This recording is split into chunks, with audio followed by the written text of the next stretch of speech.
Chapter 481, Unexpected Findings 2.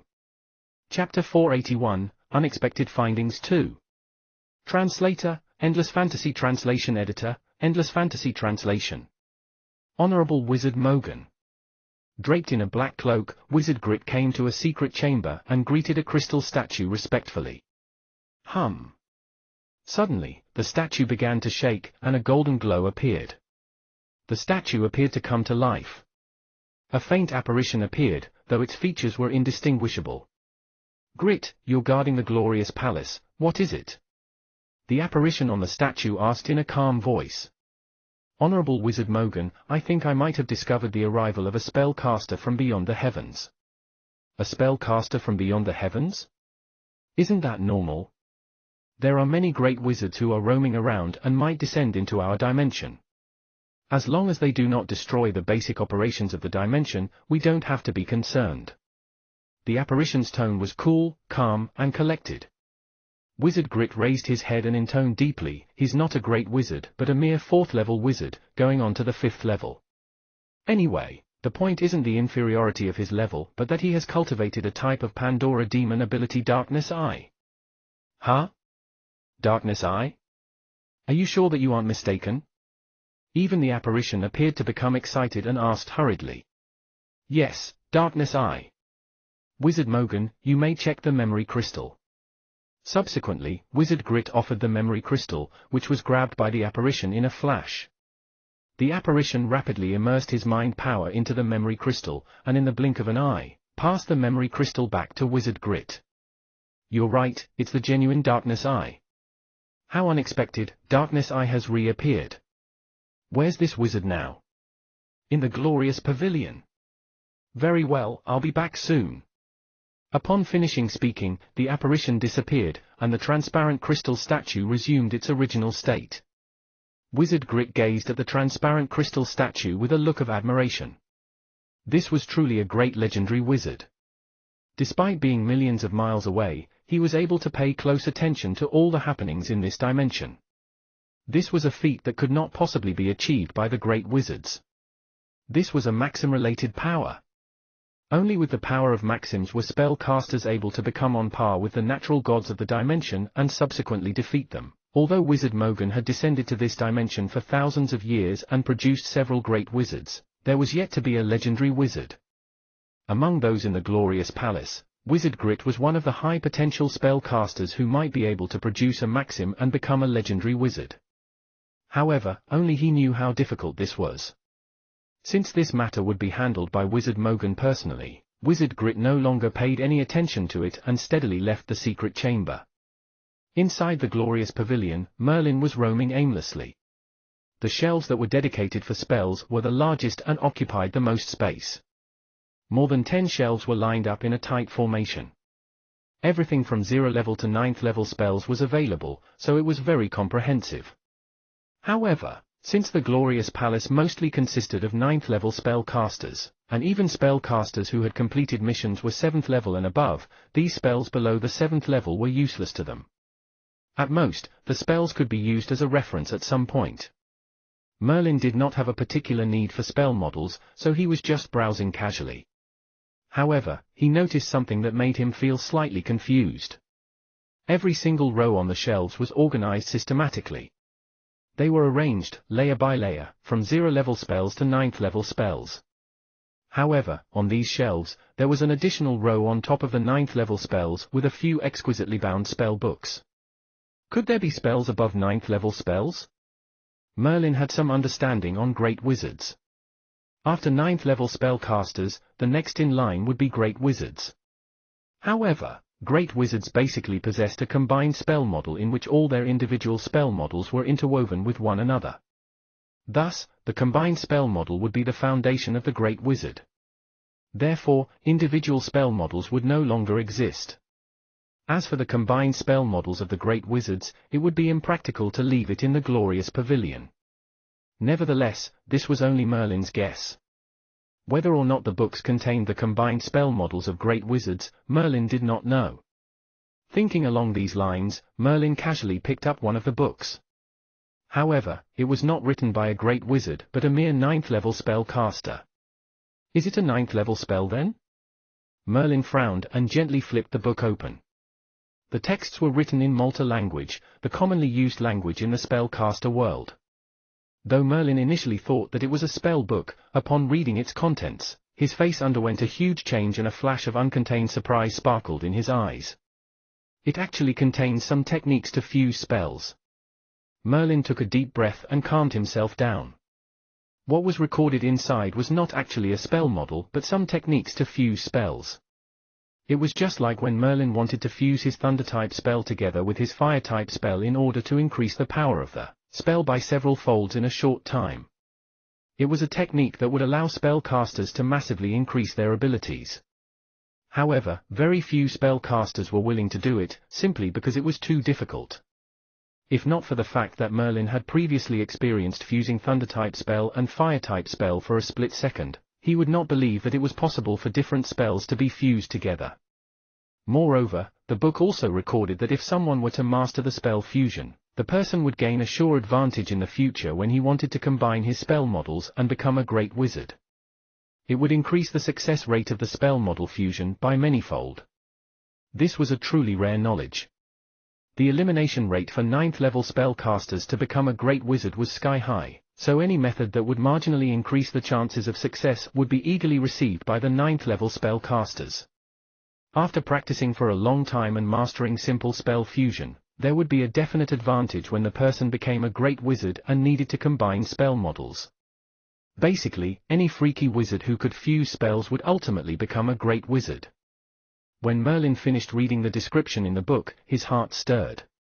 Although this 9th level spellcaster had managed to write a book on spell fusion, he did not personally succeed in fusing spells. All he did was research the fusion between spells.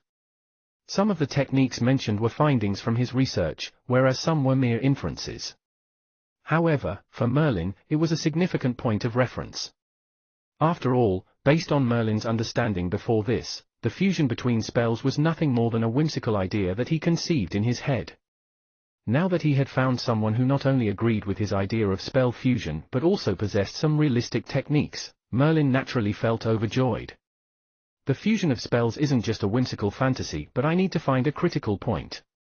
Merlin closed the book and a sense of urgency surged in his heart. This was an unexpected finding that he had gained in the glorious pavilion. He also hoped to test the method suggested in the book as he agreed with all the techniques listed. Inside the glorious pavilion, there were some individual chambers that could be used to construct spell models, test spell power, and many more.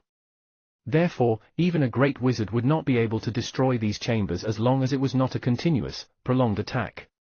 Even though his remaining time in the glorious pavilion was very precious, Merlin was satisfied that he had obtained the spell fusion techniques in this book. There was nothing else in particular that Merlin wanted. So, he might as well start to attempt some spell fusion in the chamber. Kai! Kai! Kai! In Merlin's left hand, sparks of electricity began to appear. This was a thunder-type spell. At the same time, in his right hand, a fireball appeared. This was a fire-type spell. Both spells were fused with Pandora demon abilities and possessed immense powers, so even the slightest trace was enough to send shivers down every spine. Right now, however, this electric spark and fireball were both contained in Merlin's hands. He was observing them carefully to find the critical points of both spells. According to the techniques in the book, the most crucial component of spell fusion was to find the critical points of both spells. This was also called the fusion point. It was the point where two different spells possessed the most similar qualities with one another. Thunder was very violent and had shockingly destructive powers. Fire, too, had shockingly destructive powers. Therefore, their similar qualities laid in their terrifying destructive powers as well as their ability to explode in an instant. These were the points of similarities that might be able to fuse thunder and fire. However, finding the critical point was still not easy. He only knew the general idea of where to look for the critical point, but to actually find it would require the constant fusion, an experiment of fire and thunder-type spells. Even then, success was not guaranteed. Merlin stared closely as the flame and the spark, and slowly began to recall the first time he cultivated and released Thunder Fury. At that time, he felt an intense, special connection to fire-type spells. It was that feeling that enabled the fire and thunder-type spells to fuse momentarily for an instant and produced such a terrifying power. Currently, Merlin was trying hard to recall that sensation. In order to fuse spells, a natural talent was also essential. For an average spell caster that could not even sense the feeling of spell fusion, it was impossible to find the critical point. Merlin had been very fortunate because he had for a brief moment experienced a spell fusion. Thus, there was a high chance for him to find the critical point. Time crept by slowly, and Merlin was completely immersed in the strange sensation. In his eyes, the spark and the flame seemed to already have a tiny common point. He was ready to combine the two spells. This feeling was very strange. It could not be explained in words but only be put into action. At this point, Merlin carefully drew the fire and thunder type spells in his right and left hand closer together. If they cannot be fused, there would be a huge explosion. In lieu of that, Merlin had already cast Enervating Halo, just in case. Kai. Finally, the two spells came together. Using his mind power, Merlin carefully controlled the proximity of the two spells along their critical points, and allowed the two spells to fuse together. Success! A look of ecstasy appeared on Merlin's face. Inside the beautiful flame, there were faint sparks of lightning. This was the spell fusion from two types of spells that Merlin could release. Once he used his mind power to remove the critical points between the two spells would be able to release a terrifying power. Who's that? Suddenly, Merlin's expression shifted. Before his mind could react, the successfully fused thunder and fire-type spell in his hand flew rapidly behind him, guided by his mind power. Chapter 482, Legendary. Chapter 482, Legendary. Translator, Endless Fantasy Translation Editor, Endless Fantasy Translation. Boom! After the fusion of the thunder-type spell and the fire-type spell, its power increased manyfold and exploded with a massive bang. The intensity of its attack was so strong that even Merlin was almost unable to withstand it. His enervating halo held up for a second but shattered in the next instant. The powerful attack even caused Merlin's body to be blown away violently and smashed against the wall. One of the reasons was that the chamber was too small, therefore, the explosion of the spell affected Merlin as well.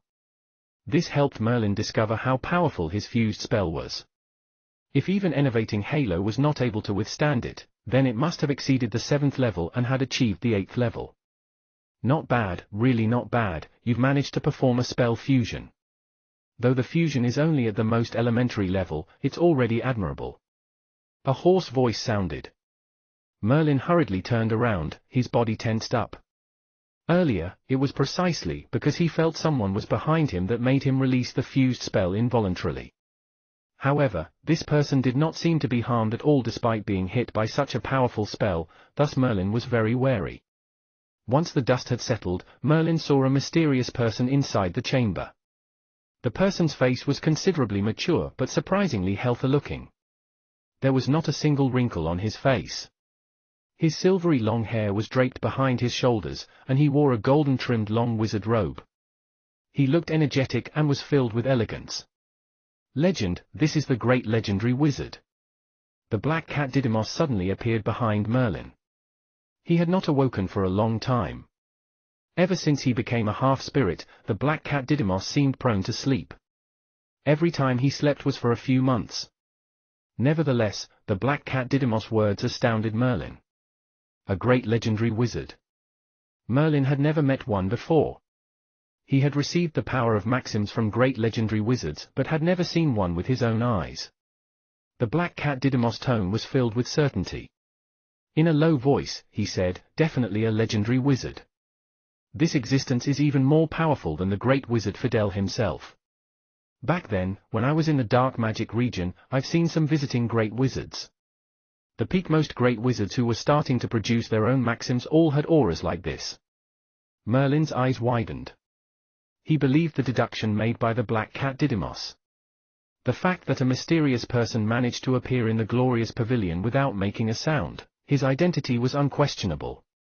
In the entire dimension, the only person with such ability was the one and only legendary wizard Mogan. Wizard Mogan. Merlin greeted softly. His voice sounded calm on the surface, but his heart was thumping hard and refused to be subdued. The existence of a legendary wizard was comparable to the gods. Whereas in an era before the rise of spellcasters, the gods were divine throughout the heavens and the earth. A half-spirit. Interesting. What other secrets are you hiding in your body? Let me take a look. Wizard Mogan looked at the black cat Didymos on Merlin's shoulder. With a single glance, he saw that the black cat Didymos was a half-spirit. Following that, his gaze locked on Merlin. At this moment, Merlin wanted to move, but his body seemed to be surrounded by an invisible binding force, which stopped him from moving. Wizard Mogan's gaze was transfixed on Merlin for a long time, and his expression shifted from time to time. The power of maxims. Your body is holding the power of 3 maxims. Not only that, but your spells were all self-derived from 4th level onward. You also have special Pandora demon abilities, not just Darkness Eye but also Glacier Country. What is even more extraordinary is that you're a 6 elemental spellcaster. The more Wizard Mogan looked, the more he was amazed. Remarkably, with just a single gaze, he could see through all of Merlin's secrets. Besides the Matrix, Merlin no longer had any secrets before Wizard Mogan.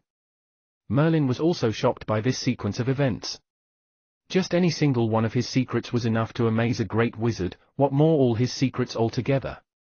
Moreover, judging from the tone of Wizard Mogan's voice, it was the 6 elemental identity that he tended to overlook which was the most precious and valuable to Wizard Mogan. Faced against a great legend like Wizard Mogan, Merlin had no hopes of escaping. The disparity between them was too great. Even if Merlin were able to activate the power of maxims, he would only be able to hold on for a short moment. A great legend, on par with the gods and controller of the dimension, was at the apex of all the spellcasters. Merlin's secrets amazed Wizard Mogan. At first, he only came because of Darkness Eye, but he did not expect to discover so many secrets on Merlin. After a long silence, Wizard Mogan released the binding force around Merlin. Despite regaining his freedom, Merlin did not escape. After all, with Wizard Mogan right in front of him, any attempt to escape would be meaningless. Great Wizard Mogan, how are you going to deal with me? At this point, Merlin's heart eventually calmed down. Sooner or later, he had to face the consequences. Deal with you? Why would I have to deal with you? Is it because of the secrets you have? Wizard Mogan seemed to find it amusing, and a smile appeared on his face. He continued. So, just because of the special Pandora demon abilities you have, I should deal with you and make you surrender the special Pandora demon abilities? Ha ha, don't you know, no matter how powerful the special Pandora demon ability, it's impossible for us to cultivate it after we become great wizards. This is because all the spell models inside the great wizards have been fused into one. As for the maxim inside your body, this strange maxim would not be useful for me. On the contrary, it would cause a backlash. What use is this kind of maxim to me? Wizard Mogan's words stunned Merlin. He had been trying his best to conceal all the secrets contained in his body because his secrets were simply too shocking. However, all his secrets, including the special Pandora demon abilities, were relatively unattractive to the great wizards, what more the great legend. The secrets that Merlin contained were perhaps quite shocking, but in Wizard Mogan's eyes, they were no match compared to a single piece of information that he desired to ask. Merlin, did you came from the glorious land? Upon mention of the glorious land, a complicated look appeared on Wizard Mogan's face, accompanied with a faint trace of excitement. Merlin knew that he could not hide anything from Wizard Mogan. In addition, there was nothing worth hiding about it. So, he nodded. I originated from the glorious land, and entered the void zone. Then, I incidentally found this dimension and descended here. So, you're indeed from the glorious land. Ah, Darkness Eye. The great legend of darkness has fallen. Although his Pandora demon ability has been widely spread, it didn't spread across the hundreds and thousands of dimensions in the void zone. It only stayed in the glorious land. It turned out that Wizard Mogan had actually guessed Merlin's origins based on Darkness Eye. However, the news that shocked Merlin the most was that the great legend of darkness had fallen. The Legend of Darkness was one of the most powerful legendary wizards. He was an honored legend who was countless times stronger than the ordinary legends. Back then, he led numerous spellcasters to exile the gods and stepped into the Void Zone to conquer various dimensions. The intention was to proliferate the glory of spellcasters to hundreds and thousands of dimensions. The fact that even such a seemingly immortal great legend had fallen was a great blow to Merlin. However, what kind of power would cause such a powerful great legend to fall? As a spellcaster from the glorious land, surely there are a lot of things you don't know, but it's okay, I can tell you one by one. Come with me.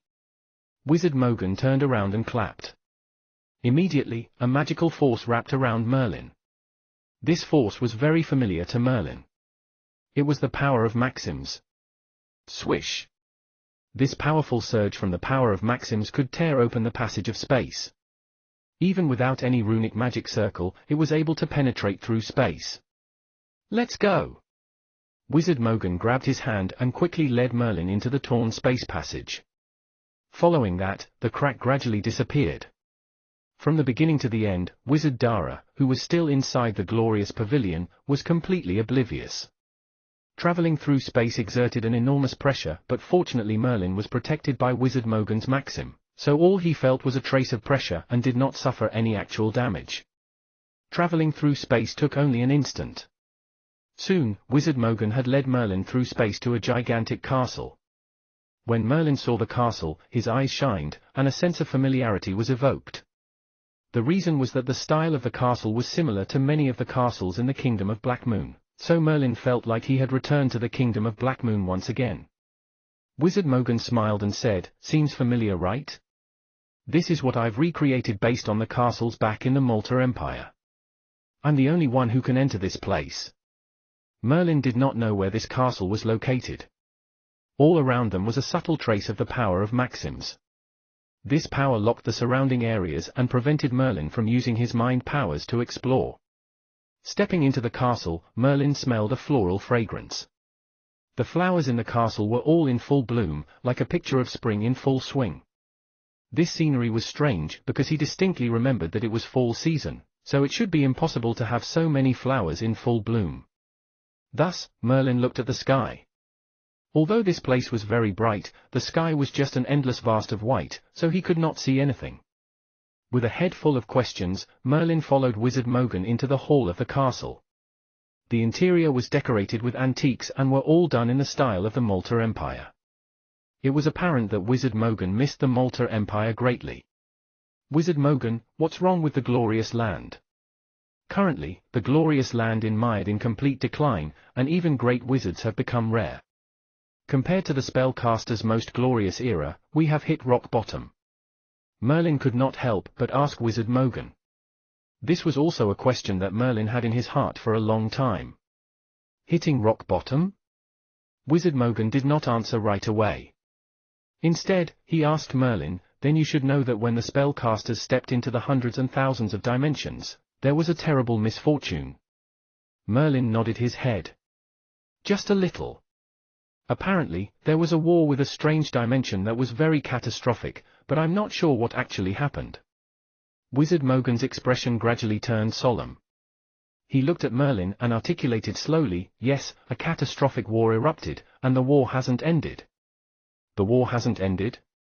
Merlin's heart stopped, and he gazed at Wizard Mogan with a look of disbelief. Chapter 483, Disciple. Chapter 483, Disciple. Translator, Endless Fantasy Translation Editor, Endless Fantasy Translation. That's right, the war has never ended, and has always been ongoing. The cruel ravages of war had erupted even in the glorious land back then. This was why the glorious land fell into decline, and the Malta Empire collapsed. Upon hearing Wizard Mogan's words, Merlin, in fact, had already vaguely surmised that the collapse of Malta Empire, and the decline of the spellcasters in the glorious land were surely linked to that momentous war. It was just that he had never thought it had been so cataclysmic. The glorious land had been damaged.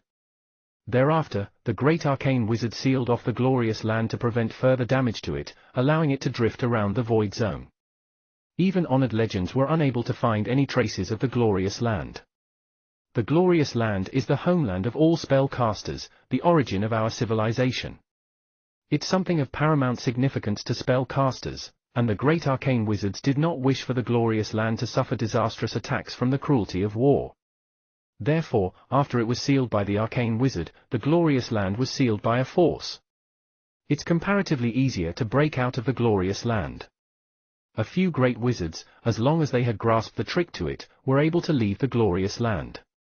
However, returning to that place is fraught by countless difficulties, and it's almost impossible for someone to locate the glorious land. After listening to what Wizard Mogan had said, Merlin's emotions were in turmoil. He had never thought that the decline of the glorious land, besides being linked to that terrible war, was also connected to the supreme arcane wizard. It was the arcane wizard who had sealed the glorious land, letting it drift around the void zone. No one could find the glorious land, which meant that it was nearly impossible for Merlin to return after having left the place.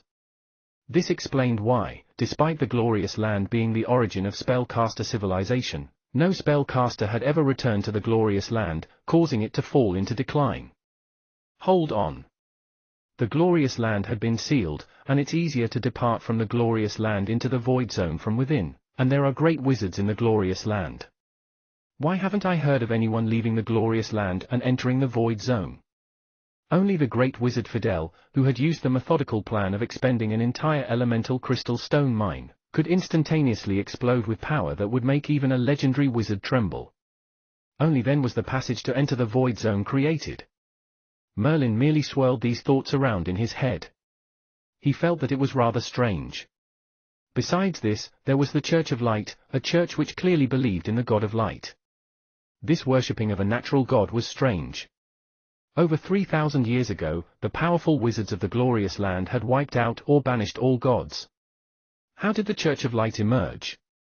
Moreover, that church had such tremendous forces. Evidently, it was linked to the God of Light. Merlin conveyed a simple account of all this to Wizard Mogan, who frowned tightly and shook his head powerlessly. I didn't expect that such a great change had come over the glorious land, that it would be so difficult just to leave the glorious land. Actually, I can still somewhat understand the matter of the God of Light. This god isn't a simple one, having once battled, alone, the two honored legends of darkness and of storm without losing, and is very formidable. In the end, it was the great arcane wizard who had to take on the task to banish the God of Light. However, after the arcane wizard sealed the glorious land, there wasn't any more news from the glorious land, so something might have changed. However, this is all monitored by the great arcane wizard, so there shouldn't be any problems. Back when Wizard Mogan had left the glorious land, he was merely a great wizard who was not that strong. His knowledge of the glorious land was limited. Even now, when he had become a great legendary wizard, he could not be considered all that powerful. Among the tens of thousands of dimensions, Wizard Mogan was merely a novice legendary wizard who had only condensed one maxim. After a long moment, Wizard Mogan suddenly asked with a smile, "Merlin, I wonder what's your plan now?" Plan? Merlin's mind was rather blank. He had initially planned to learn about the dimension coordinates, then locate the Ecuador dimension or Wizard Saitu's dimension as quickly as he could. He hoped to develop his own capabilities and return to the glorious land as soon as possible. However, after all that Wizard Mogan had told him, Merlin knew that his hope of returning to the glorious land was a minuscule one. Not even honored legends were able to find any traces of the glorious land. Perhaps only the great arcane wizard would know the location of the glorious land. Thus, for now, Merlin could only abandon his plan to return to the glorious land. Seeing that Merlin had fallen silent for a long time, Wizard Mogan continued asking, "Merlin, how about this? I'd like to take you on as my disciple." "How's that?" Merlin became even more astonished and doubtful. He was merely a fourth-level spellcaster. Why would the great legendary Wizard Mogan accept him as a disciple? It must be known that a disciple was different from an apprentice. The latter would merely receive the most basic teachings of a spellcaster, and would not learn of the most profound knowledge on spells, potions, runes, and so on. However, a disciple was different and would go through thick and thin with the spellcaster. In the world of spellcasters, the bond between a teacher and a disciple was a deep one. When Merlin had joined the dark magic region, the relationship he had built with Wizard Leo was, in fact, one of teacher and apprentice, not the stronger bond of teacher and disciple. Nevertheless, in the end, Wizard Leo had given his all, passing on even darkness eye to Merlin.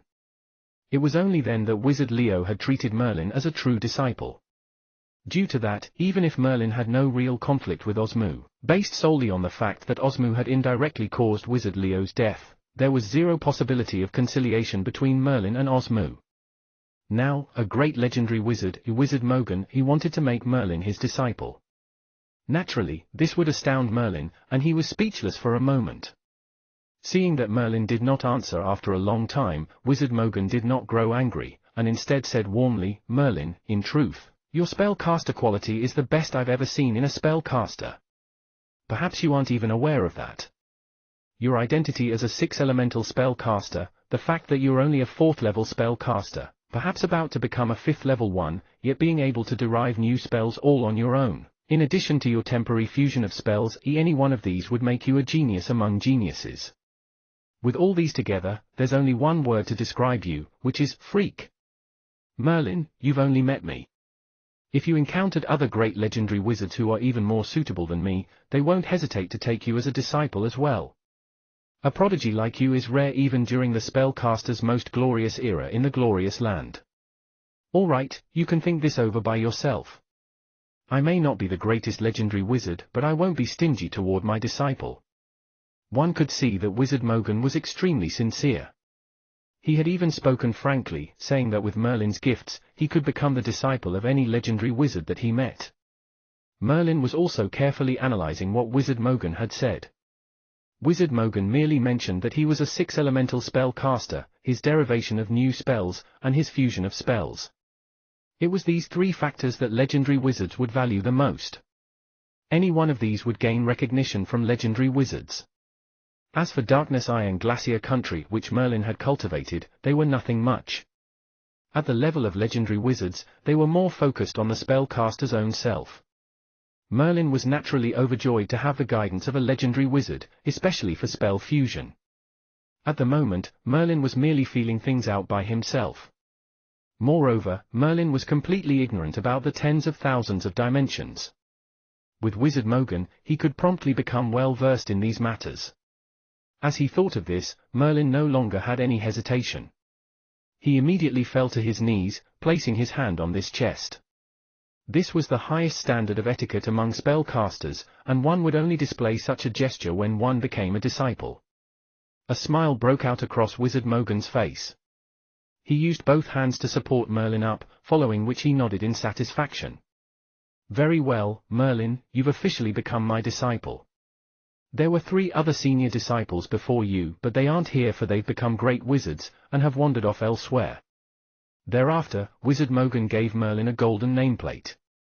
With this nameplate, Merlin would be able to enter any place in the glorious palace as he wished. His position was even higher than some of the great wizards. "I'll soon announce to the entire glorious palace that you've become my disciple. Moreover, I'll be in the glorious palace for the time being. If you have any questions, ask me directly." Merlin was naturally very grateful that Wizard Mogan had arranged everything. Following that, he asked about the dimension coordinates. This was Merlin's most crucial purpose in coming to the glorious palace. It was a shame that he did not find any answers in the glorious pavilion. Dimension coordinates. Although this is common knowledge to many spellcasters, it's hard to grasp if one doesn't know the whole story behind these coordinates. In truth, the coordinates are marked with the glorious land as the origin. The place where the glorious land had been before it was sealed by the arcane wizard is the origin point. Thereafter, extend in all directions with a certain distance as a node, that's a coordinate. If you want to understand it better, you'll need a map of dimension coordinates, which is something very precious. Throughout these years I've searched many places and collected a few coordinate maps, but they're still incomplete. The void zone is far too vast, and even an arcane wizard would have no way of exploring its entirety. Therefore, a map of dimension coordinates is of vital importance. Otherwise, it'd be hard to take even one step forward. Running around aimlessly is extremely dangerous. Here's a map of dimension coordinates. Take it, and refer to it as much as you like. Wizard Mogan retrieved a map of dimension coordinates which Merlin kept hurriedly. The locations of thousands of dimensions were crammed onto the map, which also held thousands of coordinates. Among these, there was a red dot in the center. This was where the glorious land had been. Of course, this was in the past. The current glorious land drifted around in the void zone, and no one knew where it really was. With this map, Merlin quickly understood the function of the dimension coordinates. Having the map as a guide, Merlin was able to grasp the coordinates of the Ecuador dimension as well as Wizard Saitu's dimension. The map would help Merlin locate these two dimensions, just that he would have to spend a certain amount of time on the task. Alright, if there's nothing else, you may leave. Take this nameplate, and someone will arrange your residence. Remember, your top priority now is to construct the remaining 2 5th-level spells, then try again to fuse the spells. Remember not to force the spell fusion. You must be cautious and prudent. Wizard Mogan warned Merlin with a grave expression. Although Merlin did not know why, based on Wizard Mogan's solemn reminder, there must be a reason. Furthermore, he had been planning to construct the remaining 2 5th-level spells and become a 5th-level spell caster. Therefore, Merlin took his leave from Wizard Mogan. Wizard Mogan waved his hand lightly, then immediately created a rip in space, sending Merlin into this spatial passage. Chapter 484, A Furor in the Glorious Palace. Chapter 484, A Furor in the Glorious Palace. Translator, Endless Fantasy Translation Editor, Endless Fantasy Translation. Whoosh! Merlin made his way out from the spatial passage. When he raised his head once more, he saw that he was already at the glorious palace. He could even see that massive, lofty palace building in the distance. Wizard Mogan's castle earlier is surely not in the mountains. Merlin carefully recalled the place where Wizard Mogan's castle was. It seemed more like an isolated world which was not affected by the external world. According to rumors, some powerful wizards were able to create a unique, stable subspace, a most secure place where one could go at the first sign of trouble. Even an honored legend would be unable to track down a subspace unless they had some special method. Perhaps Wizard Mogan's castle was set up in a stable subspace, so he was able to witness the blooming of flowers and the beaming sun in the sky because this was all simulated by Wizard Mogan's spell. Merlin stroked the nameplate in his hand and walked toward the glorious palace. Seeing that the doors were shut tight, Merlin was not worried. Although there were no glorious wizards to lead the way this time, he had the nameplate. With it, he could pass through the glorious palace unobstructed. Holding out the nameplate, Merlin easily pushed open the large doors of the palace. There were still many glorious wizards within, grouped in 2s or 3s, discussing among themselves. Only a small number of them had noticed Merlin. They were rather shocked upon seeing that Merlin had opened the doors of the glorious palace by himself. Merlin glanced around casually and spotted a familiar figure in front, which was Wizard Dara. At the moment, Wizard Dara had already left the glorious pavilion at an unknown time and had begun chatting with a few 9th-level glorious wizards. "Hey! Wizard Merlin, where did you go? I didn't see you after I left the glorious pavilion. Thereafter, I looked for Wizard Grit, who would only let me wait for you here." Wizard Dara saw Merlin as well and hurriedly stood up to ask him. Merlin smiled and did not know how to reply. Conversely, it was the 9th-level glorious wizards beside Wizard Dara who glanced at Merlin and asked in somewhat puzzled tone, "Wizard Dara, who's this?" Wizard Dara gave a quick introduction. "This is Wizard Merlin. I'm able to come to the glorious pavilion this time in large part thanks to Wizard Merlin." These were 9th-level glorious wizards who occupied grand positions. They would not take note of most wizards, but this time, Wizard Dara, who had completed a mission and entered the glorious pavilion, seemed to have reaped great benefits. He was almost sure to become a 9th-level spellcaster, and even a glorious wizard.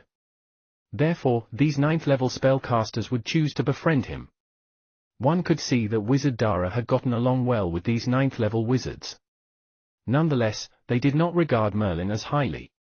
After all, even if Merlin was extraordinary, he was merely a 4th-level spellcaster. "Oh right, Wizard Merlin, we'll have to leave the glorious palace soon. I've waited here just for you." The glorious palace would only accept glorious wizards. Most spellcasters below the 9th level could not stay on in the glorious palace for a long time. Even if Merlin and the rest came here to submit their mission, they could only stay for 1 or 2 days. Merlin cracked a slight smile. "Wizard Dara, I might not be heading back for a while. I'll even have to ask a favor." When you've returned to Dara City, tell Dark Knight and Lady Phillae that they should head back to Bisque City first. Huh? Wizard Merlin, why aren't you going back for now? Wizard Dara's face shifted slightly. Merlin's words caused him to be at a loss. Even the 9th-level glorious wizards beside him exchanged consternated looks. They had never heard of a case where the glorious palace would keep a 4th-level spellcaster. Merlin did not explain further, and instead raised the nameplate in his hand and handed it over to Wizard Grit. Upon seeing the nameplate in Merlin's hand, the faces of those 9th-level wizards changed subtly. This was because only the glorious wizards of the glorious palace would have a nameplate. Wizard Grit, Wizard Mogan had made me his disciple. Please arrange a quiet residence for me, for I require seclusion immediately. Silence, incomparable silence. All the spellcasters in the palace hall were 9th-level wizards. Although Merlin spoke softly, they could distinctly hear everything. These glorious wizards, who were not paying much attention at first, immediately fell silent after hearing Wizard Mogan's disciple. Their burning gazes fixed upon Merlin. Wizard Mogan, being a legendary wizard, was the most powerful wizard in the entire dimension. As the master of the glorious palace, Wizard Mogan could pick out the best and brightest among countless spellcasters to become his disciple. However, in these long years, Wizard Mogan had merely selected 3 spellcasters to become his disciples. Merlin was the 4th one, and the only wizard to be taken on as Wizard Mogan's disciple before he was a 9th-level spellcaster. Wizard Grit was slightly taken aback and took the nameplate from Merlin. He observed it closely. Indeed, it contained Wizard Mogan's unique force. Only Wizard Mogan's disciple would possess this nameplate. He's right, he really is Wizard Mogan's disciple. Wizard Merlin, come along, I'll show you to where you'll be staying. Wizard Grit's words undoubtedly confirmed Merlin's identity. The entire glorious palace would be in a furor because of this. Wizard Mogan had not mentioned any desire to take on disciples for many years. Now, he had made Merlin his disciple. A 4th-level spellcaster. I can only sense that Wizard Merlin is just a 4th-level wizard. That's right, he's a 4th-level spellcaster. I wonder what is it about him that's so special, causing Wizard Mogan to take him as a disciple. Wizard Mogan has had 3 disciples before, all of whom are now the best among great wizards. Surely, this Merlin that he had taken won't be any different. I'll have to talk to this Merlin more often from now on and build a good relationship. Many spellcasters looked at Merlin, revealing a trace of envy in their eyes. Merlin was relatively fortunate to become Wizard Mogan's disciple. Wizard Dara was still unable to formulate a proper response. He stared at Merlin, and after half the day had passed, he finally asked haltingly, Wizard Merlin, you've really become Wizard Mogan's disciple?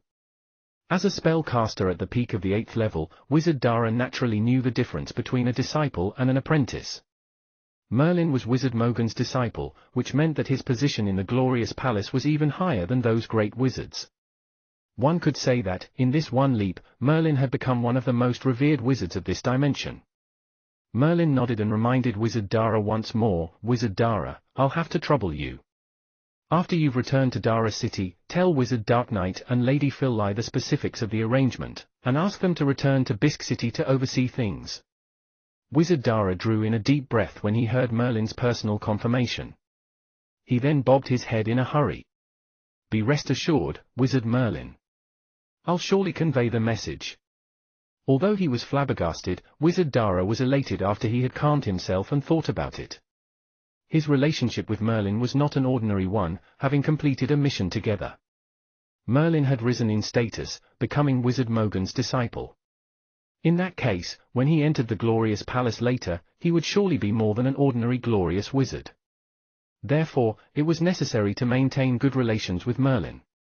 Wizard Grit, let's go.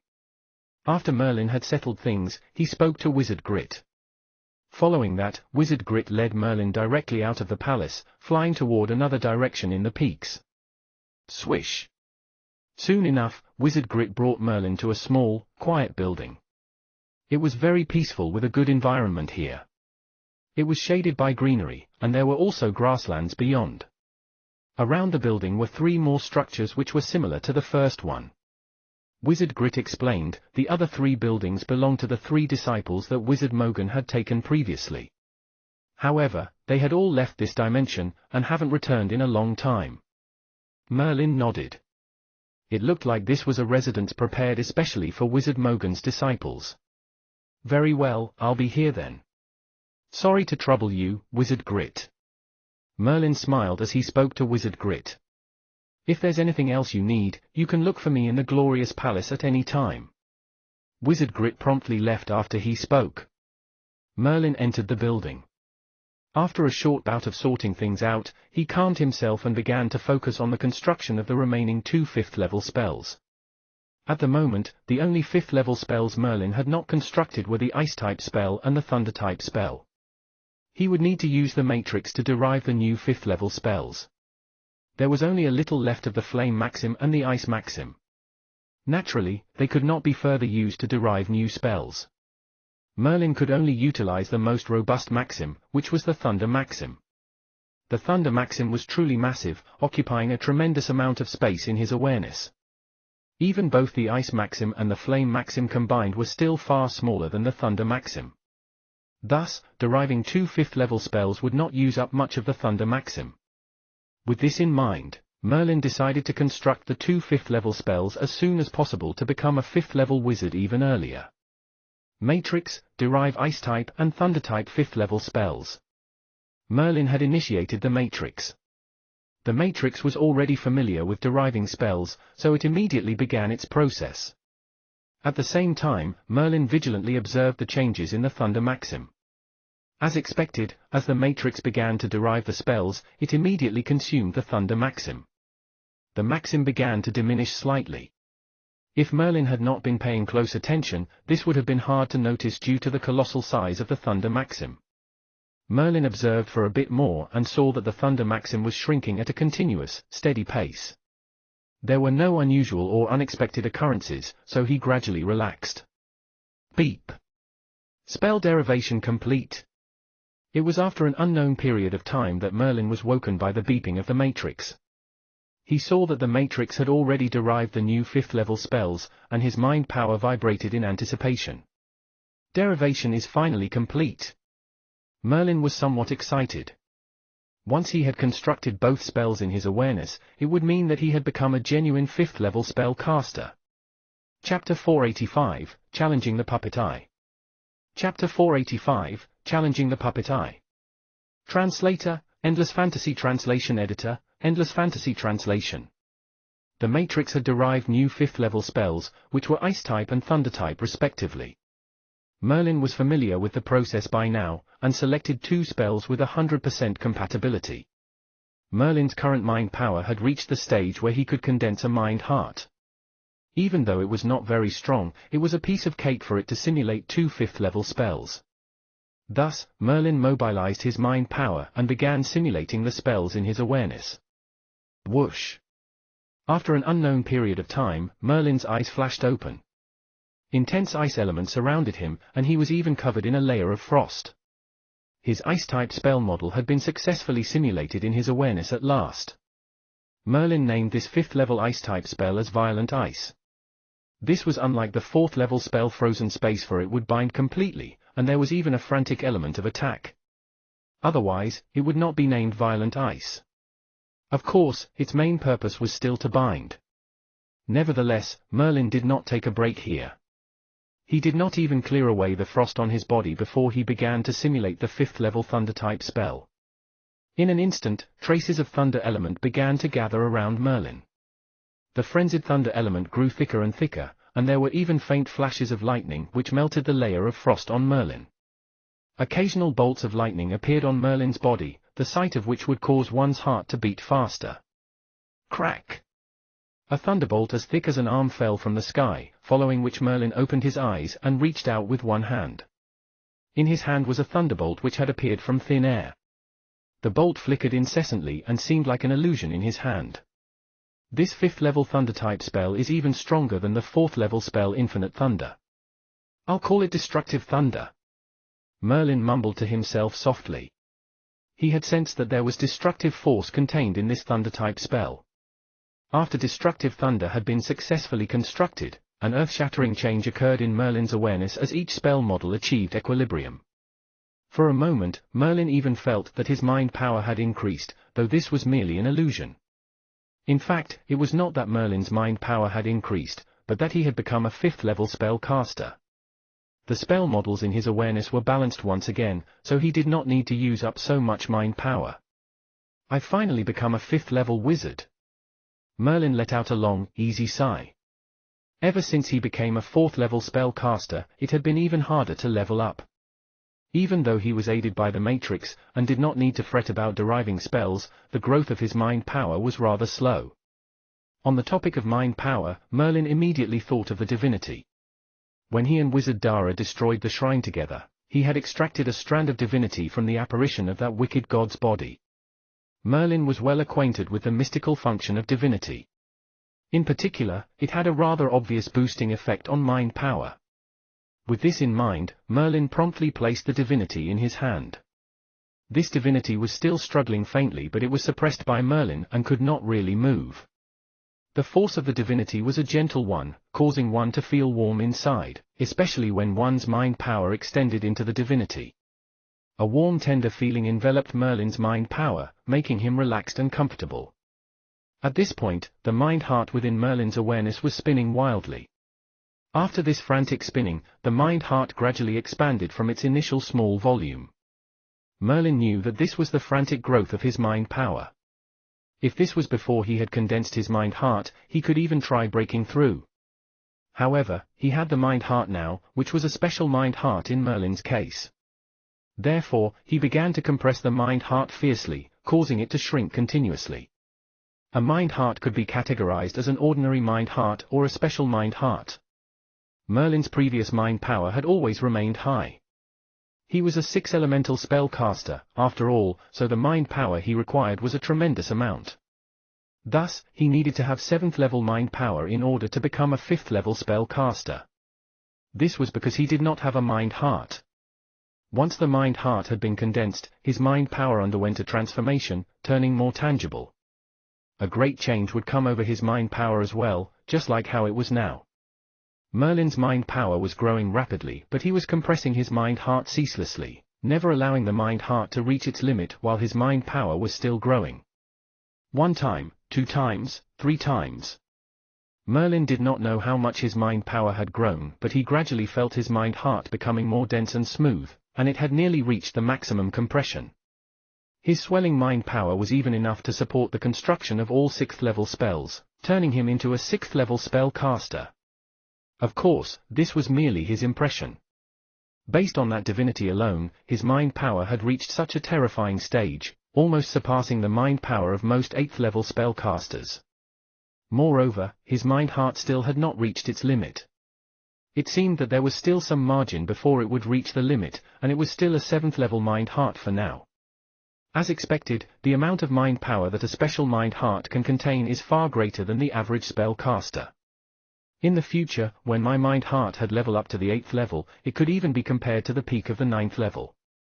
If it levels up to the 9th level, it might be on par with the mind power of a great wizard. Merlin's heart was burning with unparalleled fervor. After his mind power had condensed a mind-heart, it had demonstrated its terrifying potential. Through the incessant compression, though his mind power had not upgraded in terms of level, the amount of mind power it contained was far too immense. With such massive mind power, if Merlin wielded occult mind spells, they would not be inferior to the might of 7th level, 8th level spells. Divinity is truly good stuff.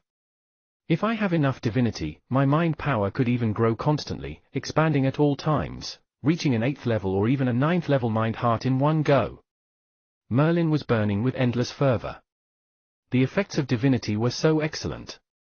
With the mind-heart, the growth of his mind power would not reach a bottleneck as long as he constantly increased his mind power. Nonetheless, divinity was too difficult and rare to obtain. It was something that could only be encountered by sheer luck. With his boosted mind power, Merlin began to polish his fusion of spells. He had already found the critical point between his fire-type and thunder-type spells and was able to fuse them together temporarily. The escalation of their combined might was truly fearsome. On the other hand, the fusion of ice-type and wind-type spells did not go as smoothly. He would need to make more attempts and slowly find their critical point. Nevertheless, Merlin knew the method now and was not in a hurry. In a flash, 3 months had gone by. During these months, Merlin had barely taken a single step out of the building where he meditated. His main focus was on spell fusion. Phew!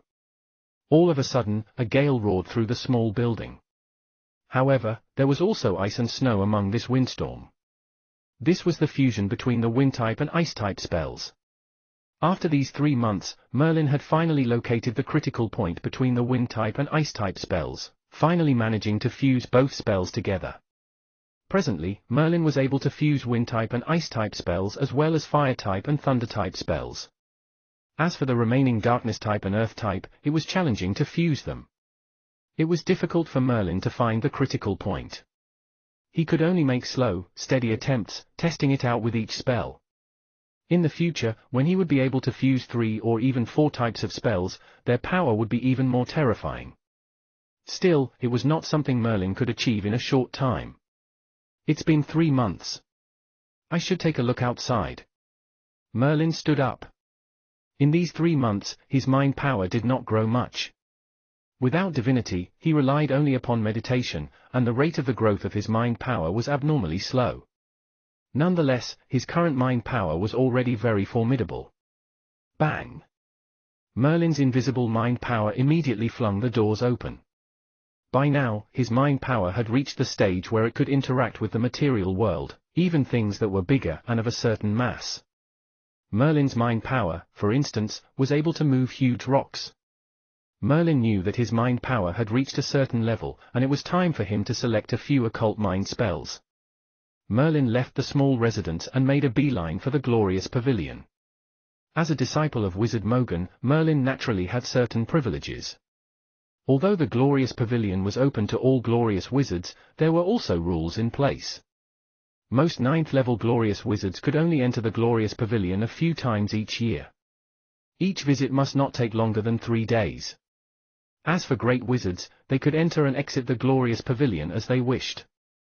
As Wizard Mogan's disciple, Merlin was like those great wizards, able to freely enter and exit any place of the glorious palace. He was able to access even the most secret places. Merlin was even able to look for Wizard Mogan directly and ask him for guidance. It was this privilege that was the envy of countless glorious wizards. Many 9th-level glorious wizards had been in the glorious palace for a long time, but they might not even have a chance to meet Wizard Mogan. Merlin did not plan on looking for Wizard Mogan immediately. As long as he could find what he needed in the glorious pavilion, he had no wish to disturb Wizard Mogan. Swish! Soon enough, Merlin was outside the glorious palace. The glorious pavilion was not far from the palace. However, on his way there, Merlin saw a congregation of spellcasters who were faintly accompanied by intense elemental fluctuations. Someone's fighting in the glorious palace. Merlin instantly realized that the vigorous elemental fluctuations came from someone casting a spell, and it was very likely that a battle was going on. In most cases, the spellcasters in the glorious palace would not resort to fighting so easily. Even if there was a need to do so, they would discuss it amongst themselves. Driven by curiosity, Merlin went closer to understand the situation. Wizard Hodge, stay strong, you'll surely succeed. Wizard Hodge, this is your 3rd time challenging the 3rd puppet. You mustn't fail this time. Merlin gradually approached the crowd and saw a white-robed wizard who exuded a powerful force all over. A 9th-level spell was fiercely charging toward a black puppet. However, that black puppet did not seem concerned, for it possessed great speed. It seemed to be winning, causing the situation of the white-robed wizard to become more precarious. This was a glorious wizard challenging a puppet. Chapter 486, Challenging the Puppet 2. Chapter 486, Challenging the Puppet 2. Translator, Endless Fantasy Translation Editor, Endless Fantasy Translation. Bang! The black puppet's figure was a blur as it forcibly broke free of the white-robed wizard's seal. It came before the wizard and delivered a blow. The defensive spell covering the white-robed wizard shattered in an instant, and he was immediately sent flying. He crashed heavily into the ground. Fortunately, he was only injured and did not die. His failed again. The surrounding glorious wizards all shook their heads. They all knew the white-robed wizard. It was not his first time challenging the third puppet, but he had failed every time. What's going on here? Merlin could not help but ask the spellcasters standing beside him. These spellcasters turned around and were slightly stunned upon seeing Merlin. Nevertheless, they saluted Merlin respectfully. "Ah, it's Wizard Merlin." The news of Wizard Mogan's fourth disciple had already spread throughout the glorious palace. Although Merlin had only stayed inside his residence, almost every glorious wizard had, in fact, taken note of him. Therefore, these glorious wizards recognized Merlin instantly as soon as they saw him. Although Merlin was not a 9th-level spellcaster, these glorious wizards did not dare to underestimate him, much less snub him. Any disciple of Wizard Mogan enjoyed a position and status that was comparable to the great wizards of the glorious palace. Wizard Merlin, Wizard Hodge was challenging the third puppet, but he had failed once again. Wizard Hodge had been in the glorious palace for 3 years, yet he hadn't improved much. Of all the times he challenged the third puppet, he had never succeeded. The one who spoke pointed at the white-robed wizard before them with a puzzled expression. Merlin fell into deep thought, then continued his questioning. These glorious wizards were happy to become acquainted with Merlin, so they gave him a detailed explanation. It turned out that fighting was not allowed in the glorious palace, not even as a way to swap pointers. After all, it was difficult to control a spell after it was cast, and the spells of these 9th-level spellcasters had extraordinary might. It was difficult to avoid injury or death even during a practice. Therefore, Wizard Mogan had stipulated that the spellcasters of the glorious palace were not allowed to fight. If they wanted to test their abilities, it was simple enough, they could challenge these puppets. Wizard Mogan, as a master of puppet transfiguration, could even transfigure puppets on par with great wizards. Of course, it was not so easy to transfigure puppets like these, and Wizard Mogan had not transfigured many of these puppets over the years. However, Wizard Mogan had transfigured many puppets below the level of great wizards. These puppets started from the first puppet, from the weakest to the strongest, and they could be compared to a 7th-level wizard, an 8th-level wizard, and a 9th-level wizard respectively. The first and second puppet were 7th-level and 8th-level puppets. In the glorious palace, most spellcasters were of the 9th level, so no one would challenge the first and second puppet. Mostly, they would fight the third puppet. Nonetheless, this puppet was not so easy to challenge. Most 9th-level wizards were no match for the third puppet. Wizard Hodge was one such case. Even after becoming a glorious wizard for 3 years, he had not improved and was unable to defeat the third puppet. A puppet? I'll like to give it a try. Merlin became fired up when he saw these puppets. He was now able to fuse spells, a fusion between 2 types of 5th-level spells. Therefore, he wanted to see how powerful the spells were, and whether they were on par with 9th-level spellcasters. After all, the strength of Merlin's 5th-level spells was already comparable to most 8th-level spells. The might of 2 types of spells fused together would increase multiple times over, and Merlin was unsure how great this power would be. Hearing that Merlin wanted to challenge the puppets, the surrounding glorious wizards revealed curious looks. Merlin was only a 4th-level spellcaster, yet he was accepted by Wizard Mogan as a disciple. Although they had great faith in Wizard Mogan's judgment and knew that there must be something unique about Merlin for him to be accepted as a disciple, they still wanted to see for themselves what Merlin's abilities were. Wizard Merlin, if you want to challenge the puppets, I think you can begin with the first puppet. The first puppet isn't that easy as well. That's right, you may challenge the first and second puppets. These glorious wizards felt that it would not be easy for Merlin to challenge the first puppet. As for the second puppet, there might be some difficulties. Furthermore, they had not even considered that Merlin would be able to challenge the third puppet. Merlin appeared to be cautious too. He eyed the first and second puppets. The first puppet was comparable to a 7th-level wizard. No matter how careful he was, Merlin would not challenge the first puppet, for it would be meaningless. As for the second puppet, which was on par with an 8th-level wizard, he could give it a go. All right, I'll challenge the second puppet then. Following that, Merlin took a few steps forward and came before the second puppet.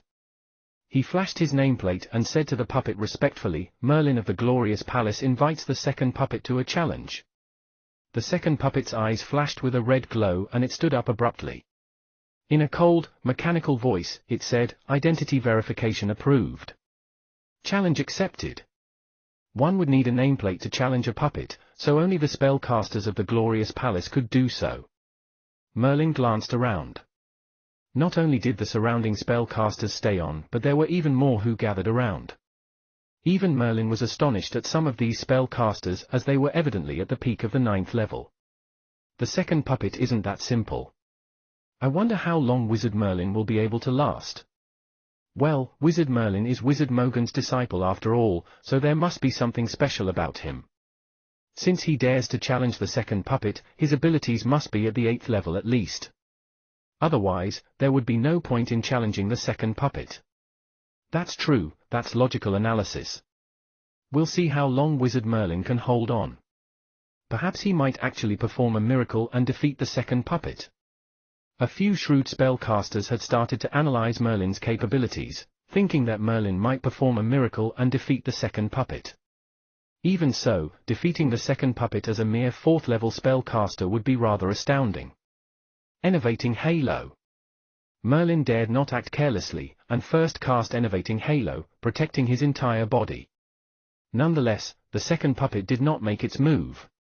A red glow flickered in its hollow eye sockets as if it was observing Merlin. Whoosh! The second puppet moved suddenly with incredible speed, and one could only make out a blur. Merlin narrowed his eyes. He had expected this from the start. There was nothing wondrous about these puppets. It was just that they were fast and strong with excellent defenses. Thus, they were a difficult opponent. Glacier Country. Merlin cast Glacier Country quickly. It descended instantly, its translucent light twinkled incessantly. There was a faint trace of a frigid chill, suffused throughout the translucent light which blanketed the second puppet. Creak! The puppet's speed was somewhat affected, and a layer of ice crystals began forming on the surface of its body. However, the second puppet had boundless strength, and with a slight tremble of its body, the ice crystals were crushed to bits. Glacier Country could merely slow the second puppet down, but was unable to halt it, let alone confine it. After all, Glacier Country could only bind a spellcaster at the peak of the 7th level at most. With this in mind, Merlin knew that unless Glacier Country could be upgraded to its 4th form, it would not be of much use against 8th level spellcasters. Violent Ice. Merlin then cast Violent Ice, which was a 5th level spell combined with Binding Ice Pandora Demon ability. Its power had surpassed Glacier Country, reaching the stage of an 8th level spell. Thus, once Violent Ice was cast, it greatly impeded the second puppet's speed. Moreover, layers upon layers of frost kept on forming. The second puppet was merely less than 10 steps away from Merlin, but this short distance was like a chasm that the puppet was incapable of crossing, no matter what. Violent Ice had served its purpose, but Merlin did not slow down. He pointed a finger toward the sky. Rumble. The sky instantly flashed with thunder and lightning. A gigantic thunderbolt descended from above. The white-hot lightning brought with it a destructive force as it immediately struck the second puppet's body viciously. A cloud of black smoke emerged from the second puppet, but the red glow in its eyes still did not vanish. Instead, it grew stronger. Nevertheless, Merlin had unleashed destructive thunder, which was merged with Pandora Demon ability Thunder Fury, and it was assuredly on par with the higher levels of 8th level spells. Therefore, with the binding of the Ice-type spell, the current second puppet was nothing more than a sitting duck, receiving strike after strike of terrifying thunderbolts. After a mere dozen or so strikes of thunderbolt, the second puppet could withstand it no longer. The red glow in its eye sockets flashed faintly before it faded completely. The big, sturdy puppet fell to the ground without a single twitch. What a powerful spell that can defeat the second puppet! The surrounding glorious wizards all wore looks of utter amazement. The power of the spells that Merlin had cast truly surprised them. These were not 4th level spells at all, but 5th level ones. It was then that these glorious wizards realized that Merlin's force had grown much stronger. He had now truly leveled up to a 5th level spell caster. Congratulations, Wizard Merlin. So, you've already become a 5th level wizard. Merlin heaved a sigh of relief. His 5th level spells might not be on par with the might of certain formidable 8th level spells, but if they were fused, they would become truly powerful. Furthermore, he still had not used his fire-type spell and wind-type spell. Not even 9th level spellcasters could catch up with his wind-type spells. Naturally, these puppets would be unable to do so as well, so he was nearly invincible.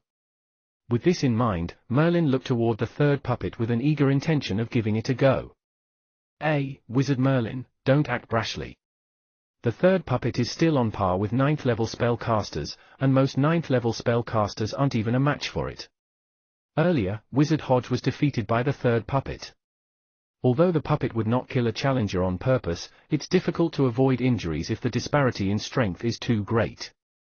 Seeing that Merlin was staring at the third puppet, appearing eager to challenge it, a grey-robed wizard stepped forward to advise Merlin. The third puppet was hugely different from the first and second puppet. Merlin might be able to defeat the second puppet, but it was almost certain that he would fail in challenging the third puppet, and there was a great risk as well. Rest easy. I won't act brashly. Even if I can't defeat the third puppet, I won't get hurt. Following that, Merlin stealthily cast Traceless Wind. In the blink of an eye, he had come before the third puppet, and even the surrounding 9th level wizards were unable to follow his figure. Chapter 487, Fearsome Spell Fusion. Chapter 487, Fearsome Spell Fusion. Translator, Endless Fantasy Translation Editor, Endless Fantasy Translation. Merlin had intentionally cast his wind-type spell to demonstrate his frightening speed, which caused these glorious wizards to be somewhat taken aback. With such incredible speed, he was essentially unable to be defeated. Even these grand and lofty 9th level glorious wizards were deeply impressed. As expected of someone whom Wizard Mogan had selected. So, his wind-type spell is amazingly great. Not even 9th level spellcasters would be capable of catching up to his speed. He might not be a match for the third puppet, but it shouldn't be a problem for him to survive. Since he wants to challenge, he might as well learn how powerful is this third puppet, which is comparable to a 9th level spellcaster. It's not in the same league as the second puppet. The crowd of glorious wizards heaved a sigh of relief after witnessing Merlin's speed. With such great speed, the third puppet would surely be unable to catch up to him. Merlin's safety was guaranteed, and he would not come to any harm even if he challenged the third puppet. Merlin of the Glorious Palace invites the third puppet to a challenge. The third puppet had a slightly smaller build than the second puppet. After it heard Merlin's voice, the third puppet stood up as a red glow flashed in its eyes. Like the second puppet, it was activated in an instant as it stood up. Merlin could sense that the third puppet's gaze was directed at the nameplate he was wearing. The third puppet seemed to be confirming it before its icy voice rang out. Identity verification approved. Swoosh. As soon as it spoke, the third puppet moved with such great speed that the wind whistled, causing Merlin's gaze to sharpen slightly. It's extraordinary indeed. Merlin had been vigilant from the start, so the instant the third puppet moved, the wind element around his body began to fluctuate. Following that, he dodged to one side lightly without making any sound. It was an incomparably graceful move. This was the unique point of Traceless Wind, which was completely silent and fast at the same time. Merlin was very nimble and was supported by Traceless Wind in addition to the Pandora Demon ability Flash Wind. As long as he did not encounter those great wizards, not even 9th level wizards could restrain him if he wanted to escape. Of course, this was assuming that there were no binding spells. The third puppet was a puppet after all and did not possess powerful spells. Puppets simply relied on their fearsome strength, in addition to their speed and defense. Destructive Thunder! Merlin pointed with an outstretched hand and a thick thunderbolt crashed down heavily upon the third puppet's body. In addition, chilly wisps formed a layer of ice crystals on the puppet at an extreme pace. Rumble rumble. The thunderbolt flickered, and the chill pressed on further. These two types of 5th level spells were able to defeat the second puppet. Bolt after bolt of thunder was a stunning sight. Nevertheless, Merlin could feel that there was not even a scratch on the third puppet. When the thunder struck the third puppet's body, it was blocked by a layer of faint light. As for the ice crystals, they were shattered instantly as the third puppet shivered once, falling to the ground as ice shards. Soon, Merlin tried every trick he could think of, but nothing seemed to work against the third puppet. Luckily, he was fast and agile enough, So the third puppet's formidable strength and speed were of no threat to Merlin, as it could not catch up with him. Wizard Merlin, the third puppet isn't easy to deal with. Why don't you surrender this time? That's right, Wizard Merlin. You're too fast for the third puppet to get you, but you don't dare to approach it either. Moreover, you have no way of handling the third puppet. Even if you drag this on for a long time, there won't be any results. The other glorious wizards saw that Merlin's techniques were basically all used up, yet he was still unable to deal with the third puppet. It seemed that defeating the second puppet was already Merlin's limit. Of course, it would still be an exaggeration to say that Merlin was on par with 9th level spellcasters just based on these techniques. After all, 9th level spellcasters would generally have a binding spell. At that point, if Merlin was bound, he could no longer demonstrate his speed, and would thus be in relative danger. Therefore, there were still certain limitations in sparring with a puppet. It was at best a point of reference. Swish! Merlin rapidly put some distance between himself and the third puppet, then he stopped. The third puppet is formidable indeed. My spells aren't very effective against it, so I can only play my final card. Merlin raised both hands. A ball of flame flared up in his hand, but thereafter, lightning began to flash in the flames, emitting strange bursts of crackling.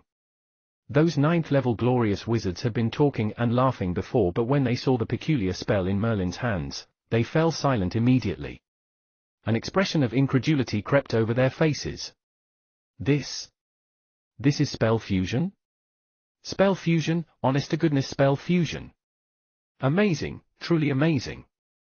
Wizard Mogan has made the right call in making Merlin his disciple, to think that he can fuse spells. Even if it's just the fusion of 2 spells, he's still a genius among geniuses. After all, Wizard Merlin is merely a 5th level spellcaster. According to rumors, only those top-notch spellcasters, the freakiest prodigies, would be able to fuse spells, escalating their power. This is pure spell fusion. Although it can't compare to the fusion of spell models at the peak of 9th level spells, it's still very scary.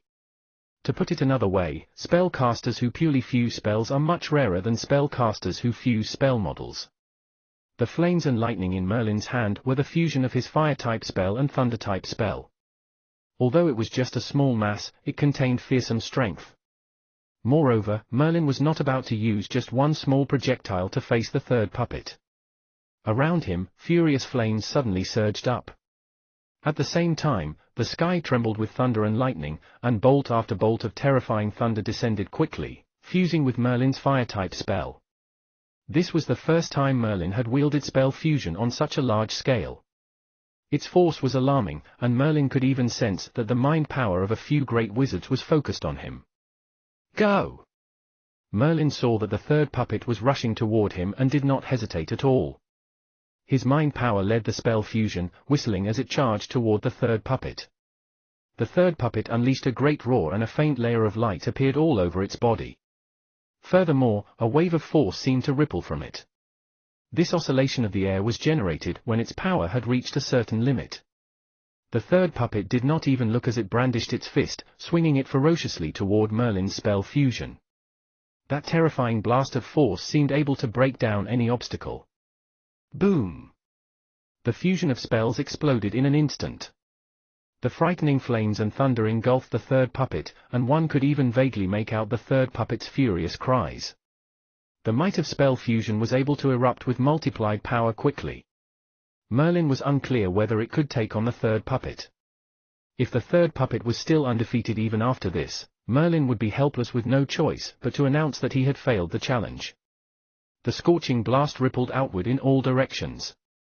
Even those 9th level glorious wizards suffered from faint palpitations in their hearts when they witnessed Merlin's spell fusion. They were each secretly making comparisons. If they ever were to encounter such fearsome spell fusion, would they be able to withstand it?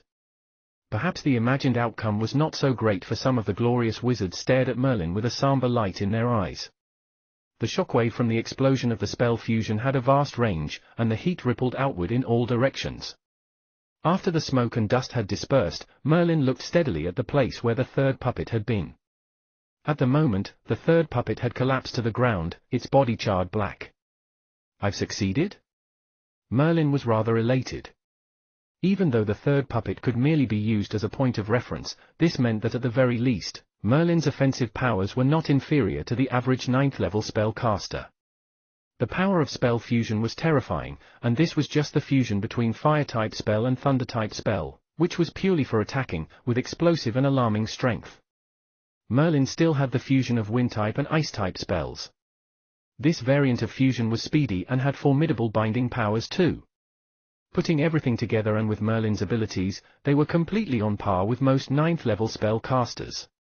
Of course, when faced with the third puppet, which had no binding spells, Merlin had the upper hand. TSSS. Upon witnessing the third puppet's fate, the surrounding glorious wizards felt a sense of incredulity. However, they had personally witnessed everything and had no choice but to believe their own eyes. Merlin was merely a 5th level spellcaster. No matter how freakish or genius he was, they would have previously thought that it was inconceivable for him to defeat the third puppet. However, the truth was now before their eyes. Merlin had truly defeated the third puppet, which was comparable to a 9th level spellcaster. Although it was a puppet and could not fully represent a 9th level spellcaster, the astounding effect of Merlin's victory over the third puppet was still shocking. Merlin paid no mind to the reactions of the surrounding spellcasters.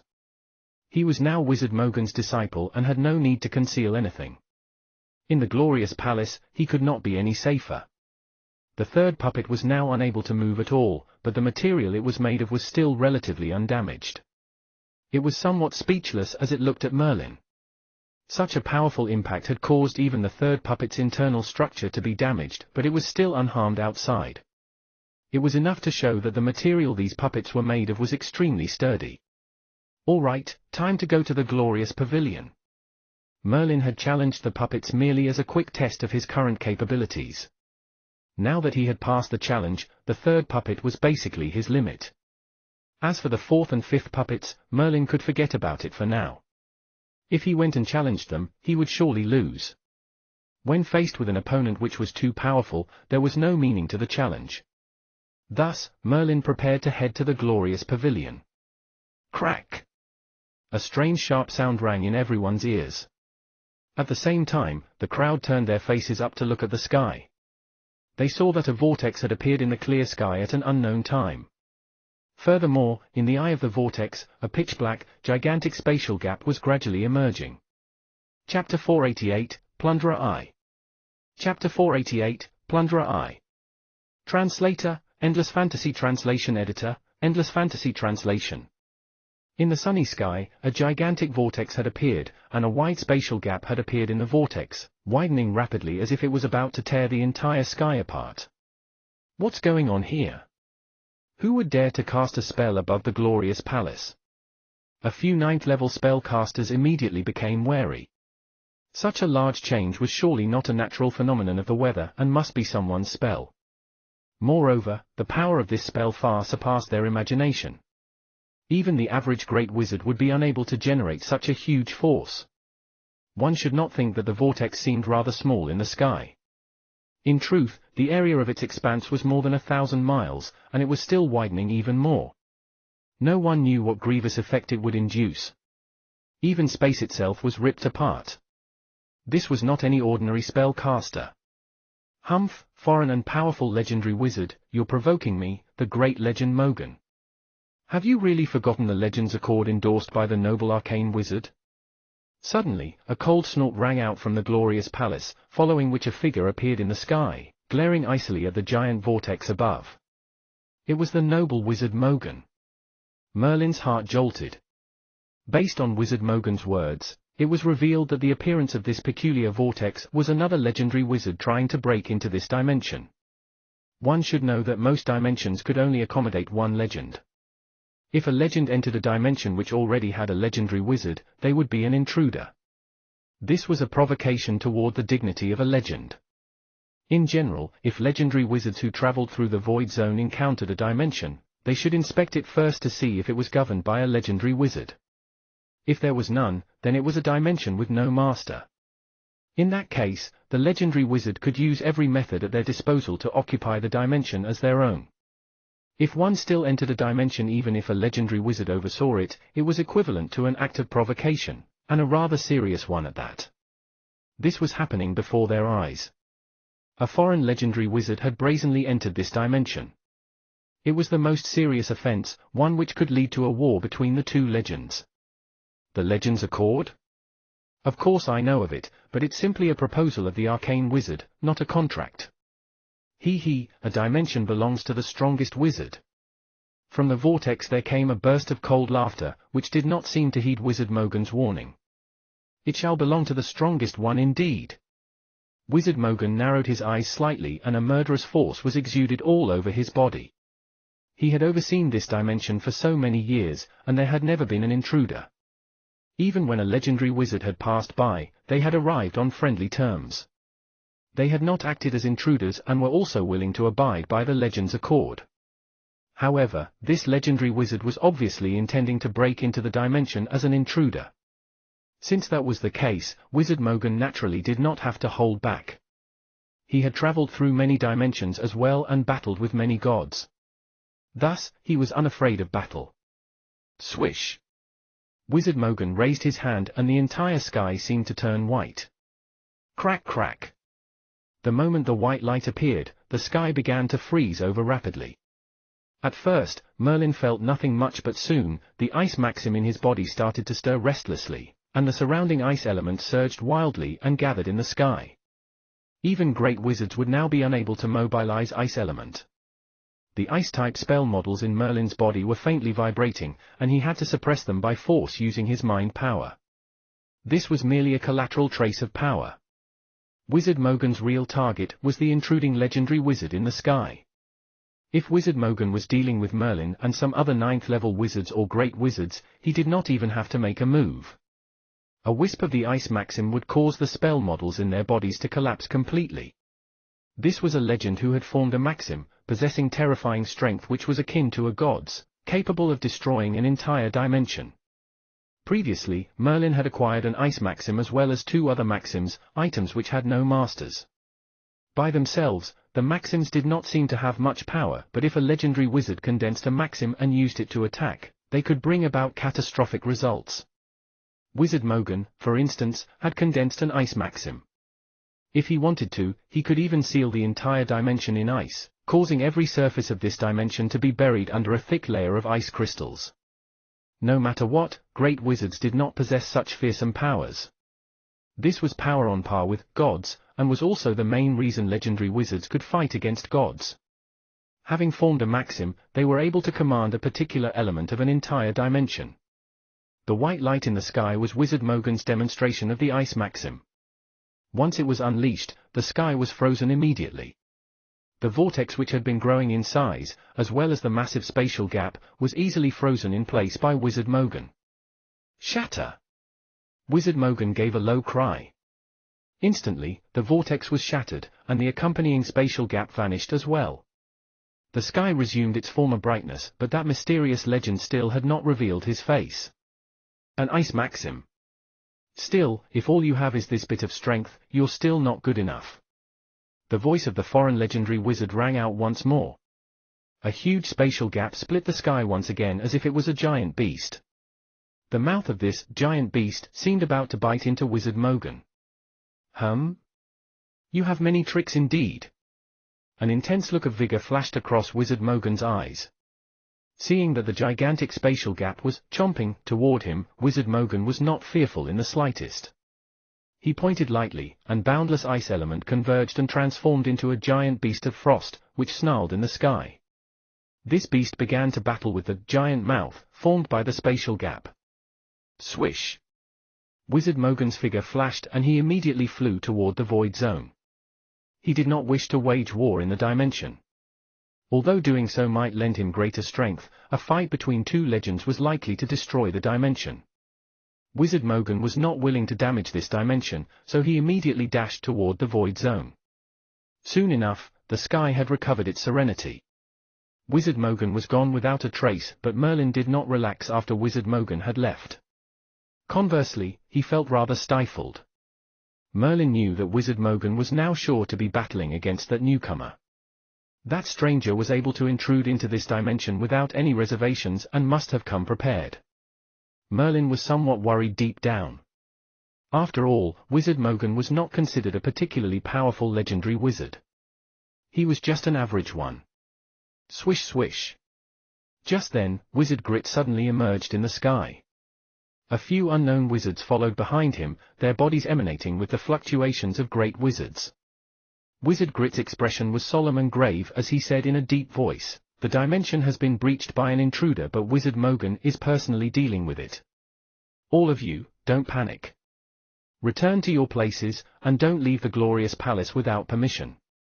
Wizard Grit was in charge of the daily arrangements of the entire glorious palace, and was therefore still a rather imposing figure in the glorious palace. As soon as he spoke, the surrounding glorious wizards all left to return to the glorious palace. Merlin was about to leave, but he was halted by Wizard Grit, who told him softly, "Wizard Merlin, the great Wizard Mogan had just conveyed a message, telling you not to worry, for he's able to handle that legendary wizard." Merlin nodded. It looked like Wizard Mogan was rather assured. That foreign legend must not be that strong as well. Otherwise, they would have done more than just probe. They would have landed directly in the dimension and banished Wizard Mogan. The previous vortex and spatial gap were merely the careful probing of that stranger. "Then, I'll return to my residence first." Merlin no longer planned to go to the glorious pavilion. Instead, he prepared to return to the small building. He believed that once Wizard Mogan returned, he would summon Merlin. Soon, Merlin had turned to leave. Beside Wizard Grit, the great wizards looked at Merlin's departing figure and said softly, "Wizard Grit, that's the disciple Wizard Mogan had just accepted." To be able to defeat the third puppet when he's a mere 5th-level spellcaster, how impressive. Not even the previous 3 disciples of Wizard Mogan were at this level of genius. Since when was Wizard Mogan's judgment ever wrong? All right, we'll have to stabilize the glorious palace. Only by securing the glorious palace can we stop the dimension from falling into chaos. Wizard Grit glanced at the sky. He knew that however long the peace under this sky could be maintained hinged upon whether Wizard Mogan was able to stop this foreign, legendary wizard. If he was unable to stop the stranger, the entire dimension would be faced with catastrophe. In the pitch darkness of the void zone, there was emptiness all around, no elements, no space, not even time. The 2 spellcasters faced off in the silent void zone. According to the noble legend's accord, this dimension is under my control. If you wish to enter, you'll have to seek my permission. Otherwise, you'll be treated as an intruder. Wizard Mogan glared at the lanky, blue-robed spellcaster. The warning intent of his tone was very evident. However, the blue-robed wizard seemed to pay him no mind at all, laughing coldly. "The legend's accord isn't a contract. I don't want to seize your dimension. All I want is to use the wind origin of your dimension. Perhaps the wind origin of a dimension would allow me to consolidate a wind maxim." Wizard Mogan's face changed greatly when he heard what the blue-robed spellcaster had said. His earlier prediction had finally come true. The blue-robed spellcaster before his eyes was a troublesome plunderer. "You're a plunderer." Wizard Mogan's face darkened and he immediately raised his guard. Among legendary wizards, plunderers had a bad reputation. No legendary wizard who owned a dimension would wish to come across these plunderers. A plunderer, at every dimension, would plunder the elemental origin of a dimension to condense a maxim. Although this was indeed a quick method to form a maxim, it would cause lasting damage to a dimension. It could even deplete a dimension, ruining it, and turning it into a desolate dimension with no elements at all. Therefore, plunderers were loathed by nearly every spellcaster. However, each one of these plunderers was troublesome and difficult to deal with. Wizard Mogan had never expected to run into a plunderer. "It looks like I'm in for a tough battle." Mogan's eyes narrowed slightly. He had already made up his mind to stop the plunderer from taking a single step in his dimension. Chapter 489, Plunderer 2. Chapter 489, Plunderer 2. Translator, Endless Fantasy Translation Editor, Endless Fantasy Translation. I only need wind origin. Even if I have refined wind origin, this dimension still contains other elements which will not affect its whole operations. The blue-robed wizard gradually said in a calm tone. However, Wizard Mogan said in a cold manner, won't affect the dimension's operations. You plunderers are indeed terrible. For the operations of one dimension, it can't afford to lose one origin. Although the void zone has many dimensions, it has more desolate dimensions without any element, just like this dimension with element is getting fewer and fewer. You have plundered the elemental origin of the dimension, causing the dimension to slowly become desolate without the existence of any element.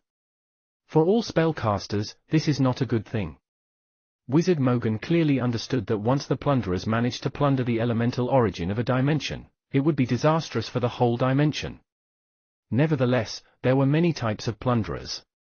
Normal legendary wizards would usually have one maxim.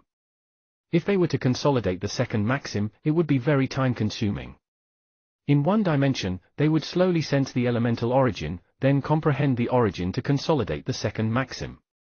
It would require a very long time, perhaps over a few 100,000 years.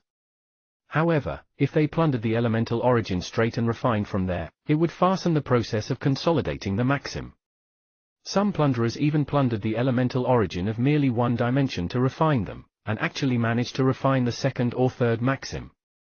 With such a fast speed, they would clearly be far quicker than those legendary wizards who needed to spend over 1,000 years' time as they possessed incomparable strength. Nevertheless, constantly plundering this way would destroy the spellcaster's foundation because once all the dimensions lost their elements, they would all become desolate dimensions. It would be almost impossible for the spellcasters to continue cultivating, and they would also not be able to produce powerful wizards one by one. The behavior of the plunderers was equivalent to killing the goose that laid the golden eggs at all costs. Over time, it would destroy the spellcaster's foundation. Even though the plunderers' behavior were loathsome to most spellcasters, but due to the fast speed of cultivation and short duration to become powerful, there were some legendary wizards who took the risk to begin plundering the elemental origin of the dimension. Just like this blue-robed wizard, he was a plunderer who attempted to invade Wizard Mogan's dimension regardless of costs. Don't agree? Have a battle then. The blue-robed wizard looked sullen, but he had more or less expected this kind of outcome. Plundering a certain kind of elemental origin of a dimension was in fact a slow suicide, causing the dimension to slowly collapse and become void. Therefore, as long as a legendary wizard was present at the dimension, he would need to invade by force. Flame Maxim. The blue-robed wizard's body started to burn with fire. Actually, he had consolidated the Flame Maxim, where he plundered the dimension with the intention of consolidating the second maxim, Wind Maxim. Normally for legendary wizards, the more maxims they consolidated, the stronger their power automatically became. Consolidating one more maxim could increase the power by a few levels. Ice Maxim. Wizard Mogan did not resign himself to playing the second fiddle either. He released the Ice Maxim. In the Void Zone, there was no element. However, two legendary wizards displayed the Maxim's power, which was not really effective irrespective of the element's existence. The Maxim's power was overwhelming and permeated the surroundings. The flames and ice crystals collided into each other, but there was not a sense of counteraction. There might be counteraction among the elements, but once the Maxim was consolidated and the origin of an element was understood, there would not be any counteraction at all. Thus, although Wizard Mogan consolidated Ice Maxim, he seemed to be unable to take control of the blue-robed wizard's Ice Maxim. Kacha. Wizard Mogan's Ice Maxim just froze some of the flames, but in a flash, the flames started to burn from within and melted the ice crystals rapidly. The confrontation of both types of the Maxim were almost matched, where one could do nothing to the other party. HMPH. Wizard Mogan, if we were to persist in this situation, I'm afraid it'll do no good to your dimension. If I mess up your dimension and forcefully plunder the Wind Maxim, you can't stop me either. The most you can do is to disturb me, consuming more of my time only. The blue-robed wizard's remark intimidated Wizard Mogan. Indeed, he currently could not do anything to the other party. If he were to let the blue-robed wizard's power descend the dimension, that would be a really massive disaster. A legendary wizard who wanted to ruin a dimension could forcefully plunder the elemental origin. If unable to forcefully suppress or expel it, it would be very troublesome, leading to disastrous consequences for the whole dimension. If you dare to enter the dimension, even if it's losing the whole dimension, I will trap you and then inform a few good friends of mine whose dimensions are not far from here. I believe they loathe plunderers like you as well. Later I would like to see whether a plunderer like you can safely leave this place under the attack of the legendary wizards. The blue-robed wizard's remark had thoroughly irritated Wizard Mogan, as the dimension belonged to him. Based on the elemental origin of this dimension, Wizard Mogan slowly perceived and actually began to attempt the second maxim already. If the dimension was ruined, his process of consolidating the second maxim would certainly cease right away. The whole dimension was Wizard Mogan's foundation. Later on, regardless of damage to the dimension, he was bound to kill this plunderer. The blue-robed wizard's heart slightly trembled. After gazing at Wizard Mogan again, his expression gradually turned sober.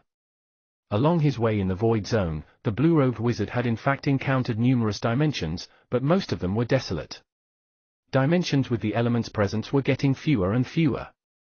When they were finally chanced on, they were already occupied. There was even a powerful legendary wizard who had at least consolidated 3 maxims. The blue-robed wizard just sensed a wisp of them and was so inditamated that he left immediately. The legendary who was able to consolidate 3 maxims was far incomparable with this wizard who only managed to consolidate 1 maxim. Now that he encountered Wizard Mogan's dimension and realized he had only 1 maxim, the blue-robed wizard felt that under such compulsion, Wizard Mogan might allow him to enter the dimension and plunder Wind Maxim. After all, even though the loss of 1 origin would gradually exhaust the dimension and render it desolate, but before this, the dimension could survive a long while and would not become desolate immediately. However, the blue-robed wizard's menace did not really work and instead left Wizard Mogan in a life-and-death struggle. If he really dared to enter the dimension and forcefully plunder the Wind Maxim, Wizard Mogan might really dare to adjust the power of the whole dimension and suppress it, finally asking some powerful legends to attack the blue-robed wizard. As a plunderer, the blue-robed wizard deeply knew how loathsome plunders were among the spellcasters. Once being attacked, he would be fraught with grim possibilities.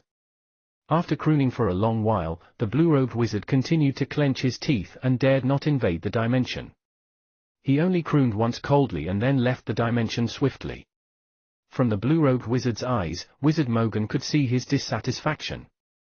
Despite his dissatisfaction, the blue-robe dared not risk and continued to wander in the Void Zone, hoping to find an unoccupied dimension to plunder the maxim however he wished. Who? Again, Wizard Mogan was outside the dimension lingering for some time. After discovering that the plunderer had really left, he heaved a sigh of relief. This could be the most dangerous period he had ever encountered. Even when he first entered the dimension and battle with God, it was not as dangerous as the current situation.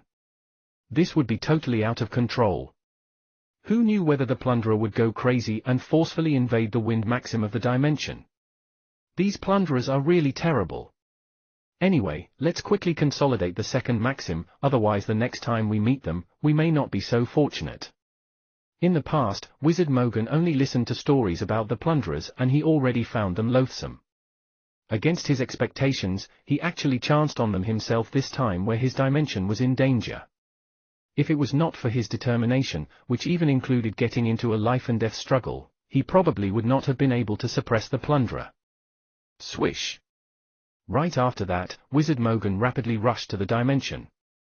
As the plunderer made a lot of trouble, he still needed to return to the dimension to control the situation. Asterisk asterisk asterisk asterisk asterisk.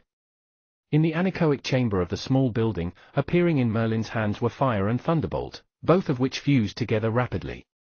Currently, Merlin could already fuse Fire-type spell and Thunder-type spell with ease and also keep it for a long time. On his left hand was the fusion of Thunder-type and Fire-type spells, whereas on his right hand was the fusion of Wind-type and Ice-type spells, all of which contained awful power. However, to fuse this spell fusion again would be harder than ever.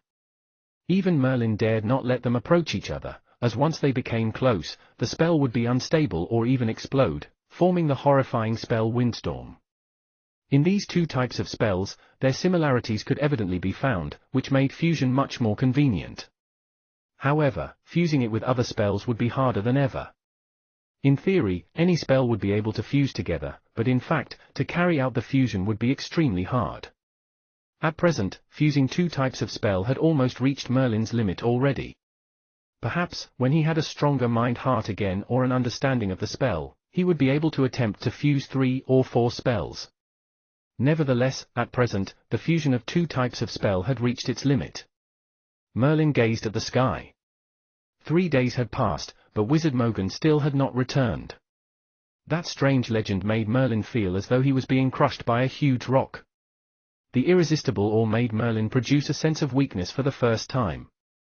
Actually, Merlin admitted on his own that he was already powerful, but now that he looked at that strange legend, he only clearly knew that he was still weak. "Merlin, take a trip over here." All of a sudden, appearing in front of Merlin was a spatial passage, where Mogan Wizard's voice was travelled from within. Merlin's heart was filled with elation. It seemed that Wizard Mogan had already solved the trouble, therefore without the slightest hesitation, he straightway crossed to the spatial passage. Chapter 490, The Secret of 6 Elemental Wizards. Chapter 490, The Secret of 6 Elemental Wizards. Translator, Endless Fantasy Translation Editor, Endless Fantasy Translation. This time, inside the beautiful castle, Merlin carefully looked around with his mind power and discovered that the void surrounding the castle was actually a thick layer of ice crystal. Even the ground underneath consisted of a thick layer of ice crystal. The entire castle seemed to be contained in a frozen subspace. Merlin was truly amazed. The tactics used by great wizards were far from what he could possibly comprehend. "Merlin, come in. I'm inside the castle." Wizard Mogan's voice rang in Merlin's ears, so he quickly pushed open the castle doors and walked into the hall. Inside the hall, Wizard Mogan's eyes were closed shut and he was sitting quietly in the chair. "Teacher Mogan, what happened to the mysterious legendary wizard?" Merlin bowed to Wizard Mogan respectfully. He was now Wizard Mogan's disciple, one of the strongest bonds among spellcasters. Wizard Mogan's success was his success, and Wizard Mogan's loss was also his loss. Therefore, Merlin was concerned about how Wizard Mogan had handled it. Wizard Mogan opened his eyes, his gaze was solemn. In a deep voice, he said, "The plunderer has left and won't be back for a while, don't worry." Merlin nodded, but there was a glint of confusion in his eyes.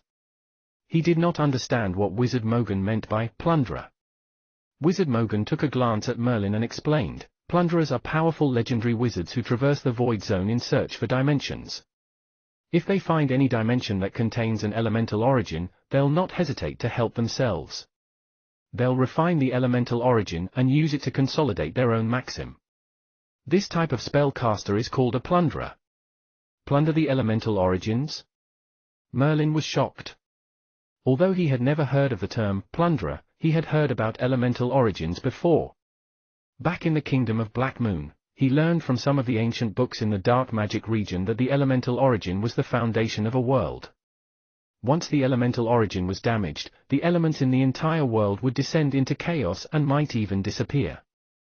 It was important to note that the basis of a spellcaster consisted of mind power and magic power. While mind power could be exercised and improved individually, magic power had to be transformed from the elements. If there were no elements, the world would turn into a void zone. Spellcasters would not be able to level up, and no new spellcasters could be born. This behavior of directly refining the elemental origin was akin to slaughtering the goose that lays the golden egg, because it would destroy the very foundation of spellcasters.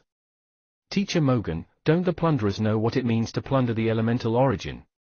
Without the elemental origin, the elements that form the most basic need of spellcasters would cease to exist, and even new spellcasters cannot be born.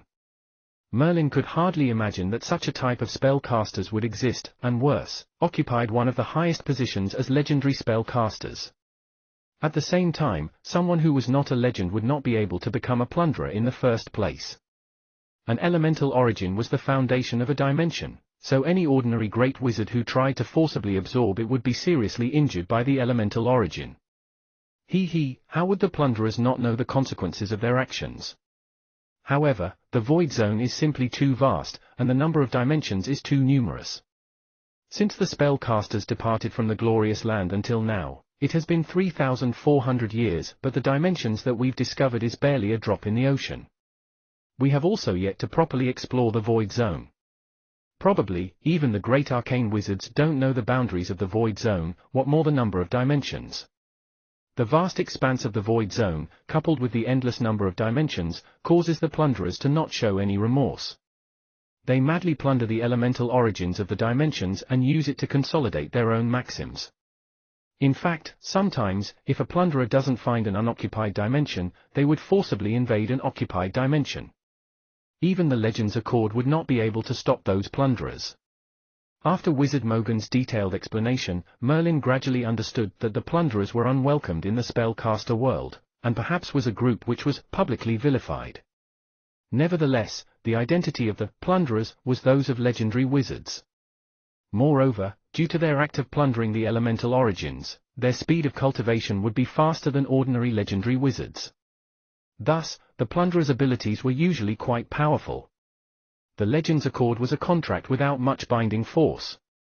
It was not a forceful contract, hence, it was unable to restrain those greedy plunderers. Fortunately, plunderers consisted only a very small fraction among the legendary wizards. Otherwise, the entire spellcaster world would have descended into chaos a long time ago. Most of the legendary wizards did not agree with the act of plundering the elemental origins and were appalled with acts of the plunderers. The appearance of plunderers made Merlin feel that traversing the vast expanse of the Void Zone was not a smooth-sailing journey. Regardless of where he went, there were dangers waiting. The great legendary wizards had powers that were comparable to the gods. Not only did they fight with the gods in the dimensions, but they also exiled them. Therefore, in the eyes of the spellcasters, these legendary wizards were immensely powerful. However, in the eyes of these legendary wizards, it was still far from enough. They needed a stronger power. Teacher Mogan, actually, how many levels of legendary wizards are there? Merlin asked curiously. His knowledge about legendary wizards was still half-baked, and only knew that they needed to consolidate a maxim. Wizard Mogan obviously regarded Merlin with favor because he would answer any question posed to him. This time was no exception. After a pause, he said, "There are also ranks between legendary wizards. An ordinary legendary wizard can only consolidate one maxim. Moreover, the process of consolidating a maxim generally begins at the weakest level, as a first-level spellcaster. At that time, the foundation is laid. That means, for multiple elemental wizards, they have a chance to consolidate multiple maxims in the future. Of course, consolidating a maxim is highly challenging. For example, a 4-elemental wizard should be able to consolidate 4 maxims, but this is just theoretical. In reality, many of the legendary wizards are 4 to 5 elemental spellcasters but only manage to consolidate a single maxim. The more maxims that are successfully consolidated, the more powerful the abilities of the legendary wizard will be. Furthermore, beyond ordinary maxims, there are also ultimate maxims such as the Flame Maxim. Upon consolidating an ultimate maxim, the wizard will be qualified to become an honored legend. In other words, the Legend of Flames. Another example would be the Legend of Darkness. Upon consolidating the ultimate darkness maxim, he became an honored legend and received the title of the Great Legend of Darkness. If your opponent had consolidated an ultimate maxim, then regardless of how many maxims you can consolidate, you would not be a worthy opponent to an honored legend. Of course, it's possible to consolidate 2, 3, or even more ultimate maxims. However, that's highly rare compared to an ordinary legend. Merlin, as a 6-elemental spellcaster, you're a rare gem. Among the numerous legends I've encountered, I've almost never met a 6-elemental spellcaster. Perhaps there might have been a few, but it truly is a rarity. For a 6-elemental spellcaster, the cultivation process before becoming a great wizard is very arduous and leveling up is tough. Some spellcasters spend their entire lives pursuing it but still fail to become great wizards, not to mention legends. However, Merlin, once you become a great wizard and your 6 elemental spells fuse together, you would immediately become the topmost great wizard. If you become a legend, there's hope for you to consolidate 6 maxims and become the topmost legend. Wizard Mogan stared at Merlin as he spoke, and his tone revealed a hint of excitement. Merlin also finally understood why Wizard Mogan had selected him as his disciple. It was not because of any of his special Pandora demon abilities but his identity as a 6-elemental wizard. When Merlin was weak and had not received any Pandora demon ability, he could count upon his identity as a 6-elemental spellcaster to crush other spellcasters of the same level. However, ever since he received Pandora demon abilities, the powerful strength of the Pandora demon abilities had overshadowed his 6-elemental spells, and rendered them almost useless. Sometimes, Merlin even felt that he had made a mistake in constructing 6-elemental spells. Right now, however, it seemed like his identity as a six-elemental spellcaster was the most precious of all. Once he became a great wizard and his six elemental spells fused together, he would immediately become the topmost great wizard. Furthermore, if he had the opportunity to become a legend, he could even hope to consolidate six maxims and become the topmost legend. This was the most important benefit of his identity as a six-elemental spellcaster. However, as Wizard Mogan mentioned, the early stages of cultivation for a sixth-level spellcaster was truly arduous. Even in this endless void zone and the countless dimensions, whoever had the confidence to become a six-elemental spellcaster was no less than a prodigy among all the prodigies. Not only was Merlin a six-elemental spellcaster, but he was already a fifth-level spellcaster. Moreover, the time he had spent cultivating spells so far had been extremely short, shorter than the time spent by an average three-elemental spellcaster to become a fifth-level spellcaster. In this regard, Merlin was unique. With such a talent, it was not surprising that Wizard Mogan was so diligent to accept Merlin as his disciple. Looking at Merlin's contemplative expression, Wizard Mogan also said in a deep voice, "Merlin, don't be arrogant.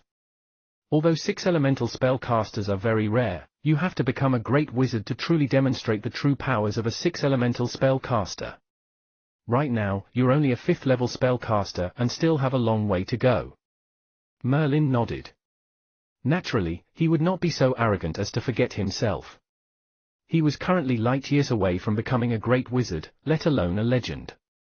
"Oh right, Teacher Mogan, recently I'm thinking of cultivating occult mind spells. I'm wondering if you know any powerful occult mind spells?" Previously, Merlin had been preparing to go to the Glorious Pavilion to find occult mind spells but was delayed because of the plunderer, and did not manage to go. Occult mind spells? Wizard Mogan frowned and said, "Merlin, you should be striving to construct spell models and become a great wizard as soon as you can. Even your two special Pandora demon abilities, you don't have to spend too much time cultivating them. As for occult mind spells, they are even more unnecessary. While they are indeed powerful as well as mysterious and unpredictable, they require a large amount of mind power. Only those who spend most of their energy on cultivating mind powers would start to cultivate occult mind spells. In some sense of the words, these wizards aren't considered proper spell casters." Upon hearing that Merlin wanted to learn occult mind spells, Wizard Mogan felt that Merlin had his sights set too far and wide, and the skills he sought to cultivate were all over the place. In the end, it would only squander his energy. After all, from his point of view, it was already challenging enough for a six-elemental spellcaster to construct a spell and would require a huge amount of energy. Therefore, if Merlin was further distracted, then he would have a hard time achieving anything. Chapter 491, The Yatho Dimension Eye. Chapter 491, The Yatho Dimension Eye. Translator, Endless Fantasy Translation Editor, Endless Fantasy Translation. Merlin sighed in his heart. He understood Wizard Mogan's concerns. In fact, when he first decided to become a six-elemental spellcaster, Teacher Leo also expressed the same concern. However, he had the Matrix. Therefore, the construction of spells, the most difficult hurdle faced by spellcasters, was not an effort-laden process for Merlin. Even if he spent some energy on spell fusion, special Pandora demon abilities or occult mind spells, they would not affect his leveling up. Nevertheless, the thing about the Matrix was that Merlin could only discern it in his head and could never reveal it to anyone. It was his biggest secret. After thinking hard, Merlin could only say euphemistically, "Teacher Mogan, I found that cultivating occult mind spells might be helpful in deriving new spells." Helpful in deriving new spells? Wizard Mogan took a long look at Merlin. He obviously did not believe it, but he could see the determination in Merlin's eyes to learn occult mind spells.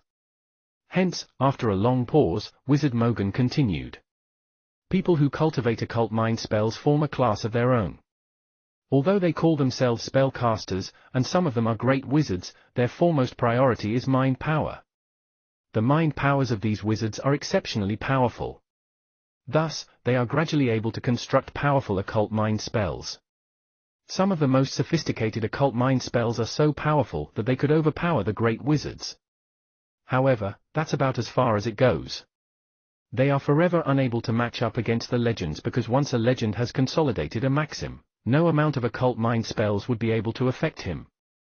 So, Merlin, since you want to cultivate occult mind spells, you should aim for a top-level spell.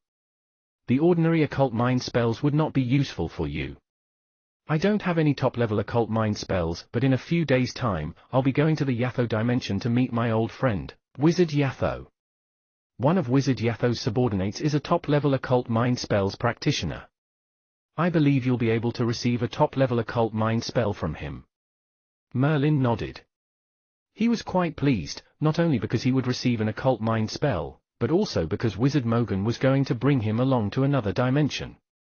In the Endless Void Zone, there were countless dimensions.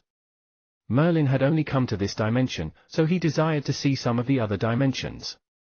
Well, you should go and start preparing. This trip to the Yatho dimension isn't only to meet an old friend and discuss some matters, but also to prepare a gift for you. Wizard Mogan said with a smile. Merlin, on the other hand, frowned in confusion. Gift? What gift? As my disciple, I must give you a treasure, no matter what. Previously, your 3 seniors also received a precious treasure, so naturally, I cannot treat you unfairly. However, since I don't have any treasure with me right now, I can only pay Wizard Yatho a visit. Wizard Mogan's words made Merlin prickle up in anticipation. Thus, Merlin returned to the glorious palace via the passage opened by Wizard Mogan. In the following days, Merlin spent time trying to fuse spells such as Ice type with Fire type, Ice type with Earth type with Wind type, and etc. After various trials, Merlin did not find any spells with similarities or common points. Although he did not find another critical point to fuse 2 different types of spells, Merlin became more and more proficient in fusing the spells from before, which were the Wind type with Ice type spell, and the Fire type with Thunder type spell. Right now, with a single thought in his mind, the spells can be fused together rapidly. The faster the spells could be fused, the more powerful attacks he would be able to unleash in a battle. Faced against a ruthless enemy, the opposing side would not slow down to give him an opportunity to perform a spell fusion. Therefore, the shorter the time period spent to fuse spells, the more useful it would be in real life. Currently, with a single thought in Merlin's mind, the spells could be fused together. In actual combat, very few wizards would be able to prevent Merlin from wielding his fused spells. He persevered for about 5 days, and then finally, Wizard Mogan appeared in Merlin's house. Teacher Mogan. Merlin hurriedly stood up. The entire glorious palace was controlled by Wizard Mogan, so he could move around wherever he wanted. Wizard Mogan nodded. Let's go. I've been observing for a few days. The plunderer had indeed gone far away and will not be coming back. I'll bring you to the Yatho dimension now. Apparently, in the past few days, Wizard Mogan had not let down his guard and was paying close attention to the happenings around the dimension. It was only after he was sure that the plunderer had gone far away that he was ready to bring Merlin to the Yatho dimension. Teacher, I'm ready. Wizard Mogan reached out to grab him, and a force of the power of Maxim wrapped around him. Then, a huge subspace vortex passage appeared inside the house. Let's go. Wizard Merlin led Merlin and stepped into the vortex passage. Swish. Merlin only felt a slight sway, and he found himself in an unfamiliar place. He looked down and saw that there were clouds beneath him. It looked like the Mogan dimension. It turned out that Wizard Mogan had led Merlin to leave the dimension and came to the Void Zone. In the Void Zone, there were no elements, no space, and no time. Merlin again felt the strange sensation where there were no elements that could be transformed into magic power. This kind of feeling, to a spellcaster like him, was truly an uncomfortable sensation. However, he saw that Wizard Mogan appeared extremely calm. The uniqueness of the Void Zone had no effect on a great legend who had consolidated a maxim, like Wizard Mogan. Wizard Mogan, how did the Void Zone form? Merlin asked curiously. Ever since the first time he came from the dark magic region to the Void Zone, he had been curious about it. This question is on the minds of countless spellcasters, but until now, the Void Zone remains a mystery. Wizard Mogan shook his head. A question like that would not stumble just him alone, but even an arcane wizard would not be able to answer. The Void Zone had existed long before the history of spellcasters. The Void Zone had remained a mystery. Even a powerful spellcaster's understanding of the Void Zone was limited. All they knew was that it was unquestionably vast and boundless. It was a mysterious place where there were no elements, no space, and even time had stopped. Here, no one would age. Of course, the Normies were unable to enter the Void Zone, whereas spellcasters who exhausted their magic power would gradually face death. The Void Zone was neither heaven nor earth. The greatest value it contained was the infinite number of dimensions. Well, let's go. From here to the Yatho dimension is still quite a considerable distance. Wizard Mogan was a legend and could rip space apart as he wished, so any distance could be cut short in an instant. However, the concept of space did not exist in the Void Zone, hence traveling via subspace was not an option. Therefore, even the powerful legendary wizards could not travel via subspace and could only rely upon their flying abilities. Merlin also had experience flying through the Void Zone for a long time, but he had only seen Wizard Mogan's dimension. "Teacher Mogan, are we going to fly across like this? The Void Zone is so vast. If we rely solely on flying, how long will it take for us to get to the Yatho dimension?" Merlin hesitated slightly and could not help but ask. "If you rely on your own strength, it'll probably take at least a few years to fly to the Yatho dimension. If it's a more distant place, then it may take decades or even centuries." Wizard Mogan replied with a concealed smile. Merlin's mouth dropped wide open with a look of disbelief. Spending a few centuries just to undertake a journey was something that could only occur in the Void Zone. Considering the vastness of the Void Zone, it would not take just a few centuries, but even tens of thousands of years would not be enough to fly to its boundaries. Merlin did not know what to say. It was not easy to travel from one dimension to another, especially in the Void Zone. Since there's no concept of space in the void space, a runic magic circle isn't effective. Regardless of what type of circle it is, carrying out a long-distance transmission is still reliant on space. Merlin also understood Wizard Mogan's words. Without the existence of space, it was impossible to conduct long-distance transmissions, so one could only rely on the speed of flying. Although it's impossible to travel via subspace, and there's no way to reach another dimension in an instant, there are speed-enhancing casting tools in which development has almost reached its peak. Wizard Mogan smiled, and took out a casting tool that looked like a flying ship from his subspace ring. This flying ship casting tool was painted in red and black. On the inside, there was a large space that was enough to accommodate more than 10 people. "Let's go." Wizard Mogan took Merlin into the flying ship. There were a few futons laid out inside with a small square table in between. The two of them sat opposite one another. Wizard Mogan waved his hand, and a few cups of tea appeared on the small square table. "Settle down. Even with the flying ship casting tool, it'll take a month for us to get to the Yatho dimension." Following that, the power of Maxim flashed on Wizard Mogan's body and covered the entire flying ship. Then, like an arrow shot from a bow, it flew forward instantaneously. In the flying ship, Merlin was looking out curiously. Everywhere in the Void Zone appeared to be identical, so he could not even feel whether the flying ship was indeed flying. Nevertheless, his mind power was certain that the speed of the flying ship was extremely fast, because he could not capture the tracks left behind by the flying ship. It was definitely much faster than Merlin's Traceless Wind and Pandora Demon ability Flash Wind. "I didn't expect that alchemy has developed to such a degree. A speed-enhancing casting tool like this would have been the most advanced casting tool. Even back in the Moltra Empire, right?" Merlin was still somewhat impressed. Such a fast casting tool was something that he would never have discovered even if he combed through the ancient books. He had never come across any introduction of a casting tool that could achieve such high speed.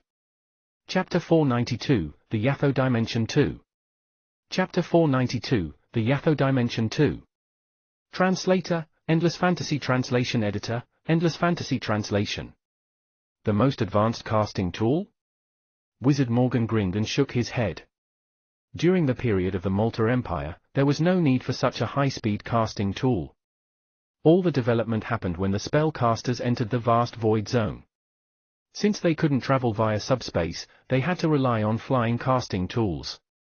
As a result, the development of flying casting tools improved rapidly one after another. In the process, it also helped advance the field of alchemy by a significant margin. Merlin nodded thoughtfully. This was an achievement which was driven by need. Back then, how big was the Malta Empire? Perhaps, to an ordinary spellcaster, it was quite huge, but to the legendary wizards, it would be relatively small because they could simply travel via subspace to any corner of the dimension. Therefore, without any reason, naturally, it was impossible to invent powerful flying casting tools. After all, no matter how fast a casting tool was, how could it compare to traveling via subspace? However, when they came to the Void Zone, many of the spellcasters began to travel toward the hundreds and thousands of dimensions. The distances between the dimensions were too far apart, and there was no space in between them, so it was impossible to travel via subspace. As such, flying casting tools rose to the occasion and became high in demand. The demand was so huge that it led many of the great alchemists to delve into a deeper study of alchemy and thus, was able to transfigure very powerful flying casting tools. The fact that flying casting tools could become so powerful, and developed so rapidly was completely contributed by the numerous spellcasters who entered the Void Zone. Merlin nodded in a pensive manner. He took another look at the Void Zone, but there was basically no change whatsoever. If not for his mind power actively capturing the tracks of the flying ship, he might not be aware that the ship was flying ahead at unbelievable speed. Wizard Mogan's expression was very calm. Aboard the flying ship, he closed his eyes and meditated. Nevertheless, as the owner of the flying ship, naturally, it was impossible for Wizard Mogan to really meditate because he had to use his mind power to control the direction of the ship. Merlin, according to the map of the Void Zone, you can find the Yatho dimension. I'll give you the dimension coordinates of the Yatho dimension. Wizard Mogan gave the coordinates of the Yatho dimension. Merlin was very grateful, because he knew that Wizard Mogan was using actual practice to explain to him how to use dimension coordinates to reach another dimension. Merlin took out the map and followed the dimension coordinates. Quickly, he found the Yatho dimension, and the flying ship was heading in its direction. Gradually, Merlin realized that in order to use dimension coordinates to reach another dimension, it was necessary to also have a map of dimensions. Only by following the map of dimensions will spellcasters be able to find a dimension quickly. After an unknown period of time, Merlin's eyes shot open. At this moment, the flying ship had gradually approached a huge cluster of clouds. This cluster of clouds was a huge dimension, just like Wizard Mogan's dimension. Wizard Mogan, we've arrived at the Yatho dimension. Merlin compared the map of dimensions and found out that they had arrived at their destination, the Yatho dimension. Wizard Mogan also slowly opened his eyes. He asked Merlin with a half-smile, "Merlin, do you know the use of dimension coordinates now?" Merlin nodded and said, "Thank you very much, teacher. With your flying ship and map of dimensions, I now know the use of dimension coordinates." In fact, over the past month, Merlin had been observing the flying ship and the map of dimensions every single day.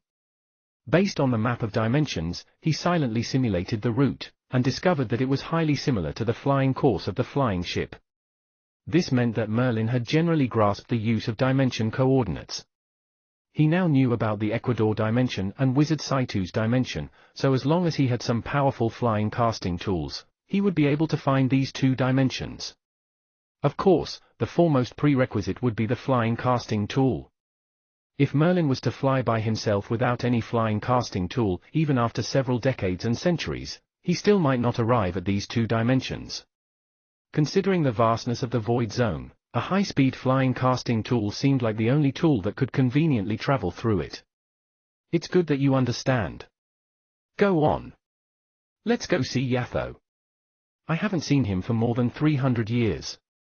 Wizard Mogan looked at the dimension before them, and a slight smile appeared on the corners of his mouth.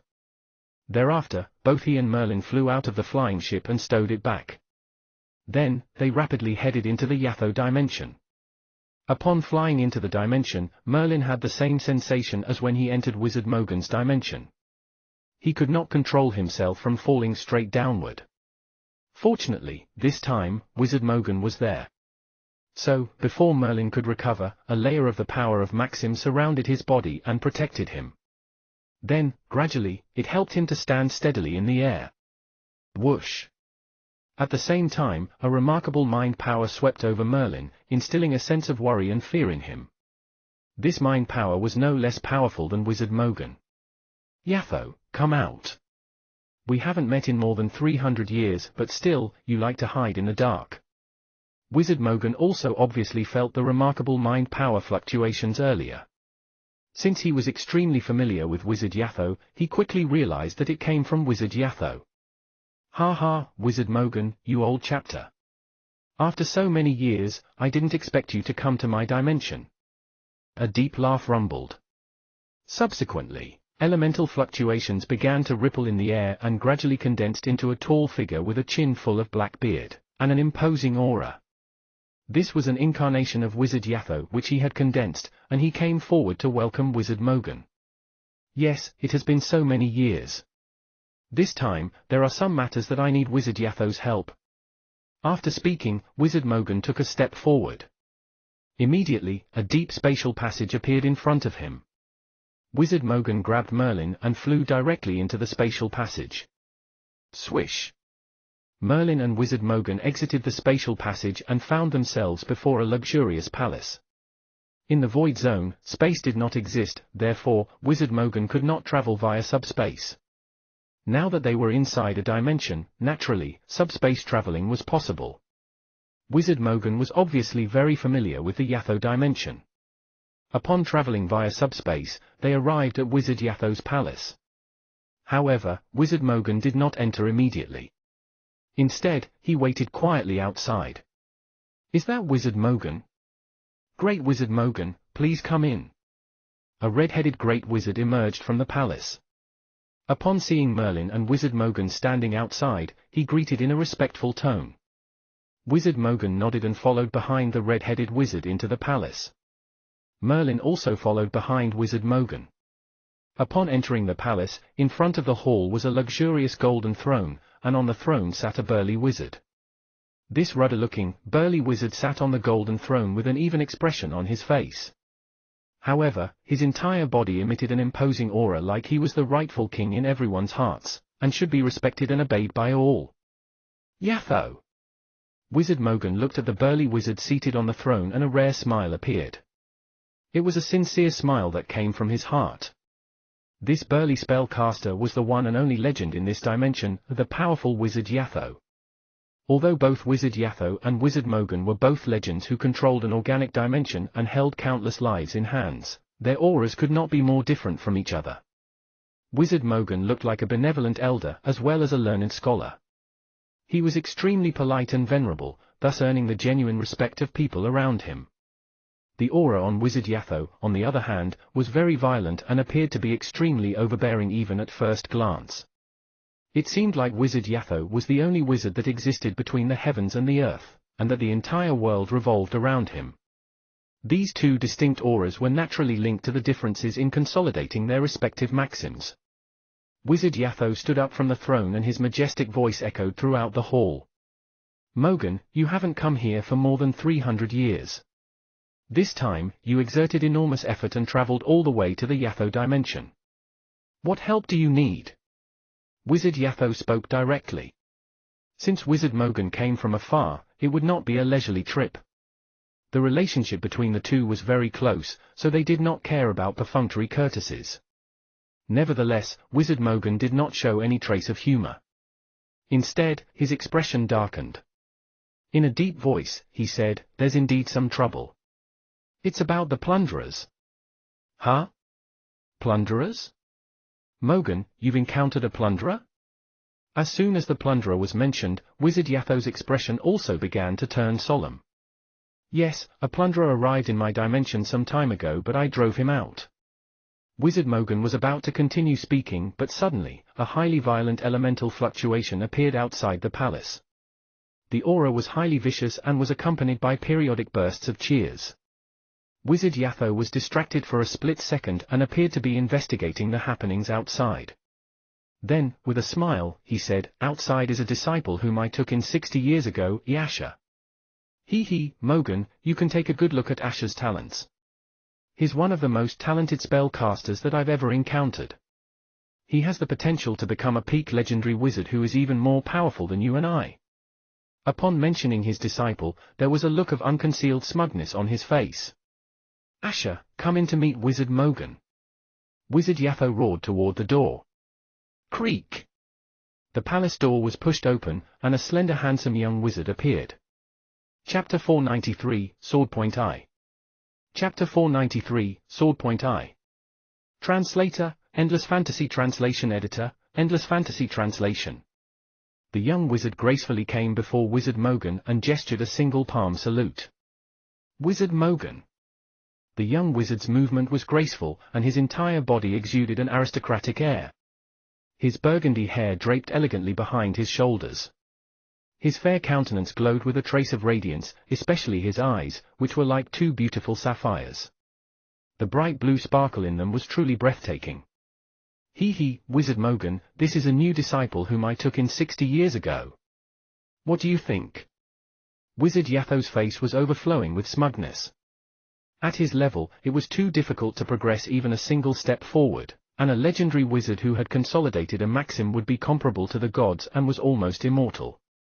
Since the legendary wizards were unable to progress forward, yet enjoyed near immortality, their next greatest achievement would be to nurture excellent disciples. Under Wizard Mogan's watchful eyes, Asher, who was a complete combination of beauty and handsomeness, could hide no secret. He was a 5-elemental spellcaster, a 7th-level wizard, and almost all his spells contained Fusion Pandora demon abilities. Such qualifications were considered outstanding, especially since his self-derived 7th-level spells were very powerful and had Fusion Pandora demon abilities. He was probably able to match an ordinary 9th-level spellcaster, which was one of the reasons why Wizard Yatho was so satisfied with Asher. Yes, very good. He's considered an excellent prodigy. Wizard Mogan calmly nodded. On the surface, he could see that Asher was indeed a talented prodigy. However, for Asher to earn such high extol from Wizard Yatho, it remained slightly dubious to Wizard Mogan. Unless, there was other uniqueness about Asher that he could not see. Mogan, you're going to be dumbfounded. Do you know how long Asher spent to cultivate himself to this point? How long? Wizard Mogan glanced at the peculiar expression on Wizard Yatho's face and took a careful look at Asher. Then, he said with some uncertainty, 100 years? Asher only spent 75 years to cultivate himself to this extent. Mogan, have you seen such a fast-paced prodigy? Wizard Yatho laughed heartily, obviously very satisfied with Asher's achievements. Asher's expression did not change, but a slight smile appeared on his face. He maintained a graceful posture, but there was a glint of pride on his face. It was a natural reaction that stemmed from his sense of self and was not a fake show. His confidence was boosted. Generally speaking, becoming a 7th-level spellcaster in 100 years was not too difficult and achievable for any talented wizards. However, to successfully construct 5-elemental spells, with various Fusion Pandora demon abilities as well as deriving highly powerful and compatible 7th-level spells, such a spellcaster was quite rare. Wizard Yatho looked at Asher and said with a regretful tone, although Asher spent 75 years to get to this point, he actually spent 35 years just to construct highly compatible 7th-level spells. If only he was willing to give in and construct ordinary 7th-level spells, he would have spent a mere 40 years. 40 years? Wizard Mogan's face shifted. Finally, his heart was slightly moved. Previously, the 75 years mentioned was only indicative of a relatively powerful prodigy. 40 years, on the other hand, exceeded the boundaries of an average prodigy. It was not surprising that the usually hard-to-please Wizard Yatho would take Asher in as his disciple and bestow such high praises on him. Honorable Wizard Mogan, you're a great legend. My teacher often mentions you. You've consolidated the Ice-type maxim and have an unparalleled understanding of Ice-type spells. I hope that Wizard Mogan can give me some hints about Ice-type spells. Asher said politely. Not bad. Yatho, you indeed took in a good disciple. Wizard Mogan nodded with a smile but did not look at Asher again. On the contrary, Wizard Yatho had noticed Merlin earlier but did not pay him any attention since he was only a 5th-level wizard. Now, however, he saw that Wizard Mogan had brought Merlin along wherever he went, so their relationship would not be simple. So, he immediately asked, Wizard Mogan, this is... Even though Merlin's spellcaster level was very low, his expression remained calm and unruffled without any trace of formality. This roused Wizard Yatho's curiosity. Mogan glanced at Merlin with a seemingly casual look, and calmly replied, "He's my new disciple, Merlin." Mogan, you've not taken in a disciple in a few hundred years. Why would you suddenly take in a 5th-level spellcaster as your disciple? I'm sure that Wizard Merlin must be unique in some way. Beside them, Asher's sapphire blue eyes glinted and directed his gaze on Merlin. Wizard Mogan did not answer directly but pointed to Merlin. "Yatho, this is one of the reasons that I came to see you. I would like to meet your subordinate, Wizard Arces. He's a top-level occult mind spells practitioner. My disciple would like to learn occult mind spells, so I was hoping that Wizard Arces can share some top-level occult mind spells with my disciple." Huh? Wizard Merlin would like to learn occult mind spells? Wizard Yatho gazed at Merlin. This time, however, his gaze was not filled with warmth but with a surge of brutal pressure. This kind of pressure, Merlin had only sensed it before on Wizard Mogan. The invisible pressure made Merlin feel like he was suffocating. Merlin knew that this was the pressure exerted by mind power. Although Wizard Yatho was not an occult mind spell practitioner, he was still a legendary wizard. Even without any specialized training, his mind power was truly fearsome and far exceeded what Merlin could resist. Therefore, Merlin's mind heart rattled wildly. A huge amount of mind power began to outpour on the surface of his body, and formed a layer of mind power armor to resist the mind power attack from Wizard Yatho. Once the mind power achieved the 7th level, it would undergo a qualitative transformation. Such a transformation would turn the mind power from being intangible to tangible, with the ability to interact with solid matter.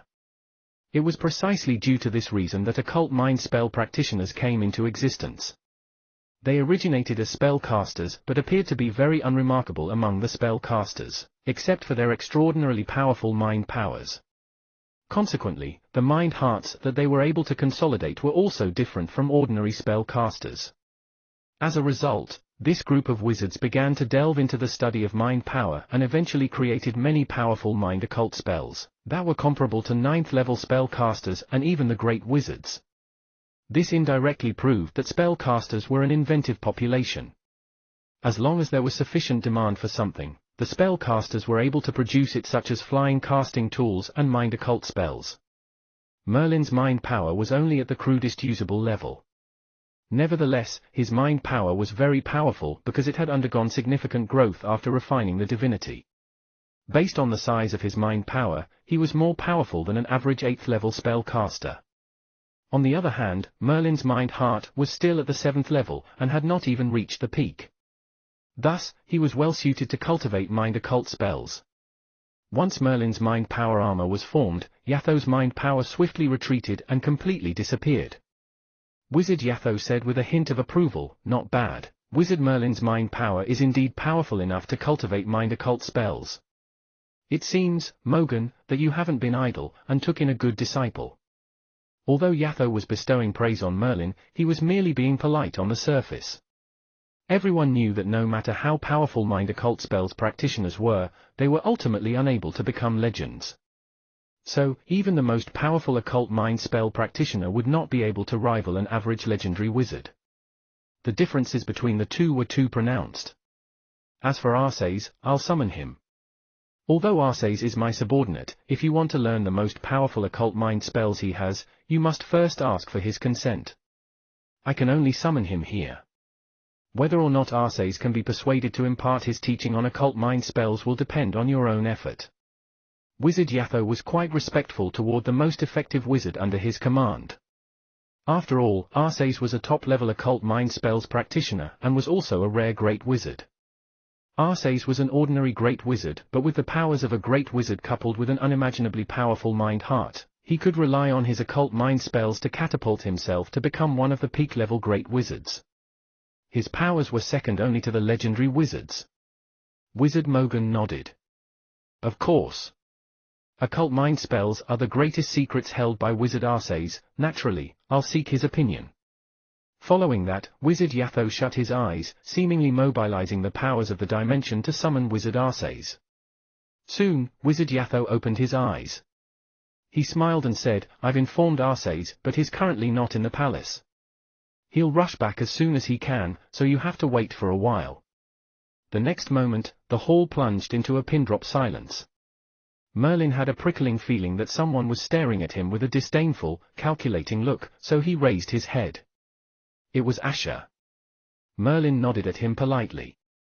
Suddenly, Asher stood up in an aggressive manner and said to Wizard Mogan, "Wizard Mogan, I've never left this dimension, and haven't met prodigies from other dimensions.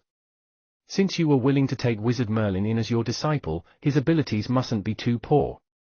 Hence, I want to spar with Wizard Merlin to observe each other's spells." Wizard Mogan frowned. Asher seemed a little impudent to him. Beside him, Wizard Yatho did not seem to mind. Instead, he laughed. "Ha ha, Mogan, you don't have to be suspicious. Asher is like that. Every time he encounters someone who is of the same skill or someone who is slightly more powerful, he likes to challenge them. In this dimension, Asher has never utilized my influence but carved a famous reputation on his own. Since Arceus will take some time to arrive, just let the two of them spar for a moment. It's not a big deal. I'll make sure Asher exercises some caution and will not hurt Wizard Merlin." Wizard Yatho also wanted to see the comparison between Merlin and Asher, though of course, he had complete confidence in Asher. "Merlin, what do you think?" Wizard Mogan turned his gaze to Merlin. Merlin glanced at Asher, his opponent was eager to strike. "If that's the case, Teacher Mogan, I'm willing to learn from Wizard Asher." Merlin also stood up, and his gaze glinted as sharp as a knife. In an instant, his expression turned extremely ruthless. That ruthless gaze seemed to belong to a completely different person. Chapter 494, Sword Point 2. Chapter 494, Sword Point 2. Translator, Endless Fantasy Translation Editor, Endless Fantasy Translation. "Very well, right here, both of you can spar around." Wizard Yatho extended a finger, and in an instant, wisps of wind elements formed a circular ring in the hall, surrounding Merlin and Asher inside. This was Wizard Yatho's power of Maxim.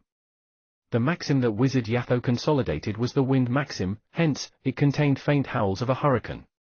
The legendary wizards could consolidate several Maxims, but even the same Maxim could have some variances.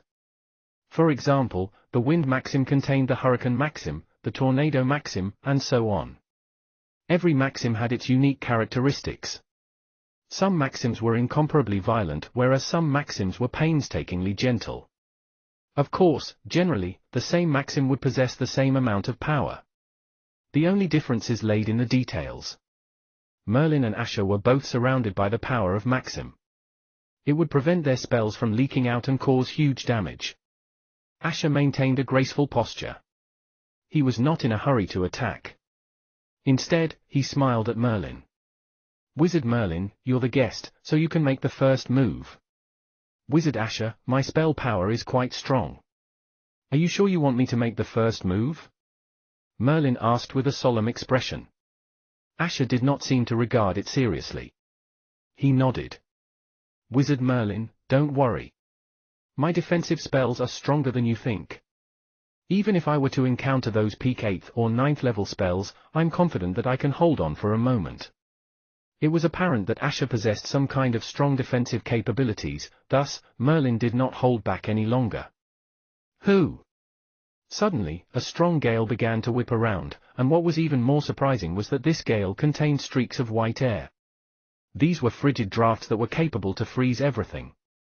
The spell that Merlin wielded was the fusion between wind and ice-type spells, therefore, the strong gale was interspersed with wisps of frigid drafts. Anywhere that the strong gale whooshed past, thick layers of ice crystal began to appear. Asher's expression underwent a massive change. Although he was confident that his defensive spell was able to resist average 9th level spell casters, and would be able to withstand a 9th level spell for a moment. Right now, faced with this strong gale interspersed with frigid drafts, a strong sense of foreboding rose in his heart.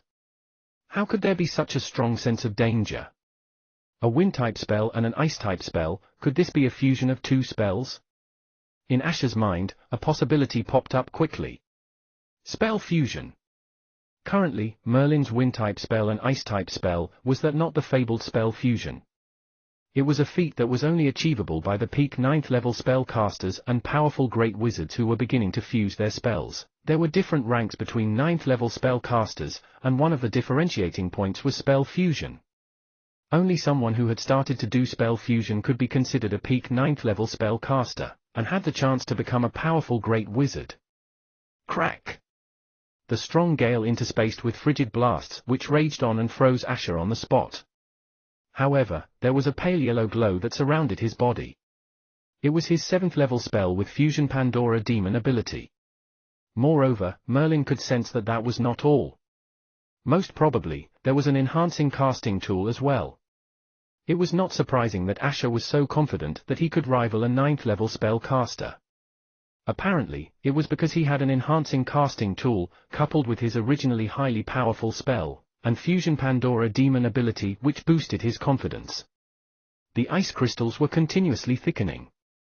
The fusion between ice and wind-type spells boosted the power of the spell by manyfold, but still, it was only a binding spell.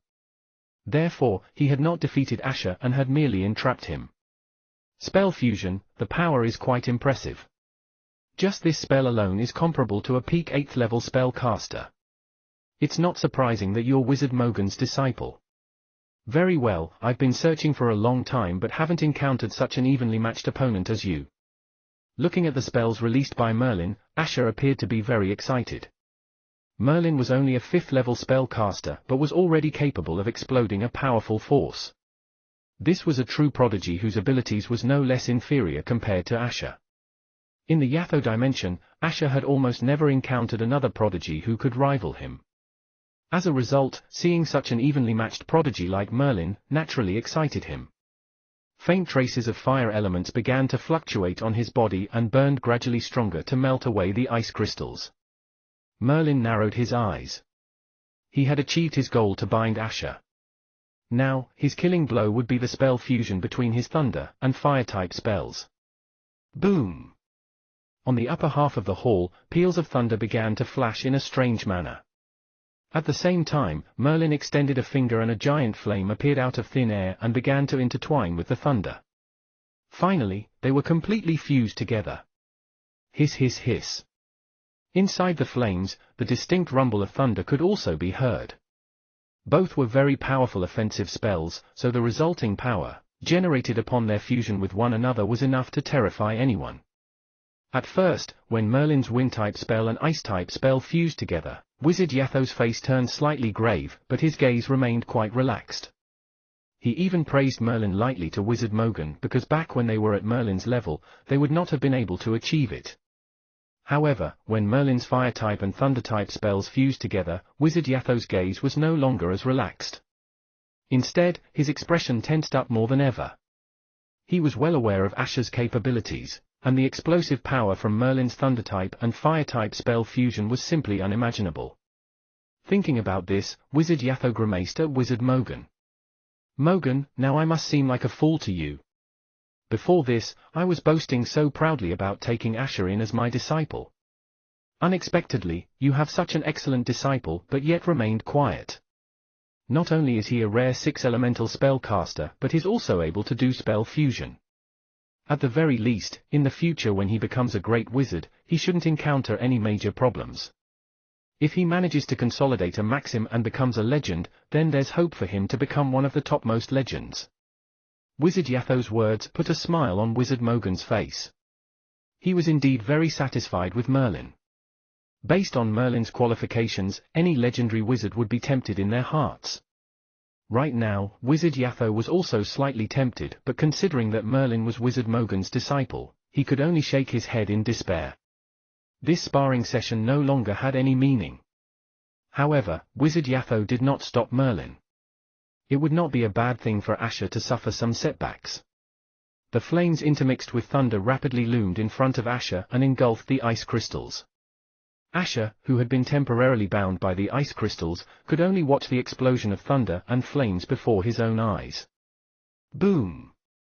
Under the guidance of Merlin's mind power, the flames and the thunder exploded in an instant.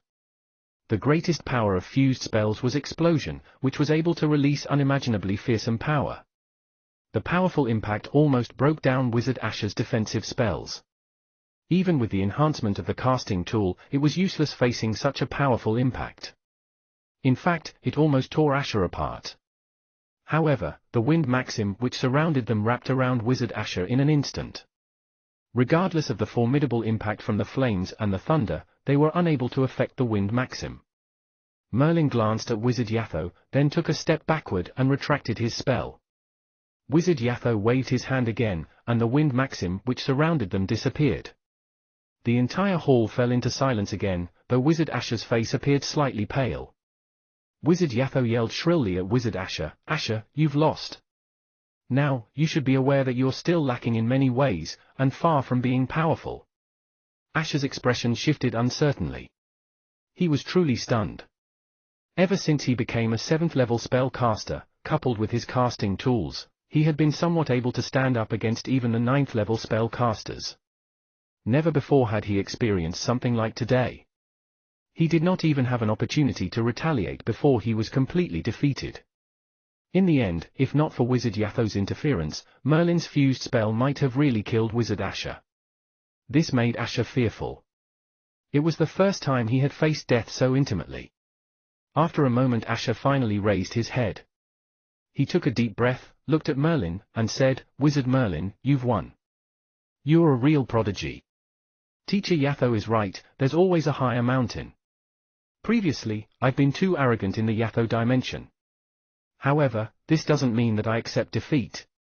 I'll also attempt a spell fusion, and if I succeed, I'll challenge you again." There was a strong fighting spirit flashing in Wizard Asher's eyes. It seemed that his spirit had not been crushed by Merlin. Merlin smiled. Asher's talents were not bad. In fact, they were relatively good except that he did not have fused spells. Moreover, Asher's admirable attitude was the most important aspect of all. Despite his defeat, he did not give up and had the courage and willpower to continue improving himself as well as challenge Merlin again. With such an admirable attitude, as long as there was no unexpected interference, he should have no problem becoming a great wizard. Ha ha, not bad. Asher, you have a strong fighting spirit. I'm optimistic about you, but it's not necessary for you to attempt spell fusion. What you should do now is strive to become a 9th-level spell caster as soon as possible, then immediately try to combine your spell models. When all your spells are fused together and you become a great wizard, you'll naturally become one of the top great wizards. Although Asher had been defeated, Wizard Yatho was very satisfied with Asher's attitude. With an attitude and a fighting spirit like this coupled with Wizard Yatho's guidance, Asher would definitely become one of the top great wizards. As for becoming a legend, even the great honored legends would not dare to claim that they could nurture someone into becoming a legendary wizard. The birth of every legend required great opportunities and great perseverance. Mere guidance alone would not consolidate a maxim easily.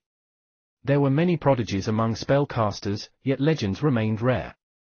Kai! At this moment, the castle door creaked open and a man wearing a long black cape appeared in the hall. Chapter 495, The Test. Chapter 495, The Test. Translator, Endless Fantasy Translation Editor, Endless Fantasy Translation. The black-caped man appeared to be slightly pale and gaunt, but he had a pair of eyes that looked like the endless starry sky, full of unknown mysteries. Merlin exchanged a quick glance with him and found himself almost trapped in the depths of the other person's eyes. Such a formidable mind power shocked even Merlin. He's so powerful.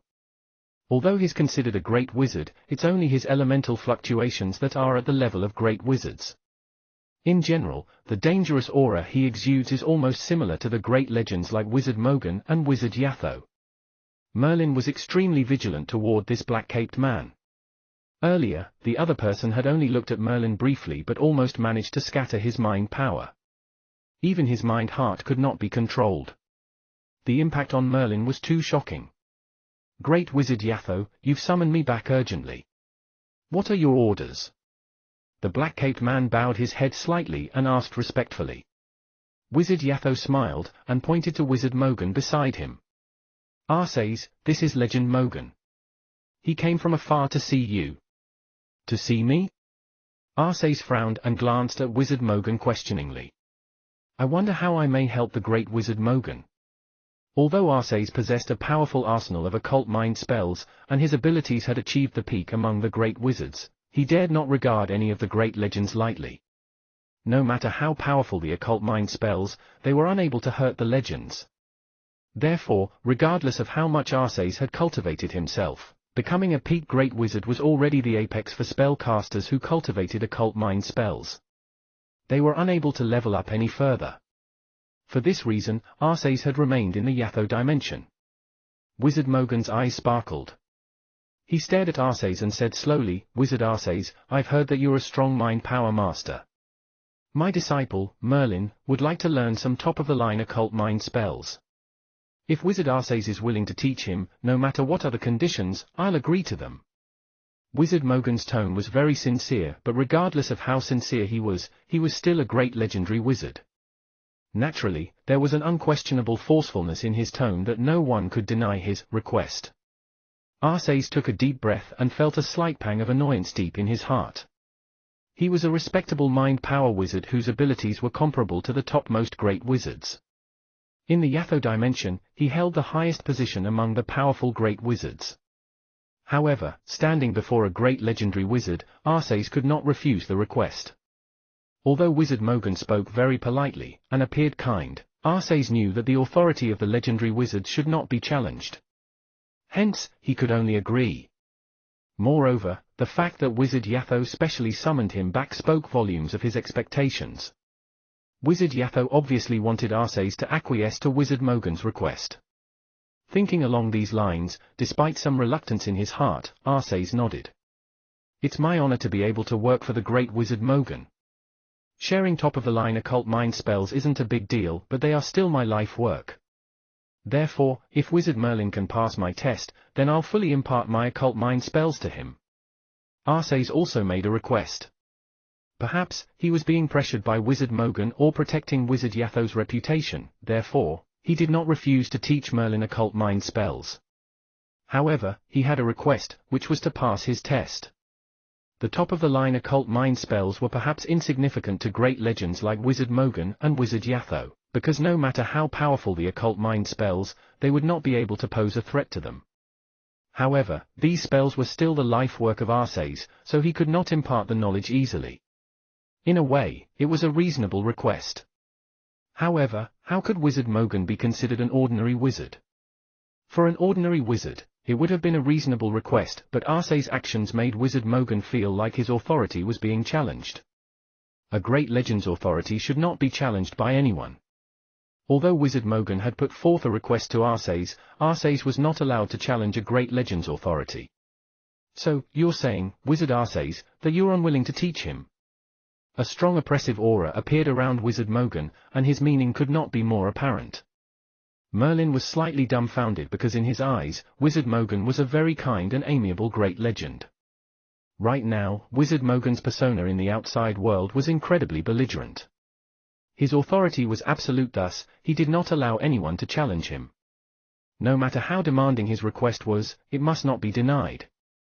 Otherwise, it was equivalent to challenging Wizard Mogan. This was truly a legendary wizard. A legendary wizard who controlled a dimension, and was comparable to the gods. Wizard Arceus' face paled slightly. He cast a look at Wizard Yatho, believing that Wizard Yatho would not sit back and allow Wizard Mogan to oppress him in this manner, especially in the Yatho dimension. After a long moment, Wizard Yatho slowly spoke, "Wizard Mogan, this is only a small matter, you don't have to get all hot under your collar. Wizard Arceus has been in the Yatho dimension for hundreds of years and contributed a lot. Moreover, occult mind spells are truly his life work." Seeing that Wizard Yatho had spoken, Wizard Mogan frowned slightly. After all, they were in Yatho's dimension, and Arceus' position in the Yatho dimension went beyond mediocre. If he had forcefully mistreated Arceus, then Wizard Yatho might be forced to step in to protect the Yatho dimension. If that happened, then matters would only become more complicated. At this moment, Merlin stepped forward and asked Arceus, "Wizard Arceus, may I know what type of test it is?" Arceus paused momentarily and said in a deep voice, "It's a test of mind power.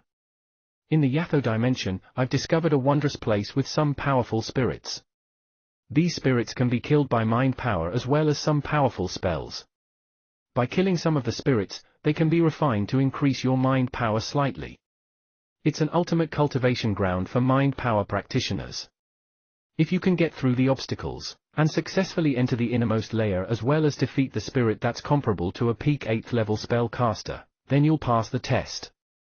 There is such a place? Merlin's eyes lit up. Before he could continue asking, the black cat Didymos suddenly appeared on his shoulder. There was a sense of urgency in his tone. Merlin, quickly agree to him. These are spirits, so if I can devour some of those spirits, then my half-spirit form might be able to transform into a real living being. This might complete the transformation between spirits and living beings. The black cat Didymos had not appeared for a long time. Even when he appeared occasionally, he would continue to slumber. As a half-spirit, the black cat Didymos' desire was to become a living being because only a living being would be able to continue to grow, and become a powerful creature. As for spirits, perhaps some particularly powerful spirit could unlock such achievements, but the black cat Didymos was unable to do it. He was only a spirit of the runic magic circle which had unexpectedly gained a shade of life. He became a half-spirit but lost the runic magic circle. The black cat Didymos seemed to have lost his foundation and would remain like this forever. In fact, as time went by, he would gradually weaken, and finally, his spirit would dissipate. Judging from the deep continuous slumber of the black cat Didymos, he must be trying to delay the dissipation of his spirit. Hence, it was apparent that the black cat Didymos was in grave danger. Didymos, if you devour the spirits, there's hope for you to become a living being? Merlin asked uncertainly. Yes, the only way for me now is to devour the spirits. Otherwise, in a few years' time, I'll disappear. Or in your language, I'll die. The black cat Didymos had helped Merlin a lot, not to mention that the journey from the kingdom of Black Moon to the Void Zone, and then the unknown dimension was undertaken by both Merlin and the black cat Didymos only. Naturally, Merlin would not sit back and allow the black cat Didymos to wither away. Thinking about this, Merlin decided in his mind. He turned to Wizard Mogan and said, Teacher Mogan, I'm willing to participate in Wizard Arcee's test. Wizard Mogan stewed for a moment and gazed coldly at Arcees. Since Merlin has agreed, then you'll arrange the test as soon as possible. Great Wizard Mogan, I'll arrange it now. Wizard Merlin, please come with me.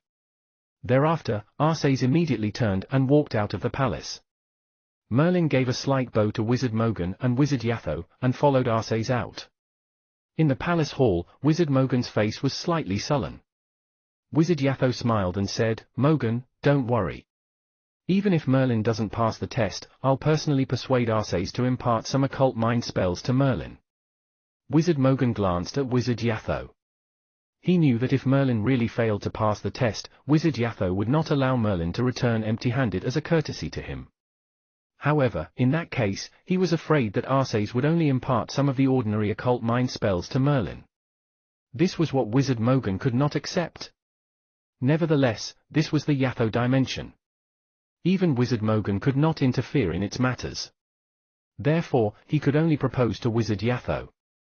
Yatho, you're the master of this dimension, so you should be able to see all of Merlin's movements, right? I would like to see him being tested as well. What kind of test is it? Wizard Yatho nodded. That is of course. If Merlin encounters any danger, I'll immediately act and will not allow him to be harmed. As he spoke, Wizard Yatho flicked a finger inside the hall. Suddenly, in the air, an image appeared. It was an image of Merlin and Arcees on their journey. With this image, Wizard Mogan was able to observe Merlin's situation.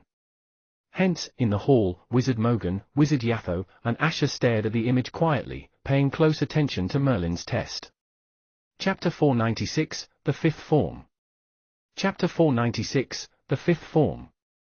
Translator, Endless Fantasy Translation Editor, Endless Fantasy Translation. The difference between the Yatho dimension and Wizard Mogan's dimension was too stark. Wizard Mogan's dimension was a landscape of prosperity and peace with the glorious palace guarding the fort. While some of the cities were self-governed, there were no large-scale conflicts or warfare. On the other hand, the Yatho dimension was completely different. Led by Arcees, Merlin swiftly departed from the palace, crossed over some mountains, and found himself hovering in the air above a densely populated and highly developed city. However, at this moment, the cities were suffering from the destruction of a massive war. Underneath them, smoke and dust formed a thick layer in the air. The troops on both sides were at war, and there were hundreds and thousands of men and horses killing one another on the battlefield. The horrifying sound of massacre resounded continuously in the air. Merlin and Arcés were both hidden in the air, undiscovered by anyone. If it was merely a massacre between ordinary normie troops, then it would not attract Merlin's attention. However, he discovered that amidst the troops, there were spellcasters in their ranks. From time to time, the spellcasters would release some spells in tandem with the attacks of the troops, instantly causing the war to become even more vicious. When an ordinary spellcaster became involved in the War of Normies, it would cause the war to become more ruthless, where a powerful spellcaster could destroy an entire city with a single spell. Hundreds and thousands of men and horses were no match for a powerful wide-range spell. This was similar to the war between the Kingdom of Black Moon and the Kingdom of Light back then. It was the participation of spellcasters that caused the war to become so vicious. Such a concentrated, bloodthirsty atmosphere. There are all kinds of negative emotions. How horrifying! Merlin's expression shifted slightly. Darkness Eye in his hand was wildly absorbing all the negative emotions in the air. A faint trace of cool air began to appear in his palm. Naturally, Merlin knew that these were negative emotions. Darkness Eye excelled at absorbing all kinds of negative emotions to become more powerful. In fact, when the negative emotions were accumulated up to a certain level, it might also cause a backlash to the spellcaster. Currently, the seal on the fourth form of Darkness Eye had long since been removed by Merlin. This was also the highest form that Wizard Leo had cultivated, the fourth form of Darkness Eye. Previously, the fourth form of Darkness Eye stirred up a lot of trouble for Merlin. He had to constantly use the power of Maxim to suppress the fourth form of Darkness Eye.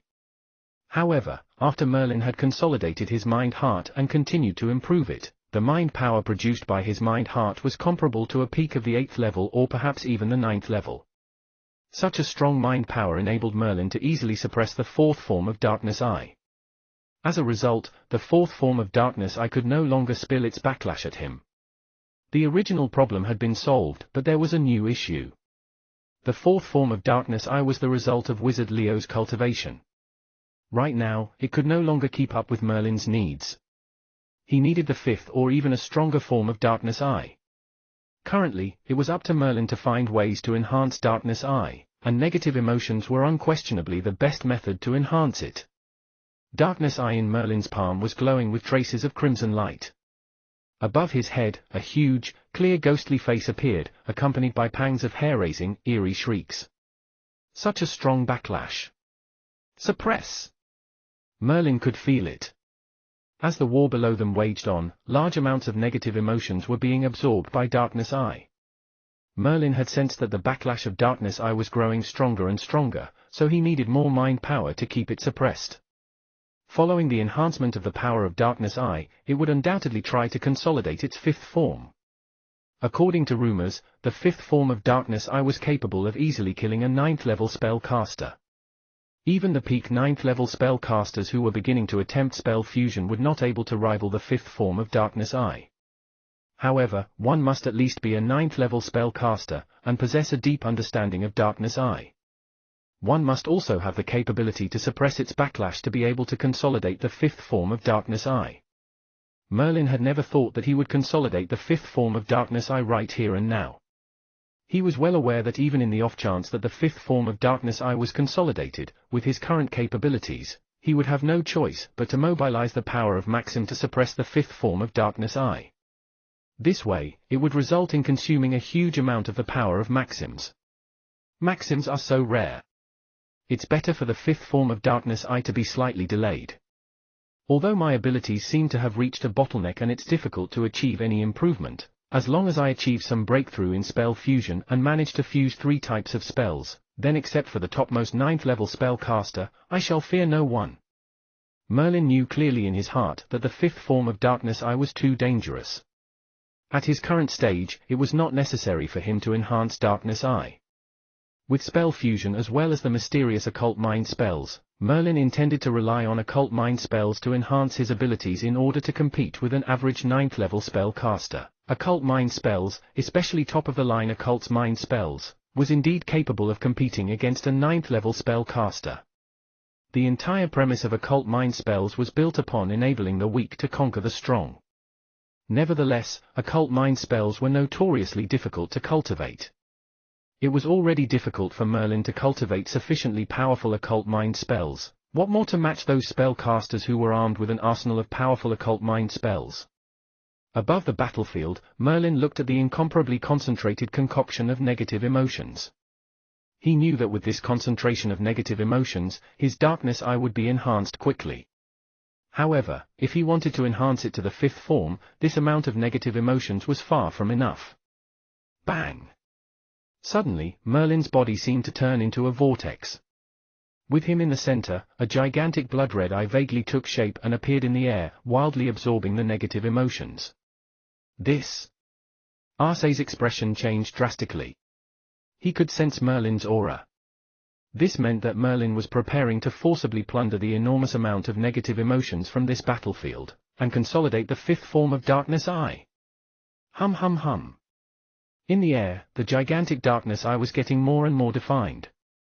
The enormous amount of negative emotions needed by the 5th form of Darkness Eye was being continuously supplied from the battlefield. If this went on, it would be only a short time before Merlin had accumulated enough negative emotions to consolidate Darkness Eye to its 5th form. That would be a powerful force that could instantly kill a 9th-level spellcaster.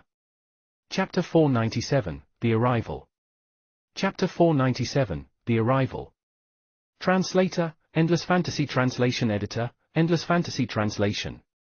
Merlin's irregularity had also been noticed by Wizard Arcees. However, it did not mean that Wizard Arcees was particularly observant because Merlin's movements were simply too pronounced. Not only Arcees but even the numerous Normies below them saw it. The disruptions from the huge ghostly face above Merlin's head, as well as the pangs of hair-raising eerie shrieks, were extremely noticeable. Below them, both sides of the war halted their attacks, and raised their heads in horror to look at the huge ghostly face in the sky. In the crowd below, a few spellcasters in black robes and purple hair stared at the ghostly face in the sky with a grave expression. Wizards, what's happening? Could this be outside help summoned by Bailan country? A burly man who was wearing an armor, and looked like the commander of the troops stared at the ghostly face in the sky asked in low voice. Marshal, this probably isn't help summoned by Bailan country. Such a powerful wizard should be a passing spellcaster. We shouldn't act too rashly. If we wait a moment, this powerful wizard might leave on his own accord. These spellcasters appeared calm on the surface, but in reality, a storm was raging deep inside their hearts. The terror that the ghostly face brought about made them feel like they were suffocating. They were only 6th-level spellcasters. By helping the Normie troops wage war on one another, they were probably unable to become 7th-level spellcasters forever.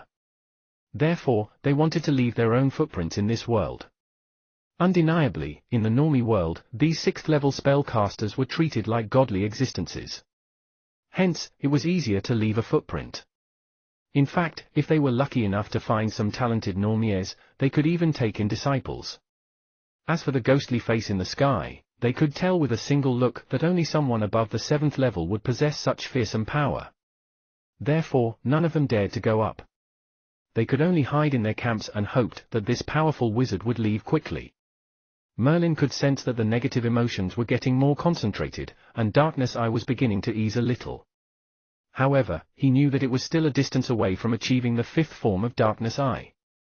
Nevertheless, this provided Merlin with some direction. Apparently, enormous amounts of negative energy could allow Darkness Eye to be continuously enhanced, and there was potential to consolidate the 5th form of Darkness Eye. Wizard Merlin. Finally, Wizard Arcees could not hold back from speaking. Although he could sense a massive aura coming from the huge ghostly face, upon further investigation, he discovered that there was nothing special about it. Its power was only almost comparable to some 9th-level spellcasters. After all, the 5th form of Darkness Eye had not been fully consolidated yet. Merlin had suppressed Darkness Eye, and stopped it from absorbing the negative emotions. The ghostly face above his head gradually dissipated. Following that, Merlin asked Arcees, Wizard Arcees, in the Yatho dimension, is it always this chaotic? There are wars and massacres everywhere, and even spellcasters are involved. Wouldn't this be ill-suited for the development of the dimension? Arcés cast a peculiar look at Merlin, then asked strangely, Wizard Merlin, how do you know that wars and massacres are ill-suited for the development of the dimension? Isn't it? Wars and massacres would bring chaos to the dimension. Naturally, the development of the spellcaster civilization would be slow and perhaps even stagnant. Merlin thought about it and replied according to his understanding. From his viewpoint, Wizard Mogan's dimension was probably the best dimension to develop and grow. Arcés smiled and said, in order to determine whether a dimension's development is good or bad, you should pay attention to how many powerful wizards are produced, especially those who are the 7th level and above. Look at the spellcasters below. Do you see any 7th level spellcaster? They are all spellcasters below the 7th level. Moreover, massacres and wars do not represent disorder. The war below is between a few kingdoms, but they all thirst for unity. The conflict between these few kingdoms has been going on for a few centuries. As for the development of a dimension, wars and massacres cannot stop a dimension from developing. What truly hinders the development of a dimension is a disorder, which is most feared by all.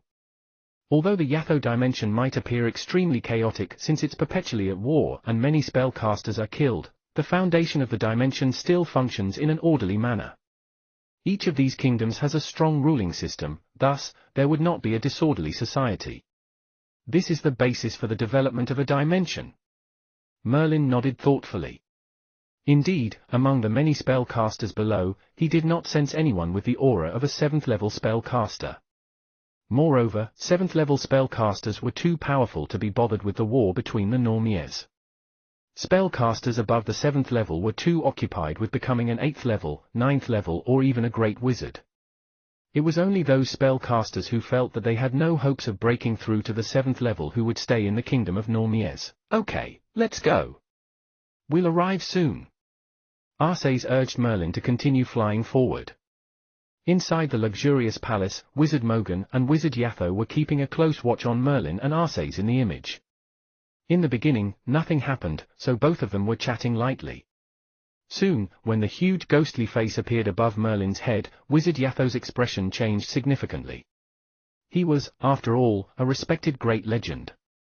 Naturally, he knew that this was a powerful special Pandora demon ability. Darkness Eye, this is actually Darkness Eye. According to rumors, isn't the great legend of Darkness Eye supposed to be in the glorious land? How can it appear on Wizard Merlin? Wizard Yatho gazed at Wizard Mogan suspiciously, a vague guess forming in his head. Wizard Mogan cast a sideways glance at Wizard Asher, so Wizard Yatho ordered Asher out of the palace. Then, in a deep voice, he said, "Okay, you can tell me now." Wizard Mogan smiled and said, "Haven't you guessed it? Is he really a spellcaster from the glorious land?" Wizard Yatho's face was filled with disbelief. The glorious land, even the great legends such as them could not lock down its location and could only drift around in the void zone. Moreover, the strongest arcane wizard had locked down the glorious land, so it was very difficult to enter from the outside. In addition, for some unknown reason, the number of spellcasters coming from the glorious land had been dwindling. Some thousands of years ago, there were quite a few, and up to 1,000 years ago, there were also quite a few. In the past few hundred years, however, it had been rare to hear of any spellcasters from the glorious land entering the void zone. Many of the spellcasters were eager to know whether something had happened to the glorious land. "Mogan, did you ask what had happened to the glorious land?" Wizard Mogan hesitated and nodded. The glorious land had become the tomb of the gods. Some of the ancient gods have been suppressed in the glorious land, but some still hold on to their divinity and are yet to die. When the war broke out the last time, the glorious land suffered huge damage. From then on, the glorious land has been steadily declining. Now, even great wizards are few and far between. So, it has been declining. Nonetheless, the glorious land is the root of all of us as spellcasters. There are also rumors that there was a reason why spellcasters were born in the glorious land, and that the secret of the strongest arcane wizard is also hidden in the glorious land. As Wizard Yatho thought about these, he appeared to be excited. Well, let's continue watching. Merlin came from the glorious land, but he also has no way to return to the glorious land. unless he can find it back in the future. Wizard Mogan was very satisfied with Merlin, not because of his identity as a wizard from the glorious land, but because of the excellence of his natural talents. Both of them paid close attention to Merlin and Arcés. If something was to happen, Wizard Arcés, who controlled the dimension, would be the first to find out and rescue him. Across the clear sky, there were no clouds. Instead, there were two figures flying rapidly in the air. Concerning the speed of flight, Merlin was extremely fast. Any 9th level spellcaster would be hard-pressed to match up to Merlin's speed. However, Arcés was a great wizard who had combined all his spells into one, so his speed was even faster and far from achievable by Merlin. Judging from the surface, Arcés appeared to be just an ordinary great wizard. However, if one was to look a step further and found out that he was a top mind power master, then he could no longer be underestimated. Generally, the top-level mind power masters were infinitely close to a legend, and were considered the apex among the great wizards. Otherwise, Arcés would not have become one of the most powerful great wizards under Wizard Yatho, and earned his deep trust. As for the great wizard's spell powers, Merlin had seen them before. On the other hand, he had never seen the power of occult mind spells. In fact, Merlin was not quite certain what kind of powers the occult mind spells possessed. "We're here." Just as Merlin was gauging Arcés and wanting to understand his occult mind spells, Arcés suddenly flew downward. It seemed like they had reached their destination. So, Merlin quickly followed. Below them was an endless forest, and in one of the clearings, there were 3 faint figures. Swish swish. Merlin and Arcés swiftly descended on this clearing, and the figures immediately became alert. When they saw Arcés, their faces turned respectful. "Teacher!" These 3 figures, 2 men and 1 woman, were all wearing blue long wizard robes. There were some faint runic fluctuations coming from their bodies, and they held casting tools such as magic staffs. It was evident that they came from wealthy backgrounds, and were not ordinary spellcasters. Chapter 498, Mindstorm. Chapter 498, Mindstorm. Translator, Endless Fantasy Translation Editor, Endless Fantasy Translation. Arcés was interested in making these wizards his disciples, but they had not passed the test and was about to take it with Merlin. Arcés pointed at Merlin. "This is Wizard Merlin. He'll be taking the test with you." Instantly, the 3 spellcasters looked toward Merlin, but they furrowed their brows in response, and were evidently puzzled.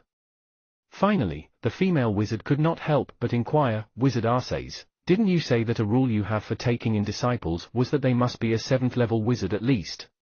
Wizard Merlin doesn't seem to be one. Did I say that I'll be taking in Merlin as a disciple?" Arcés' face turned cold, and his voice was rather forbidding. Nevertheless, such a reply caused the 3 spellcasters to look at Merlin with a faintly unfavorable gaze. "That's enough. You should know the place of the test. You've passed when you've entered the deepest level. Go forth." Arcés waved his hand, sending off Merlin and the rest. The 2 men and the woman all exchanged glances before they bowed deeply to Arcés. They then turned to leave, and Merlin followed behind them wordlessly. These 3 spellcasters were all 7th level wizards, and they must be the most ordinary kind of spellcasters who wished to pass Wizard Arcés' test, become his disciples, and learn occult mind spells. Merlin observed them for a moment until he was fairly certain about his estimation. The other 3 were also guessing Merlin's identity, and had their own conjectures as well. To be able to deviate Wizard Arcés from his original intention, and allowing a 5th level spellcaster to take the test, Wizard Merlin must have something interesting about him. That's right. In the Yatho dimension, not even the wizards who are of similar status as Arcés could make him break his rule about accepting disciples. Perhaps only the great wizard Yatho could make Wizard Arcés acquiesce. Could this Wizard Merlin really be backed by Wizard Yatho? The more they thought about it, the more it made sense. They were not average spellcasters. Although their abilities were not very strong, and could even be considered rather weak, one must not underestimate their backgrounds. Their clans were all managed by powerful great wizards. It was because of this that they had the opportunity to be recommended to Arcés. They would become Wizard Arcés' disciples and learn powerful occult mind spells upon passing the test. Swish! Suddenly, the 3 of them stopped and turned around to stare at Merlin. Merlin halted in his steps too, frowning as he looked at them. He did not know what their intentions were. After a long moment, it was the female wizard with a sweet face who spoke. I'm called Damsy, and these are Fury and Giardo. We're all from large spellcaster clans of the Yatho dimension, clans which great wizards oversee. However, since young, our talents aren't that good, and we only derived 7th level spells forcibly by relying on the various resources of our clan. However, they're so weak that they're a complete mess, and it's nearly impossible to advance further. Therefore, we were sent by our clans to Wizard Arces so that we can learn occult mind spells. We've studied under Wizard Arces for a year, and this is the first year test. Only by passing the test can we become Wizard Arces official disciples. After the female wizard had finished speaking, her eyes were fixed upon Merlin. Clearly, it was Merlin's turn to introduce himself. Merlin thought about it for a moment. I have the same goal as you, which is to learn the most advanced occult mind spells. Merlin merely gave this simple explanation. After all, he came from the Mogan dimension, and there was an entire story behind this that could not be summed up easily for these people. Seeing that Merlin gave only such a simple reply, the three of them were obviously somewhat dissatisfied. Wizard Fury, who seemed relatively feeble than the rest, coldly said, Wizard Merlin, I don't care how you make Wizard Arces break his rule in allowing a wizard who's not yet a 7th level spellcaster like you to take the test. However, to pass this test, we must work together. So, when the test begins later, you must follow our plan. Follow your plan? Merlin furrowed his brow, then nodded. I can do that, but only to a reasonable extent. I won't possibly follow you blindly if you're sending me to my death. That's to be expected. We won't let you risk yourself for no reason. The female wizard Damsy gave a sweet smile. The three of them were on the same page with Merlin for now, and Merlin was temporarily part of their little group. With this new understanding, the four of them were not as reticent as before. Through conversations, Merlin understood many things. Arces enjoyed a high status in the Yatho dimension and was only second to the great legend wizard Yatho. This was not merely because Wizard Arces had formidable powers, reaching the peak of a great wizard. In truth, the main reason was that Arces was a mind power master. A mind power master did not really care about spellcaster quality. Moreover, there were far too many in the Yatho dimension who had weak spellcaster quality. If Damsy and the rest had not come from powerful clans, it would have been difficult for them to even become a 4th level spellcaster. Even so, they had become 7th level wizards by luck, yet were only weak 7th level wizards. Fortunately, they had another gift, which was mind power. One thing they had in common was that they had all condensed a special mind heart, and their mind power was much greater than most spellcasters. This was the most basic prerequisite for cultivating occult mind spells. Merlin was curious about occult mind spells too. The three of them had studied under Arces for a year and must know some occult mind spells. When they had completed the test later, Merlin could observe their occult mind spells. Swish! Soon enough, the four of them came to a cave which looked relatively mysterious. The cave was covered in thick vines which nearly obscured the entrance. We're here. In this cave, there were spirit monsters that Wizard Arces had mentioned lurking around. This cave is rather strange, so everyone needs to be careful. As long as we reach its deepest level, we've passed the test. The female wizard Damsy spoke in a low voice. One could see that this trio of Damsy, Fury, and Giardo was led by Damsy. The other two usually would not object to her words. Merlin wished to pass the test as well, so essentially, he had no conflict with their goal. He nodded too, allowing Damsy to take the lead for now. Very well. Cast your defensive spells first in case we're suddenly ambushed when we enter the cave. Damsy bore the manner of a natural leader. She thought things through thoroughly and was careful in her conduct. It was not surprising that Fury and Giardo looked up to her and were willing to let her take the lead. Merlin cast Enervating Halo silently. A circle of light immediately shrouded Merlin, emanating a mystical force. Damsy and the other two were slightly shocked upon seeing Merlin's Enervating Halo. Although they were just 7th level spellcasters, their judgment was decent. They recognized the superiority of Merlin's Enervating Halo. Many 7th level and even 8th level spellcasters might not be able to construct such a formidable spell. Furthermore, Merlin was merely a 5th-level spellcaster. What impressive talent! However, with talent like this, I wonder why he wants to learn occult mind spells. Giardo muttered softly. Although the other two did not speak, they clearly shared the same thoughts. In a glance, they could tell that Merlin's talent was at the level of a true genius. He had a bright future ahead of him with a great chance of becoming a great wizard. That such a prodigious wizard would come to learn occult mind spells made them puzzled. After all, in general, only those who felt they had no hope of becoming an even greater spellcaster would decide to become a mind power master. This was the tragedy of mind power masters. This was despite the fact that mind power masters were far stronger than spellcasters of the same level in certain aspects. Many spellcasters, despite their average spells, had relied on formidable occult mind spells to become unparalleled in their respective levels. Even fighting beyond their level was nothing much to them. In the past, Wizard Arceus had produced a miracle. As a 9th-level spellcaster, he had been locked in battle with a great wizard, clashing forcibly. From then on, that one battle established Wizard Arceus' battle reputation. It was because of Arceus' exceptional performance that mind power masters became more widespread once again in the Yatho dimension. Even the most genius spellcasters would find it hard to bypass their own level to challenge a great wizard. A mind power master possessed so many advantages, yet there were not many who were determined to become a mind power master since young, for mind power masters suffered a great flaw. Namely, their achievements were limited, and they could only reach the level of a great wizard, unable to be on par with great legends. Even the strongest mind power master, with the most advanced occult mind spells, would have no way of contending against a great legendary wizard or battling against the gods of the dimensions. Therefore, mind power masters had become sidelined. This was a mind power master's greatest regret.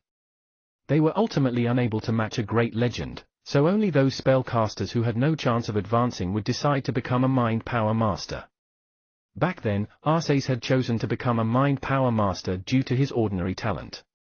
Moreover, he had soared to great heights, becoming incomparably powerful in his journey to become a mind power master. With that, he gained the attention of many parties, and was finally able to spur his cultivation as a spellcaster, becoming a great wizard in the end. It was just that the time he spent to become a great wizard was many times more than the spellcasters with excellent talent. He spent more than 8 centuries in becoming a great wizard, and he was furthermore the weakest among great wizards. However, Arceus had given up on consolidating a maxim. He had devoted himself to cultivating occult mind spells, hoping that through sheer willpower, he could create the ultimate occult mind spell that would give rise to a mind power master who was on par with great legends. Still, this was an arduous, difficult process, with almost no chance of success. Almost everyone knew about Arceus in the Yatho dimension. Thus, even Wizard Yatho was rather respectful toward Arceus.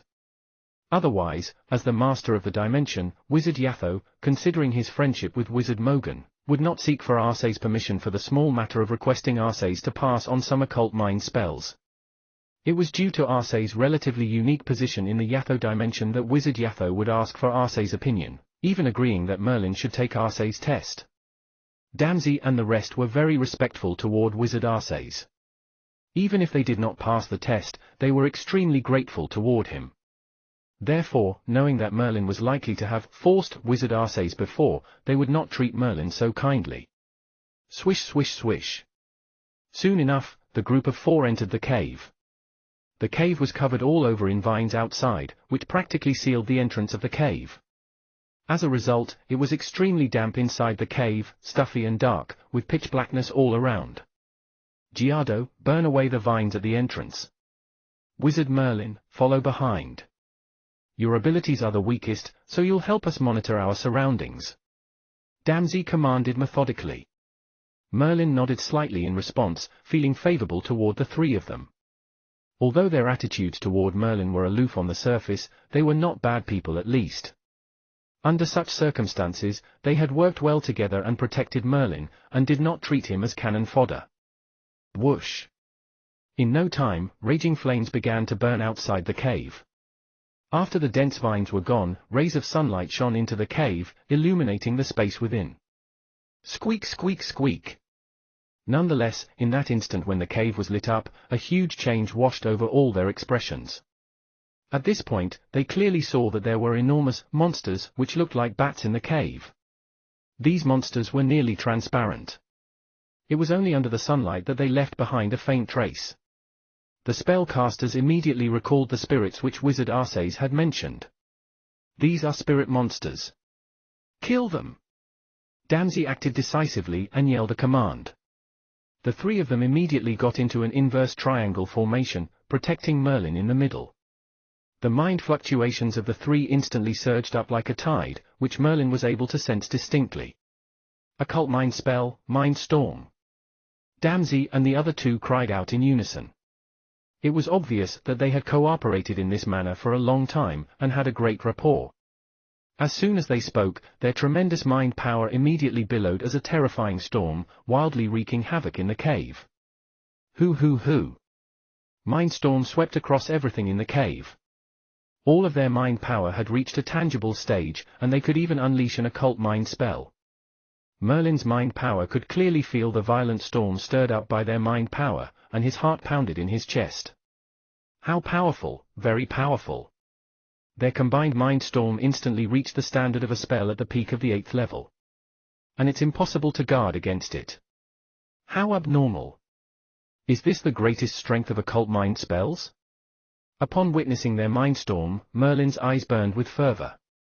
Had he not followed Wizard Mogan to the Yatho dimension in order to learn the ultimate occult mind spell? He had learned of the existence of mind power masters, as well as the might of occult mind spells, from some books. Now that Damsey and the rest had demonstrated an occult mind spell, Merlin was not disappointed indeed. Furthermore, what they had wielded was merely an average occult mind spell, not the most advanced one. The most advanced occult mind spell should be even more formidable. This gust of mind storm swept across the cave, and the spirit monsters were not even able to retaliate at all as they were wiped out. Damsey and the rest were wild with elation, for they had felt a sublimation of their mind power. Mind power can absorb these spirits? Merlin sensed that these spirits left behind a kind of enigmatic energy after they had died. Mind power was actually able to refine this energy for its own use to increase mind power. A test like this, just as Wizard Arcés had said, was very beneficial for mind power masters. Without holding back, Merlin mobilized his mind heart and frantically absorbed the mysterious energy inside the cave. His mind heart was rapidly growing and strengthening as well. Chapter 499, The Excitement Caused by Didymos. Chapter 499, The Excitement Caused by Didymos. Translator, Endless Fantasy Translation Editor, Endless Fantasy Translation. Hum. Merlin himself had not realized how fearsome his mind heart was once it was activated. It had unwittingly formed into a vortex which was still spinning manically, absorbing, and refining the spirits in the cave. Moreover, the mind power in his mind heart was growing rapidly. Merlin's mind heart, in comparison with Damsey, Fury, and Giardo, was not inferior in terms of strength and was even slightly stronger. At the very least, the stir that Merlin had caused was greater than the other three. The spirits snatched by Merlin's mind heart was more than the other three combined. This meant that the three of them had added to Merlin's mind power for no reason. How is this possible? This wizard Merlin is clearly just a 5th level spellcaster. How is his mind power so formidable? Fury shot Merlin an odd look, but he was not angry. Absorbing the spirits was based on one's own ability. How much one could absorb was completely based on how strong one's mind heart was. Damsey thought about it for a moment before she said softly, Wizard Merlin's mind power must have condensed a mind heart, and a special mind heart at that, not inferior to ours. It's not surprising that he would want to learn occult mind spell as his already condensed a special mind heart. Merlin's powerful force naturally prompted Damsey to guess correctly. All three of their mind hearts were 7th level but were still far from reaching the peak.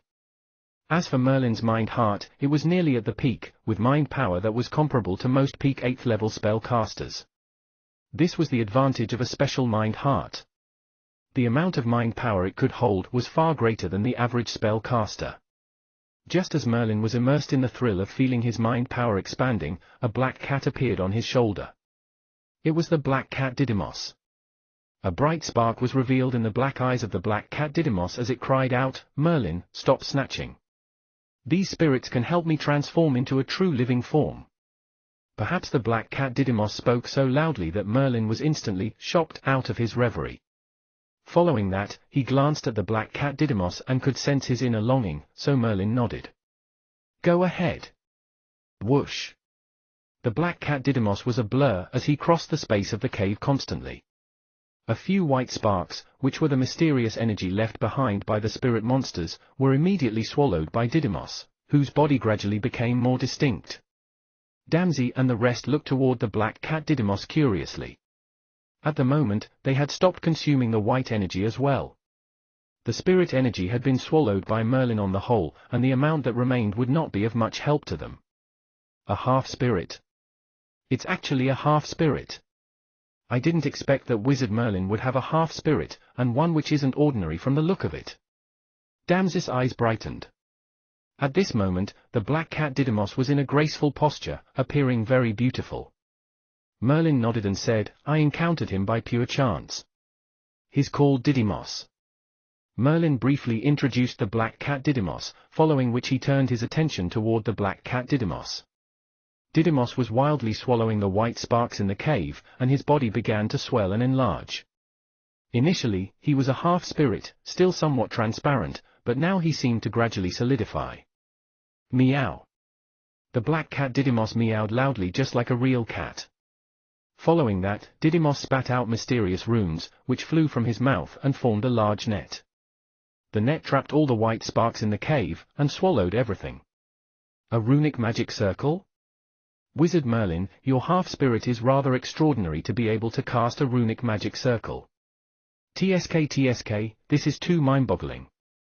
A half-spirit that can unleash a runic magic circle, a rather elaborate one at that. Damsey and the rest were astounded when they saw the black cat Didymos spitting out runes. Their eyes widened and fixed steadily upon Didymos. Only Merlin seemed rather pensive. The black cat Didymos was a spirit of the runic magic circle, born in a runic magic circle.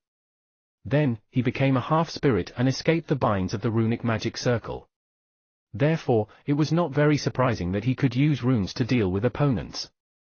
Nonetheless, to those who did not know the truth about the black cat Didymos, like Damsey and the rest, this was truly astonishing. Since when could a cat use a runic magic circle? The black cat Didymos swallowed all white sparks in the cave in one gulp. His belly seemed bloated, but he still appeared to be insatiable. Swish! The black cat Didymos jumped onto Merlin's shoulder and began to doze off with closed eyes. He must be beginning to digest all that energy which was left after those spirits died. Not only could the mysterious energy increase the mind power of a spellcaster, but it also allowed Didymos a chance to become a living being. Furthermore, once the black cat Didymos had transformed into a living being, it seemed likely to possess various mystical abilities. Perhaps even the black cat Didymos himself could not predict what would happen. Damsey looked at the black cat Didymos and his languid manner, saying rather admiringly, "Wizard Merlin, how lucky you are to have a half-spirit pet. In addition, he has a chance of turning into a living being.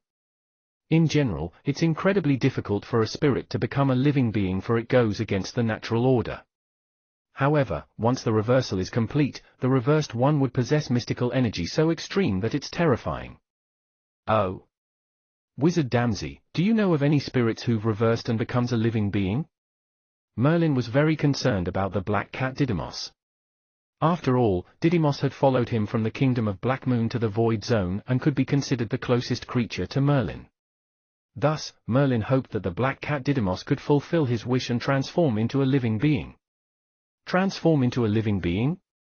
I've not heard of that, but according to rumors, gods born in dimensions are able to condense a body of flesh and blood, but it's still something that was condensed, a non-living thing in essence. Therefore, these gods wish to go one step further, which is to progressively increase their life force, finally transforming into a true living entity. Once a god like this comes into being, it would be a universal shock. Not even honored legends are a match for these gods, can become on par with the most powerful arcane wizard in a flash. Damsey said with a grave expression. Gods who want to transform into living beings? Upon transformation, they're comparable to the most powerful arcane wizard? Merlin was stunned to his core. He had some understanding of gods, knowing that the source of their energy was the faith of living creatures. The greater the power of faith, the more tenacious a god was. Nonetheless, no matter how strong a god was, they were no match for the supreme arcane wizard. This was the core reason the spellcaster civilization could rapidly expand and occupy tens of thousands of dimensions. It was because of the arcane wizard's existence. A legend with one maxim was comparable to most gods, and could even defeat them. Gods who were slightly stronger would need to occupy a colossal dimension or go beyond that dimension to occupy 2, 3, or even more dimensions. Such a formidable god would obtain an unending flow of incomparably powerful faith, and consolidate their divinity. They could even wage war against great legendary wizards. However, that was the limit. No matter how strong a god was, even if they occupied 10 or 20 gigantic dimensions, possessing boundless power of faith, their fighting powers were only somewhat strengthened. They could only be compared to an honored legend. Among the gods, there had never been one who could compare to an arcane wizard. This was key to the rise of the spellcaster civilization as well as why the gods were defeated step by step. Merlin eyed the black cat Didymos, who had sunk into a deep sleep. He could only sense that Didymos seemed to be digesting the white sparks while his life force became increasingly solid. It seemed like those white sparks were useful to Didymos indeed. "All right, let's go. By right, this is merely the first floor. There are even stronger spirits below. We mustn't let down our guard." As the leader of the four, Damsey was able to decide whether they should move on. After she spoke, Merlin nodded and followed the three of them as they entered the depths of the cave. In the luxurious palace, Wizard Mogan and Wizard Yatho currently wore expressions of unparalleled solemnity. They looked at the image within the palace where Merlin and the rest were about to head into the depths of the cave. In contrast to Damsey and the rest, Wizard Mogan and Wizard Yatho's face turned more somber as if they seemed to have made a great discovery. They exchanged a glance. Wizard Yatho said in a low voice, "Mogan, you really didn't know about this before?" Wizard Mogan looked at Merlin's figure in the image, especially at the black cat Didymos on Merlin's shoulder, and shook his head helplessly. "I really didn't know. I only knew that this black cat named Didymos seemed to have followed Merlin from the glorious land. Although he's a half-spirit, he didn't reveal any special characteristics, so I didn't pay him much attention." After a pause, a vigorous look flashed across Wizard Mogan's face as he continued saying, "Who would have thought that the black cat Didymos would show indications of transformation into a living entity? This goes against the natural order.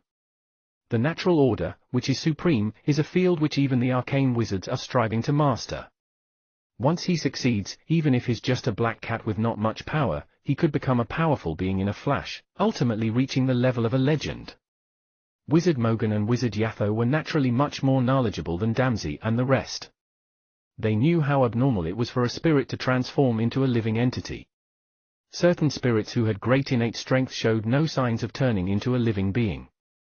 Moreover, the black cat Didymos was obviously transforming in an autonomous manner. There was a high chance of success. This was very unnatural and astounding. In other words, the black cat Didymos' talent and worth had now surpassed Merlin's. Wizard Yatho shook his head helplessly. "I really don't know who this Merlin is to be so lucky. Not only is he a 6-elemental spellcaster, but he can also fuse spells, has obtained special Pandora demon ability, and is even accompanied by an unnatural half-spirit with the hope of turning into a living being. TSK, Mogan, as your old friend, let me tell you something. I'm afraid you won't be able to hold on to this Merlin. Indeed, I won't be able to. By now, there's not much I can teach him." Wizard Mogan smiled bitterly. In truth, ever since he became Merlin's teacher, he had not taught Merlin much. Wizard Mogan was merely an ordinary legend. Faced with a spellcaster like Merlin who was a genius on all fronts with frightening talent, he did not know how to teach or where to even start. Merlin had no need for guidance in spell construction.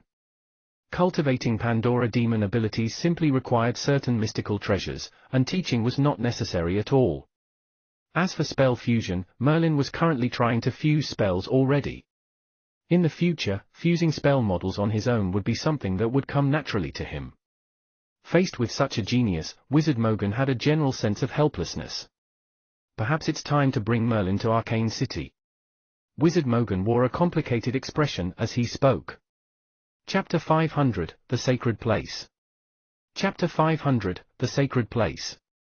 Translator, Endless Fantasy Translation Editor, Endless Fantasy Translation. In the deep, pitch-black cave, one could not see one's own hand. Furthermore, the air was rather damp, and there was moss on the cave walls. It seemed that no one had come in for a long time. Although it was still dry and hot outside, there was a faint, cool draft in the cave. Damsey let Fury take the lead. Not only did he have powerful defensive spells, but he also possessed an enhancing casting tool. It was safest to have him defending up front. Next came Giardo and Damsey with Merlin at the rear. They had neatly categorized Merlin as the weakest, and he was even like a burden.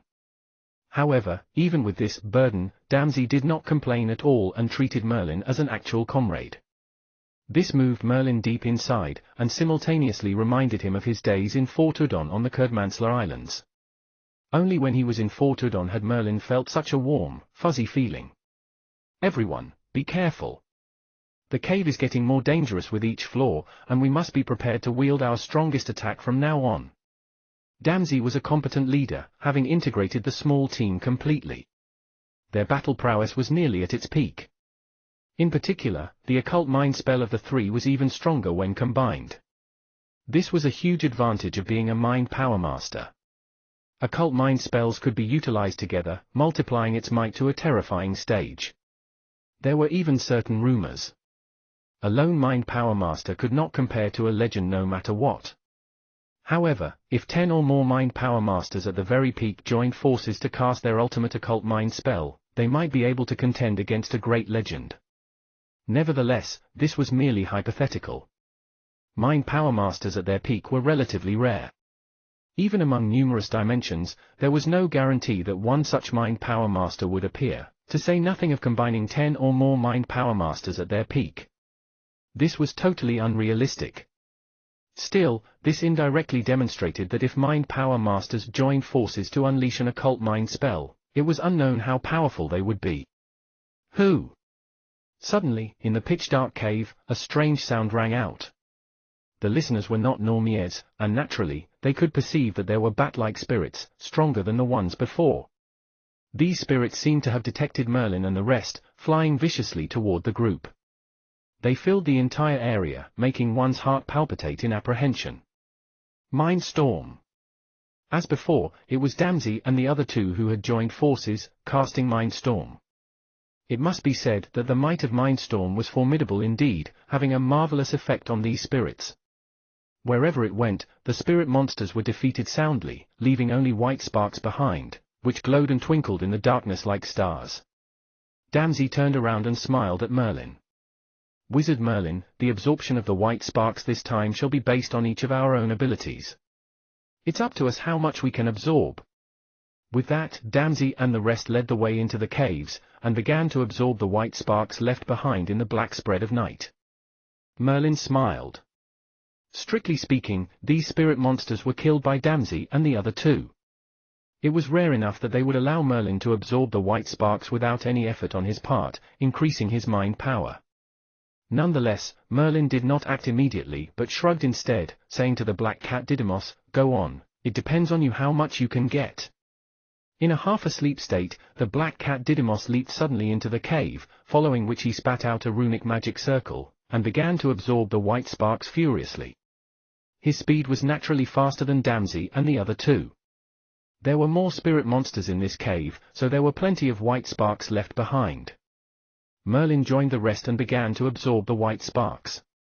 His mind-heart was constantly strengthening, almost reaching its limit. Once Merlin's mind-heart had reached its limits, then he would have to work on breaking through to the 8th level. Nevertheless, since he had condensed a mind-heart, breaking through would not be so easy as it required mind power which was massive to the extreme to explode within the mind-heart. With that, the bottleneck of the mind-heart would explode, breaking through to a higher realm. In the deep, dark underground, the dusky glow of candlelight illuminated the secret underground chamber. This secret chamber looked more like a tomb, and there were people in strange clothing within. These individuals wore rough hemp garments and black hoods under which hidden their faces. Who? There were many candles lit up in the secret chamber. Suddenly, as if the wind had passed by, countless candles were extinguished. On a high platform, a black-clothed individual with an aged face looked at the extinguished candles with a stupefied expression. Soon, rage had taken over the black-clothed old man's face, and he said sharply, "It's the D*men group of spellcasters again. The last time, a powerful great wizard had come forward, so we overlooked the matter to prevent causing extraneous trouble. As a result, the awakening of the noble sky god was affected. Now, such a tiny group of spellcasters dares to come here. We can't let them go on like this. We've placed many spirits in the cave to hide the sky god's force. If they wiped out all the spirits, the sky god's force will immediately spread beyond this point. Then, there would be great trouble if we're discovered by Yatho." After a pause, a flash of murderous intent crossed the black-clothed old man's face as he said softly, "Etru, Omir, the both of you have only believed in the sky god for a short time. Now is the time to prove your faith. Go and slay these spellcasters who had barged into our sacred place without permission. Be rest assured, they're only casting occult mind spells. I'll pray for the noble sky god to grant you the protection of divine energy. Their mind power would not be of much use against you then." The two spellcasters who were called upon by the black-clothed old man exchanged a glance and nodded in assent. They were spellcasters at the peak of the 8th level, but because they had no hope of progressing further, they followed the sky god to obtain tremendous power.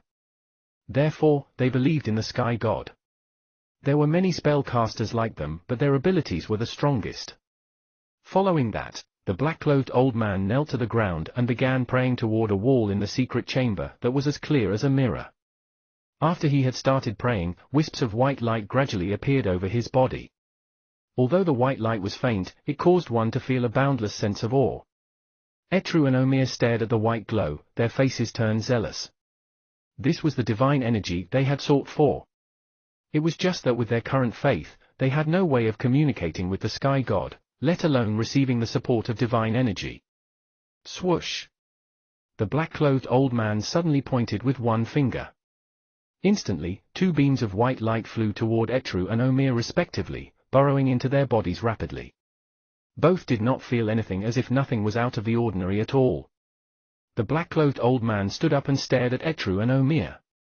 "All right, the noble sky god has given you support. You'll no longer be affected by the spellcaster's occult mind spell. Based on your abilities, without the occult mind spell, it should naturally be easy for you to handle them." Etru and Omir nodded and said in unison, "We shall slay the invading spellcasters, preserving the safety of the sacred place." With that, both turned around quickly and vanished from the secret chamber. That half-spirit pet is really impressive. The number of white sparks which was absorbed by us isn't as many as Wizard Merlin's half-spirit pet. Wizard Fury's face was full of gloom as he looked back once again at the black cat Didymos on Merlin's shoulder as he spoke. Each of them had their own ways of absorbing the white sparks, but how could they compare to the black cat Didymos using a runic magic circle to swallow directly? Therefore, when the white sparks were all absorbed, they counted carefully, only to discover that even with all of them put together, they did not absorb as many as the black cat Didymos. Merlin grinned sheepishly but said nothing. "All right, we'll forge further ahead." Damsy waved her hand and the group began to walk deeper into the cave. In general, the deeper they went, the more spirit monsters they should encounter, and more powerful ones too. Thus, Damsy and the rest were very cautious in progressing further. Soon enough, they reached a deep part of the cave. This should be the second to the final floor, and they had heard Wizard Arceus mention that there was a powerful spirit monster on the final floor, which was comparable to a spellcaster at the peak of the 8th level. Therefore, they had to be careful and prudent. Huh? Why aren't there any more spirit monsters? When Damsy and the rest stepped into the space, they found out that this cave was bare and empty. The more formidable spirit monsters which they had imagined would flood the space did not appear. How could this be? Damsy furrowed her brow. Under such circumstances, she did not know what was going on. She only felt that something was not right, and was on her guard. Merlin observed his surroundings, keenly noticing that not long ago, there were still spirit monsters in this cave. The spirit monster's unique force remained in the air, and they must have left just a moment ago. With so many spirit monsters leaving, they could not possibly have left the cave. Otherwise, Merlin and the rest would have encountered them. However, they truly did not see any spirit monsters. The only explanation was that these spirit monsters had entered the deepest level of the cave. Perhaps something unforeseen had happened in the cave, causing these spirit monsters to leave this space and go into the deepest level. As soon as she considered this, Damsey no longer hesitated and said cautiously, "Perhaps the spirit monsters have entered the deepest floor. We'll continue to that floor, but we must be very careful. I keep feeling like something's off." Even if Damsey had surmised that those spirit monsters had moved to the deepest part of the cave, they still had to be cautious. Something unexpected had happened to the spirit monsters, which was not good news for them. They had just gotten ready to head toward the deepest level of the cave when suddenly, from the depth shadows of the cave, two mysterious figures walked out slowly. "You're trespassing on sacred ground. Die." One of the figures had a raspy voice, whose tone revealed his icy, murderous intent. Volume 6. Chapter 501, The Sky God Eye. Chapter 501, The Sky God Eye. Translator, Endless Fantasy Translation Editor, Endless Fantasy Translation. There's actually someone here? Damsey and the rest were somewhat startled. This was a test which was discovered and left behind by Wizard Arceus for his disciples. He had never said that there would be someone here. Or perhaps Wizard Arceus did not realize this before. No matter what the reason was, these two were currently exuding a chilly, murderous intent, and clearly harbored malicious intentions. Damsey made a snap decision and immediately yelled, "Attack! Mind Storm!" By this point, Wizard Damsey, Fury, and Giardo had an amazing rapport. As soon as Damsey spoke, all three of their mind power was rapidly mobilized, forming a terrifying windstorm that whistled and rumbled toward the two mysterious figures. The fearsome mindstorm was extremely fast, and in a flash, it had engulfed the two individuals. Buzz! Both figures glowed with traces of white light. Although it was merely just a trace, it caused one to feel a massive pressure as if even the depths of one's soul were trembling. This power was too advanced, so even a trace of it could easily withstand the occult mind spell of Damsey and the other two. Oh no, occult mind spells are of no use against them. We're done for. Damsey's face turned pale. She had sensed a violent sense of threat from these two, and the elemental fluctuations from them had been displayed unreservedly. They were at the peak of the 8th level. That the noble sky god's divine energy works indeed. Without your occult mind spells, you'll all die. The mysterious duo had removed their hoods, revealing their faces. Moreover, they had cast their formidable spells, wind-type and fire-type spells with frightening might, comparable to the peak of the 8th level. It's Etru and Omir. They're peak 8th level wizards. Didn't they vanish a few years ago? Why have they suddenly appeared here? Wizard Fury seemed to recognize the two mysterious wizards, and spoke in astonished tones. However, there was no one to explain it to him, for the whistling gale and violent blaze were quickly sweeping toward them. They had no way of dodging with their speed. We're done for. We'll surely die. Despair welled up in the hearts of Damsey and the other two.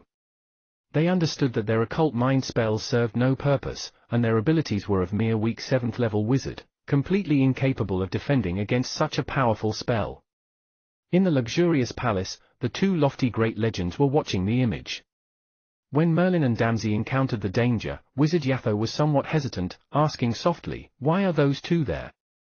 Wizard Yatho merely felt a sense of suspicion.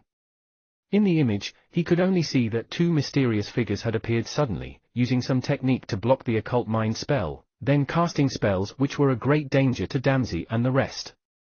Perhaps these two spellcasters had some secrets, but the great legend Wizard Yatho would not go out of his way to investigate the matter. He was only somewhat worried about Merlin's condition. "Mogan, do you want me to bring Merlin back to avoid any danger? If Merlin is hurt, you mustn't tear down this hall of mine." Wizard Yatho's expression did not reveal much panic. In the Yatho dimension, he could traverse space and appear anywhere he wished with a single thought. Therefore, even if Merlin was in danger, Wizard Yatho could immediately appear there and resolve the matter. Nonetheless, Wizard Mogan shook his head lightly, saying, "It's only two 8th level wizards. I believe Merlin can settle the issue." "Oh. That's right, he could defeat Asher. I think that dealing with two peak 8th level wizards shouldn't be a problem." Wizard Yatho was slightly taken aback, but when he saw that Wizard Mogan had such confidence, he nodded and did not bring up any more plans to rescue Merlin. Still, he was still getting ready in secret. Once Merlin was truly in trouble, he would immediately make a move. Damsey and the rest did not know that their every movement was closely observed by the two great legends. At the moment, they felt only despair, faced with flames and gale which filled the air. They could only wait silently for their subsequent demise. This was to the extent that they no longer cast any spells to defend because it would be futile. I've wanted to become a great mind power master like Wizard Arceus, yet I never thought that I'd die here. Wizard Fury clenched his fists. He had a great thirst for power. Even if his talents as a spellcaster were mediocre, he had always sought more power. It was because of this determined conviction that he had become a 7th-level spellcaster. Moreover, due to his determination, he had chosen to become Arceus' disciple after there was no way to improve as a spellcaster. He hoped to acquire powerful occult mind spells, possessing formidable strength that was on par with the peak of great wizards. As for Giardo, he clenched his jaw as well, his face full of defiance. Giardo's case appeared to be much simpler. He had simply wanted to fulfill the expectations of his clan. Since he could not make it as a spellcaster, he would become a powerful mind power master. It was just a shame that he had no chance of doing so now. As for Damsey, she had the strongest willpower. Even now, she had not given up on survival, but these two spells were too mighty, and in this cave, escape was a futile hope. I carry with me the vendetta of my clan. I mustn't die, I mustn't die. Damsey was firmly convinced that between life and death, her mind-heart had actually begun to break through. However, such a breakthrough required more time. Moreover, even if her mind-heart had really broken through to the 8th level, occult mind spells would not harm Etru and Omir at all and were of no threat to them. No matter how unwilling she was to die or how much she longed to survive, Damsey was unable to produce a miracle at the moment. She could only watch helplessly as the fearsome spells swept toward her. She had imagined that these two spells would eliminate them in an instant. Suddenly, Merlin, who had always been protected by Damsey and the rest, and who was the burden of this team, took a step forward. His expression was calm. Under such circumstances, such a serene expression caused a vague, odd feeling. Can Wizard Merlin really resolve this threat? Damsey noticed Merlin's calm expression and a bold idea unwittingly welled up in her mind. However, as soon as she thought of this, she shook her head. No matter how extraordinary Merlin was, he was merely a 5th-level spellcaster. The discrepancy was too wide. Nonetheless, faced with the gale and the flames, Merlin simply stretched out a hand.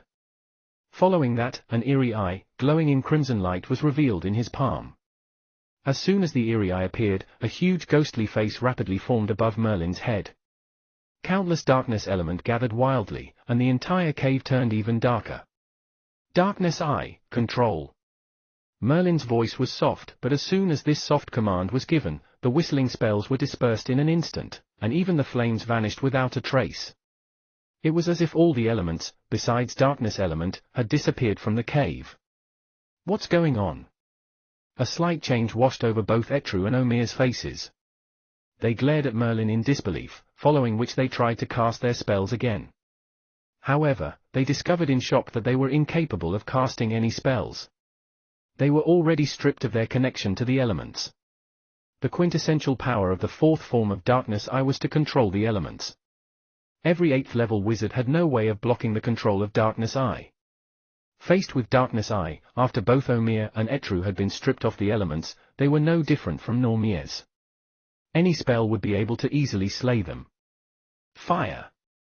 Merlin pointed with one hand. Both Etru and Omir, who were insufferably arrogant a moment ago, were immediately caught in the surging, raging flames, which quickly burned them to ashes. Chapter 502, The Sky God 2. Chapter 502, The Sky God 2. Translator, Endless Fantasy Translation Editor, Endless Fantasy Translation. There was only silence in the cave. Damsey's eyes were wide and round, her chest heaving without stopping. She had still not yet completely recovered from what had just happened. Wizard Fury and Wizard Giardo stared at Merlin in utter shock. They had just personally witnessed the spell that Merlin had cast. That dark, sinister force which immediately stripped an opponent's control over elements caused them to tremble in fear. It turned out that the person they always thought was a burden was a truly powerful wizard, who was able to easily kill 2 8th-level spellcasters at their peak. He must be at least on par with a 9th-level spellcaster. Damsey drew in a deep breath. As Damsey did not abandon Merlin and protected him instead, she knew that Merlin surely felt positively toward her. Still, she felt somewhat glad to think that Merlin had concealed the fact that he possessed such terrifying abilities. Not offending Merlin was the best choice that she had made.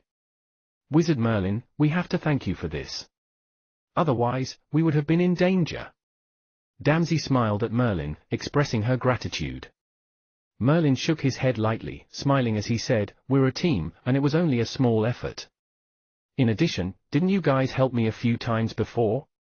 Fury and Giardo hurried over to express their thanks to Merlin too. They were not bad people by nature and had truly done their best to protect Merlin in their midst upon entering the cave. At the very least, he was a qualified team member to them. Looking into the depths of the cave, Damsey furrowed her brows. There shouldn't be anyone in this cave. How come Etru and Omier had suddenly appeared? That's right, the pair went missing many years ago without leaving any message, yet they turned up here today. It's very strange indeed. Should we leave first and tell Wizard Arces about this before we make a decision?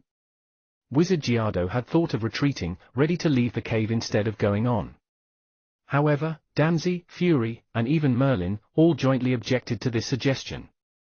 Whether it was Damsey or Merlin, they wanted to go deeper and complete Wizard Arces' mission. Giardo, if you want to give up, we won't stop you. However, if by any chance this was all arranged by Wizard Arces on purpose, and we retreat just like that, then won't we forever lose our chance to become Wizard Arces' disciples? Damsey had even conceived of this bold possibility that Etru and Omier were sent by Wizard Arces. Nevertheless, after careful consideration, it seemed rather suspicious. No matter how apathetic Wizard Arces was, he would consider the powers that were backing Wizard Fury and the rest, and would not send them to their deaths so lightly. However, this was merely a doubt. No one could affirm that Etru and Omier were not sent by Wizard Arces. If you all decide to go in, I'll follow. After weighing the matter for a moment, Wizard Giardo did not leave immediately. Merlin began to ponder the matter as well. He peered carefully into the depths of the cave. 2 8th-level wizards had suddenly appeared, and the spirit monsters, which should have been there, were suddenly missing. All of these revealed that something strange was going on. Nonetheless, the stranger it was, the more Merlin wanted to investigate the issue. Moreover, if they went on, they should reach the deepest level of the cave. At that point, they would have passed Wizard Arces' test. With this in mind, Merlin said, no matter what, the final floor of the cave should be right before us.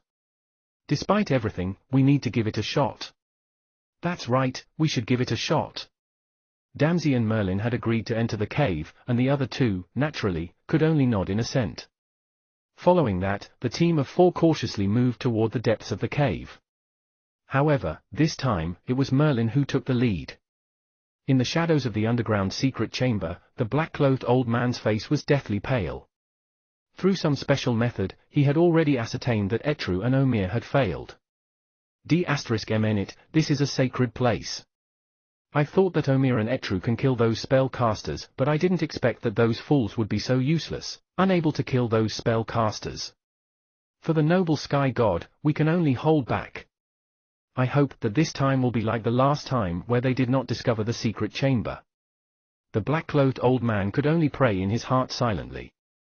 The sacred place was of vital importance. They had used the spirit monsters to conceal the sky god's force, evading great legend wizard Yatho's attention in the Yatho dimension. Still, the sacred place was just below the cave, after all. If the passage was discovered, there would be trouble, and he feared that it might even jeopardize the sky god's awakening. Therefore, they could only hold back. If the sky god has awakened, Humph, we'll banish even wizard Yatho. The entire world belongs to the noble sky god. The black-clothed old man stared at the glossy wall before him, his face burning with fervor. When Merlin and the rest had stepped into the deepest part of the cave and saw what was before their eyes, their faces burst into expressions of glee. There are so many spirit monsters. So those spirit monsters have fled here. TSK, if we kill all of these spirit monsters, what's the terrifying stage that our mind power would reach? I've heard that there's even a spirit monster at the peak of the 8th level. Before this, we were rather worried that we would be unable to deal with such a strong creature, but with Wizard Merlin, it shouldn't be that difficult. It was not just Damsey and the rest who were elated, for even Merlin was joyful. With so many spirit monsters, his mind-heart might really reach its peak. Merlin's mind-heart was already strong enough. If it reached its peak and entered the 8th level, it would become more fearsome. Of course, the happiest of all was the black cat Didymos. He had already opened his eyes, his shining gaze fixed upon these spirit monsters. The black cat Didymos was like a bottomless pit. No matter how many spirit monsters he had swallowed, he showed no signs of stopping. Still, if he wanted to transform into a living entity, he would need to get enough spirits. This number of spirits could only be encountered by luck and was very difficult to come by. What are we waiting for? Attack! After Damsey had given the command, the magnificent Mindstorm was instantly unleashed. These spirit monsters were crushed to death by Mindstorm without any resistance. Mind power could somewhat restrain these spirit monsters. As Merlin had revealed his capabilities, naturally, he made his move as well. He cast Destructive Flame, and the roaring flames turned the entire cave into a sea of fire. The black cat Didymos began to act as well. He immediately swallowed the spirit monsters, and each time he swallowed one, he would feel a great sense of satisfaction. The life force surrounding him became stronger and stronger. Roar! Suddenly, a deafening roar rang out. From the corner of the cave, a spirit monster with a huge bulk walked out slowly. This spirit was different from the rest as it was much larger. It's the strongest spirit monster. Wizard Merlin will attack together in a pincer move. We'll surely kill it. Damsey's face had turned solemn. This spirit monster's force was majestic, just like an endless abyss. It had surpassed the general peak 8th level spellcaster and was somewhat comparable to a 9th level spellcaster. Thus, Damsey dared not let down her guard, and was prepared to fight with everything they had. Merlin nodded as well, and a twist of flame and thunder appeared in his hand. He was already ready, able to unleash the Thunder-type and Fire-type spell fusion at any time. In the dim underground chamber, the black-clothed old man watched as Merlin and the rest slaughtered the spirits in the cave without stopping. Those spirits could not put up the slightest bit of resistance. The black-clothed old man's face was as gloomy as a puddle. He seemed to have come to a decision, and suddenly knelt to the ground, saying in a deferential manner to the wall that was glossy as a mirror, "O noble sky god, your most lowly priest, with no other choice left, can only rouse my lord. The group of spellcasters above has great powers. Your most lowly priest could not stop them. Once the spirits are all slaughtered, the force of our noble lord would be revealed, drawing the attention of that repulsive wizard Yatho. O lord, make your decision quick." As the black-clothed old man spoke, traces of white light began to spread from his body, rapidly sinking into the wall before him that was as smooth as a mirror. Hum hum hum. Soon enough, the mirror-smooth wall began to open gradually like water ripples. A god with the size of a small giant appeared slowly. The god's eyes were as boundless as the night sky, and the imposing divine energy all over his body was even more majestic. This caused the black-clothed believers below to kneel on the ground in fervor, praying incessantly. Is there no way to hide any more? This noble god was the sky god worshipped by the black-clothed old man. This god had been exiled by Wizard Yatho back then. He was merely exiled but had been very weak at that time.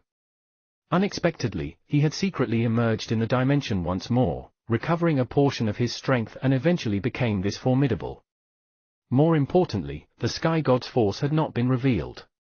Wizard Yatho still had not noticed that the sky god was hiding in the Yatho dimension, silently recovering his powers. My noble lord, what do we do? As a priest, the black-clothed old man was absolutely devoted to the sky god. He understood the sky god's situation. If the god was hastily revealed, it would not be a good thing. The sky god gradually stood up. Behind him, millions and millions of beams of starlight were entwined as if the starlit sky was under his control. The god's might was so boundless that they dared not even think of disrespecting him. We'll not hide if we can no longer do so. My power today is largely recovered, in addition to the divinity I've secretly accumulated over these years. Humph, it's time to seize back this dimension. The sky god's voice was brimming with confidence. My lord wants to seize back the dimension? An ardent look had come over the black-clothed old man's face. Once the sky god was no longer in hiding, fighting for the dimension openly. As a priest, he could spread the faith far and wide. After this was done, he would become the incarnation of the sky god among mortals, possessing supreme authority. My world has been occupied by Yatho for such a long time. It's time to take it back. Suddenly, the sky god moved slightly. Instantly, a mystical ripple began to spread outward in all direction. This was godly might, a natural ability of gods, inducing reverence in the soul of living beings. All at once, the entire Yatho dimension began to fall into chaos, stirred up by the sky god's awakening. Oh no, the sky god's force. D*MN, since when has the sky god returned to the Yatho dimension? In the palace far away, Wizard Yatho's face shifted slightly, following which he stood up quickly. He glanced into a certain direction in the distance, his body emanating a terrifying force. The sky god? Wizard Mogan was still staring at the image of Merlin and the rest. At the moment, he seemed to have realized something, and his expression turned agitated. In a low voice, he said, "It's where Merlin and the rest are. Those spirit monsters must have been used to conceal the sky god's force. Oh no, Merlin is in danger." Wizard Mogan and Wizard Yatho exchanged a glance and ripped space apart without the slightest hesitation. They entered the spatial passage and traveled through it. Chapter 503, A God's Pointing. Chapter 503, A God's Pointing. Translator, Endless Fantasy Translation Editor, Endless Fantasy Translation. Bang! With Mindstorm in addition to Merlin's destructive flame, the strongest spirit monster was ultimately defeated with a loud bang, turning into specks of white light which flew everywhere. Whoosh! The black cat Didymos was the quickest. As soon as that spirit monster was defeated, he leaped and spat a dense runic magic circle from his mouth, which quickly turned into a large hand that grabbed the white sparks produced from the spirit's defeat. These white sparks were swallowed by the black cat Didymos in one go, following which Didymos swayed his tail in an elegant posture. In a victorious manner, he leaped back onto Merlin's shoulder.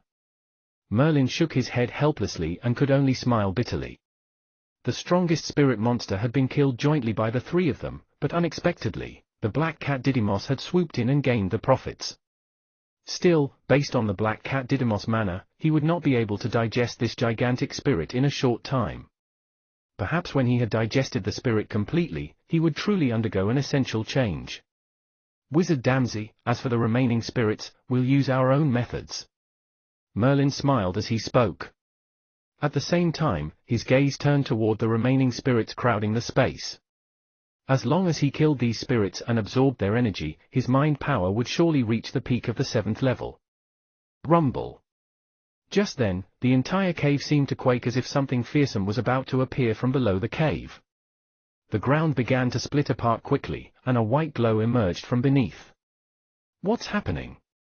Damsey looked toward Merlin, but he shook his head as well. He had no way of telling what the problem was, but he could dimly sense that a fearsome power was awakening below. Let's go. We can't stay on. We must leave immediately. Merlin's face changed slightly as he spoke in a low voice. He could sense that terrifying force which made him tremble. It was a power that one could not contend against, just like those lofty legends, yet it was intrinsically different from legendary wizards. Leave? Lowly spellcasters, you've disturbed me and ruined my hibernation. How can you leave so easily? A booming voice sounded directly in the ears of Merlin and the rest. At the same time, the majestic white glow gradually converged as an imposing figure. This figure was surrounded by a white glow, appearing vast, noble, mysterious, and powerful, causing an uncontrollable compulsion to worship. It was as if there was a suppression on a spiritual level. It's a god, the sky god which had been exiled by the great wizard Yatho long ago. He's back. Damsey, Fury, and Giardo had grown up in the Yatho dimension, and have heard the story of Wizard Yatho's war against the sky god so many times that they could narrate it themselves. Presently, faced with this gigantic figure, they would naturally recognize him. A god? Merlin's face changed slightly. He knew how powerful gods were. Back in the Mogan dimension, he had encountered a wicked god that merely had a smidgen of consciousness. Even then, he was almost no match for it, and the victory was hard won.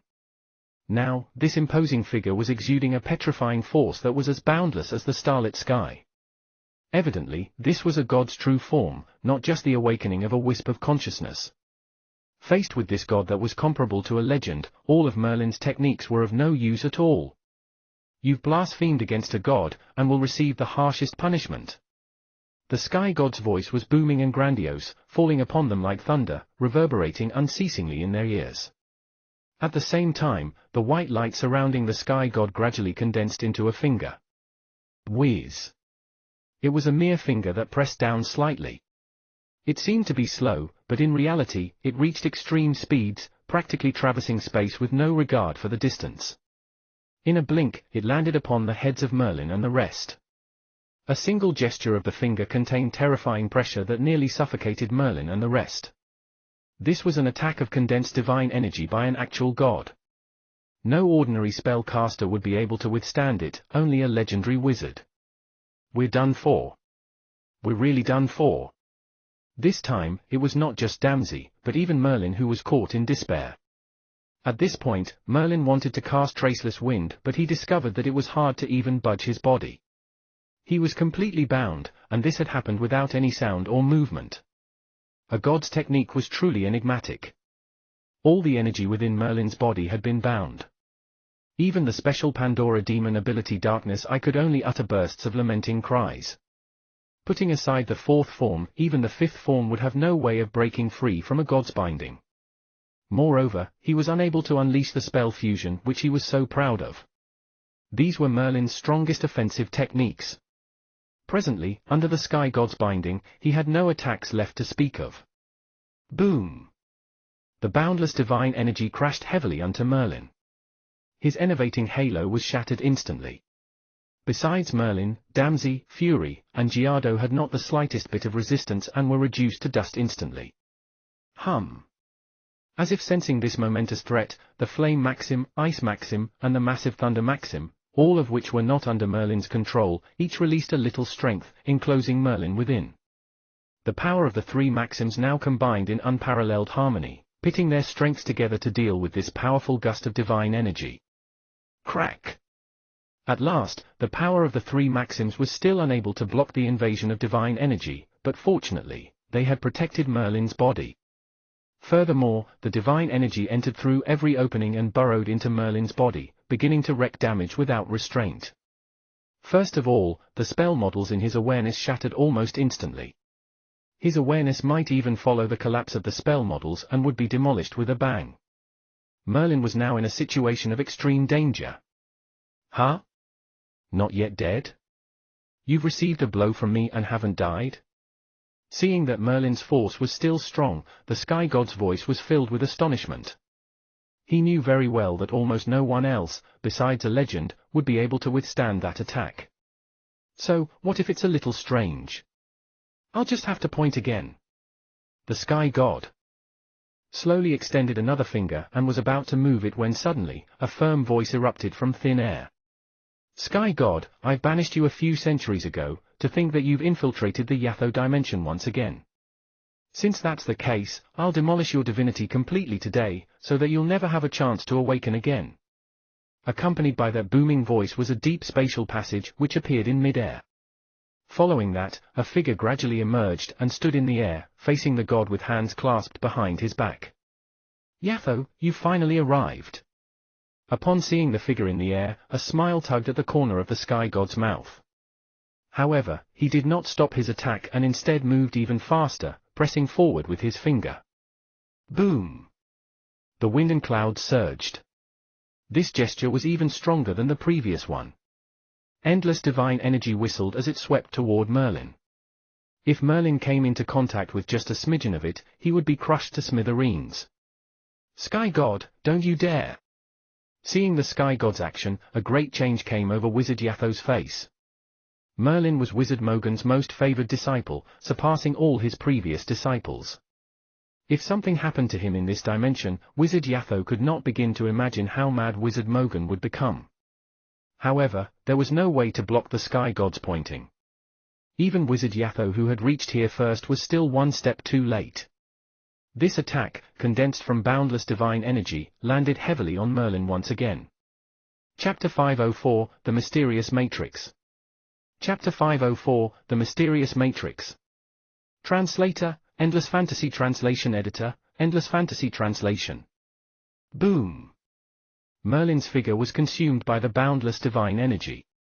Even without looking, Wizard Yatho knew it would not spell well for Merlin with the Sky God's terrifying pointing. Damn it!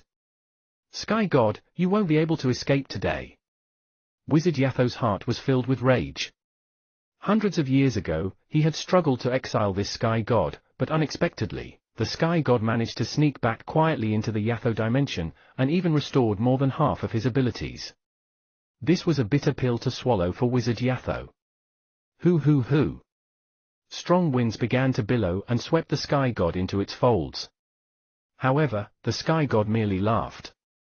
Ha, still the wind Maxim. It has been a few hundred years, but Yatho, it seems like you have not progressed.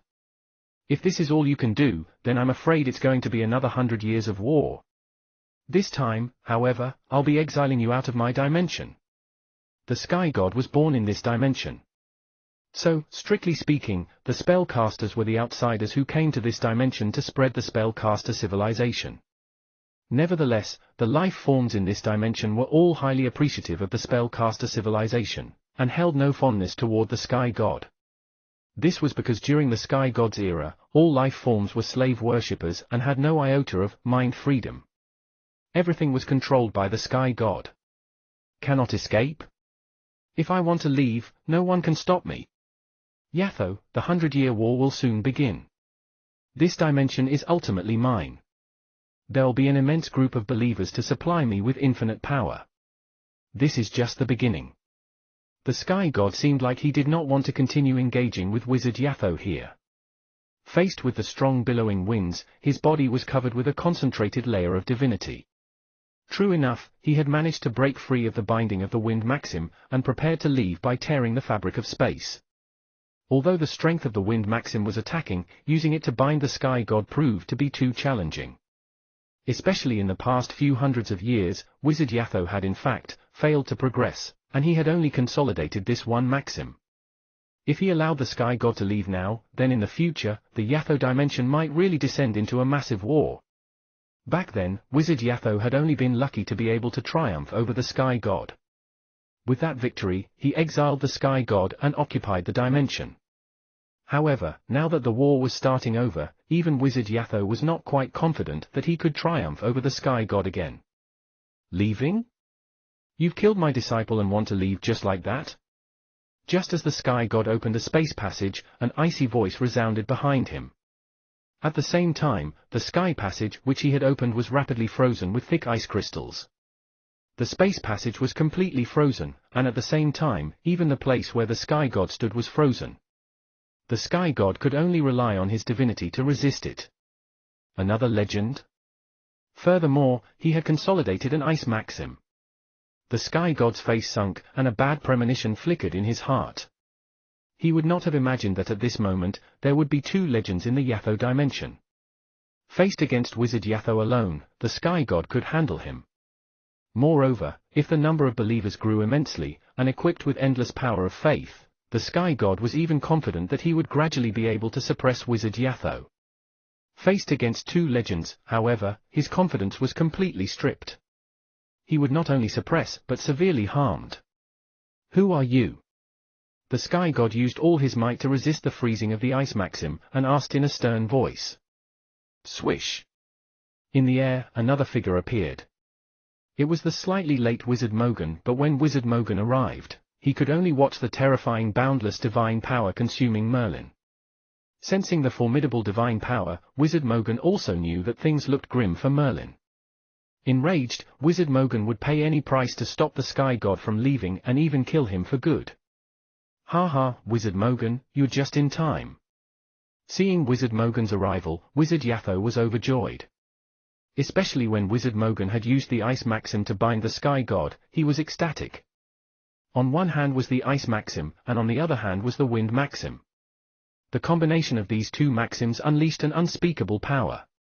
At least, the Sky God had no choice but to endure Wizard Yatho's Maxim power because he was bound by Wizard Mogan's Ice Maxim, and could not move a single inch. Thus, he had to face Wizard Yatho's attack head-on. Wizard Yatho's power had been slightly stronger than the Sky God in the first place.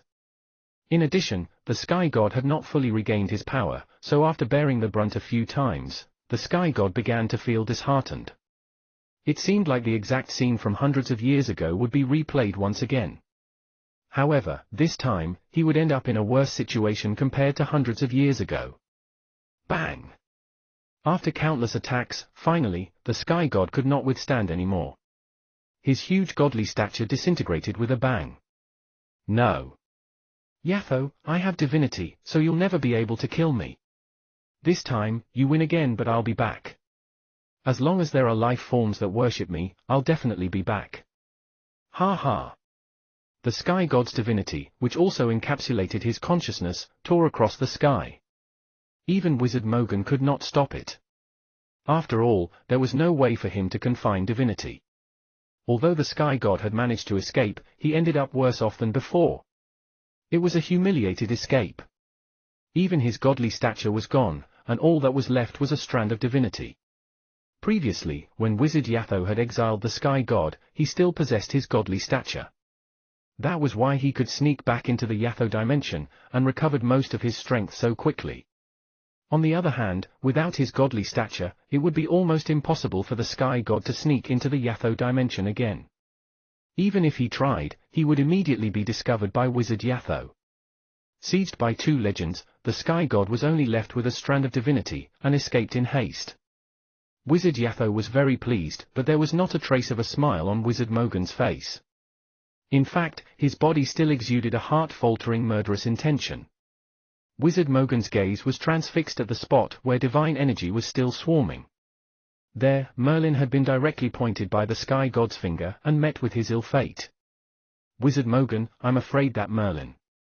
Wizard Yatho was about to offer some consolation, but before he could finish speaking, the Sky God's divine energy seemed to be absorbed frantically, and disappeared in the blink of an eye. Simultaneously, in the same place, was Merlin. He did not move, but his eyes were lightly shut, and his body emitted a powerful elemental fluctuation. Merlin, are you unharmed? Wizard Mogan was surprised at first, and overjoyed the next moment. Merlin did not die. That was the best news to him. Merlin raised his head and opened his eyes. A strange glint appeared in his eyes. It appeared that Merlin's body did not suffer any changes because he looked the same as before. However, beside him Idamzi, Fury and Giardo were not as fortunate. All of them were dead. Merlin still remembered clearly the moment when danger descended on him. The two pointing hits from the Sky God gave Merlin no choice but to face the impact head-on. At this very moment, a miracle appeared. The powerful divine energy was wreaking havoc inside Merlin's body, especially his awareness. The first thing it destroyed was the spell models. Once his spell models collapsed, Merlin would no longer be spared and be blown into smithereens. However, inside Merlin's awareness, and besides the three maxims, there was also a mystery filled, the Matrix, that had crossed over with Merlin. The Matrix was able to absorb the power of maxims and use it to derive spells. This spoke volumes about the uniqueness of the Maxim. The Sky God's divine energy was also quite peculiar. Upon entering Merlin's awareness, but before it could start to wreak havoc, it was surprisingly absorbed by the Matrix and stored as energy. Previously, when the Matrix had absorbed the power of Maxims, Merlin had assumed that it was a mutation of the Matrix. Now, however, the Matrix was also able to absorb the Sky God's divine energy. Merlin began to guess that the Matrix did not undergo something as simple as a mutation. The Matrix had followed Merlin when he had crossed over, and harbored a great secret. Alas, Merlin had not been able to decipher the Matrix. In fact, he could not even find where the Matrix was. With Merlin's gradual mind power growth, he became more aware of the Matrix. Merlin had a strong feeling that if he continued to increase his abilities, one day when he became a great wizard or a legend, he would be able to fully decipher the secrets of the Matrix. The Matrix is harboring a great secret. I can't let anyone know about it. In an instant, Merlin decided in his heart. The Matrix must contain a great secret. Even the great legend, Wizard Mogan, was unable to see the Matrix inside Merlin's awareness. This was proof of the wonders of the Matrix. This time, the Matrix appeared to have resolved the fatal danger faced by Merlin and allowed him to escape unscathed. The lingering fear in his heart strengthened his resolve to protect the secret of the Matrix. Merlin, you're not dead? Wizard Mogan carefully assessed Merlin all over and asked hesitantly. Beside him, Wizard Yatho also looked very curious. After all, the Sky God's divine power was comparable to a legend's attack, plus Merlin did not only suffer one hit but two. The fact that he did not die had naturally piqued the two legendary wizards' interest. Merlin hesitated. He had to protect the secret of the Matrix but also require a perfect explanation for what had happened. After some thought, he decided to put forth the three maxims in his awareness. Only by using these three maxims, he could provide an explanation of why the two hits from the Sky God did not harm him. Teacher Mogan, back in the glorious land, by pure chance, I've obtained three maxims. Thus, Merlin briefly explained about the three maxims. Such an incredible encounter caused both Wizard Yatho and Wizard Mogan to find it quite bizarre. Apparently, it's three maxims. Merlin, this is your great fortune. With these three maxims, I still dare not proclaim that you'll become a legendary wizard, but your chances have increased. However, before you consolidate your own maxim, you must dispose of these three maxims. Wizard Mogan nodded, obviously accepting Merlin's explanation. The power of three maxims might have indeed helped Merlin resolve the danger that he had faced this time. Chapter 505, Deep Slumber. Chapter 505, Deep Slumber. Translator, Endless Fantasy Translation Editor, Endless Fantasy Translation. Whoosh. When everything had settled down, Wizard Arcee's figure appeared. He looked at the post-battle sky, and spotted Wizard Mogan and Wizard Yatho, so he asked cautiously, Wizard Yatho, Wizard Mogan, why have you come here? Now, after the Sky God's occurrence, Wizard Mogan, who had been originally disgruntled with Wizard Arcee's, was even more displeased than ever. If not for the fact that Merlin possessed three maxims, it would have not ended well. Therefore, Wizard Mogan sneered at him. Why? Wizard Arcee's, you chose a brilliant location. Heh heh. Merlin almost died. Wizard Merlin was in danger? Wizard Arcee's took a double take at the cave. At the moment, due to the huge battle involving two legends and a god, the cave had been completely destroyed and leveled into flat ground. Wizard Yatho was also currently dissatisfied with Arcee's because this place had turned out to be the Sky God's hiding place.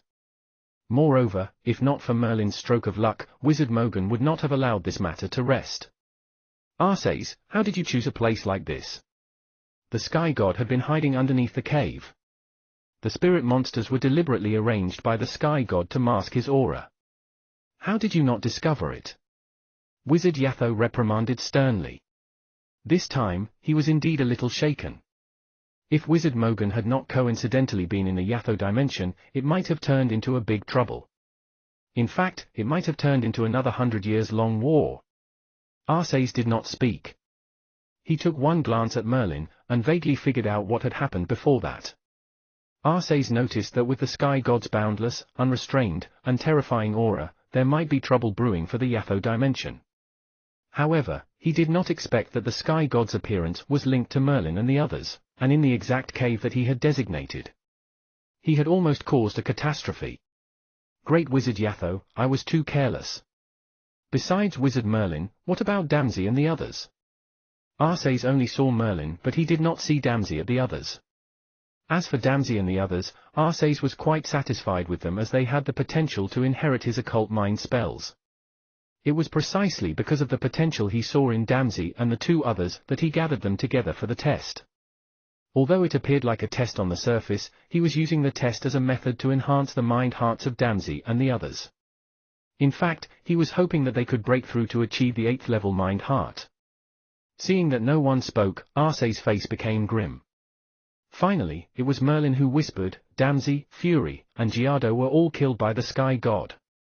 When it was confirmed by Merlin, Arcee's expression tensed up briefly, then grimace appeared on his face. He did not expect that the 3 wizards he had hopes in were all dead. After a long pause, Arcee spoke, "Very well, Wizard Merlin. You've emerged from the cave alive, so naturally, you've passed the test. I'll abide by my promise and teach you top-of-the-line occult mind spells."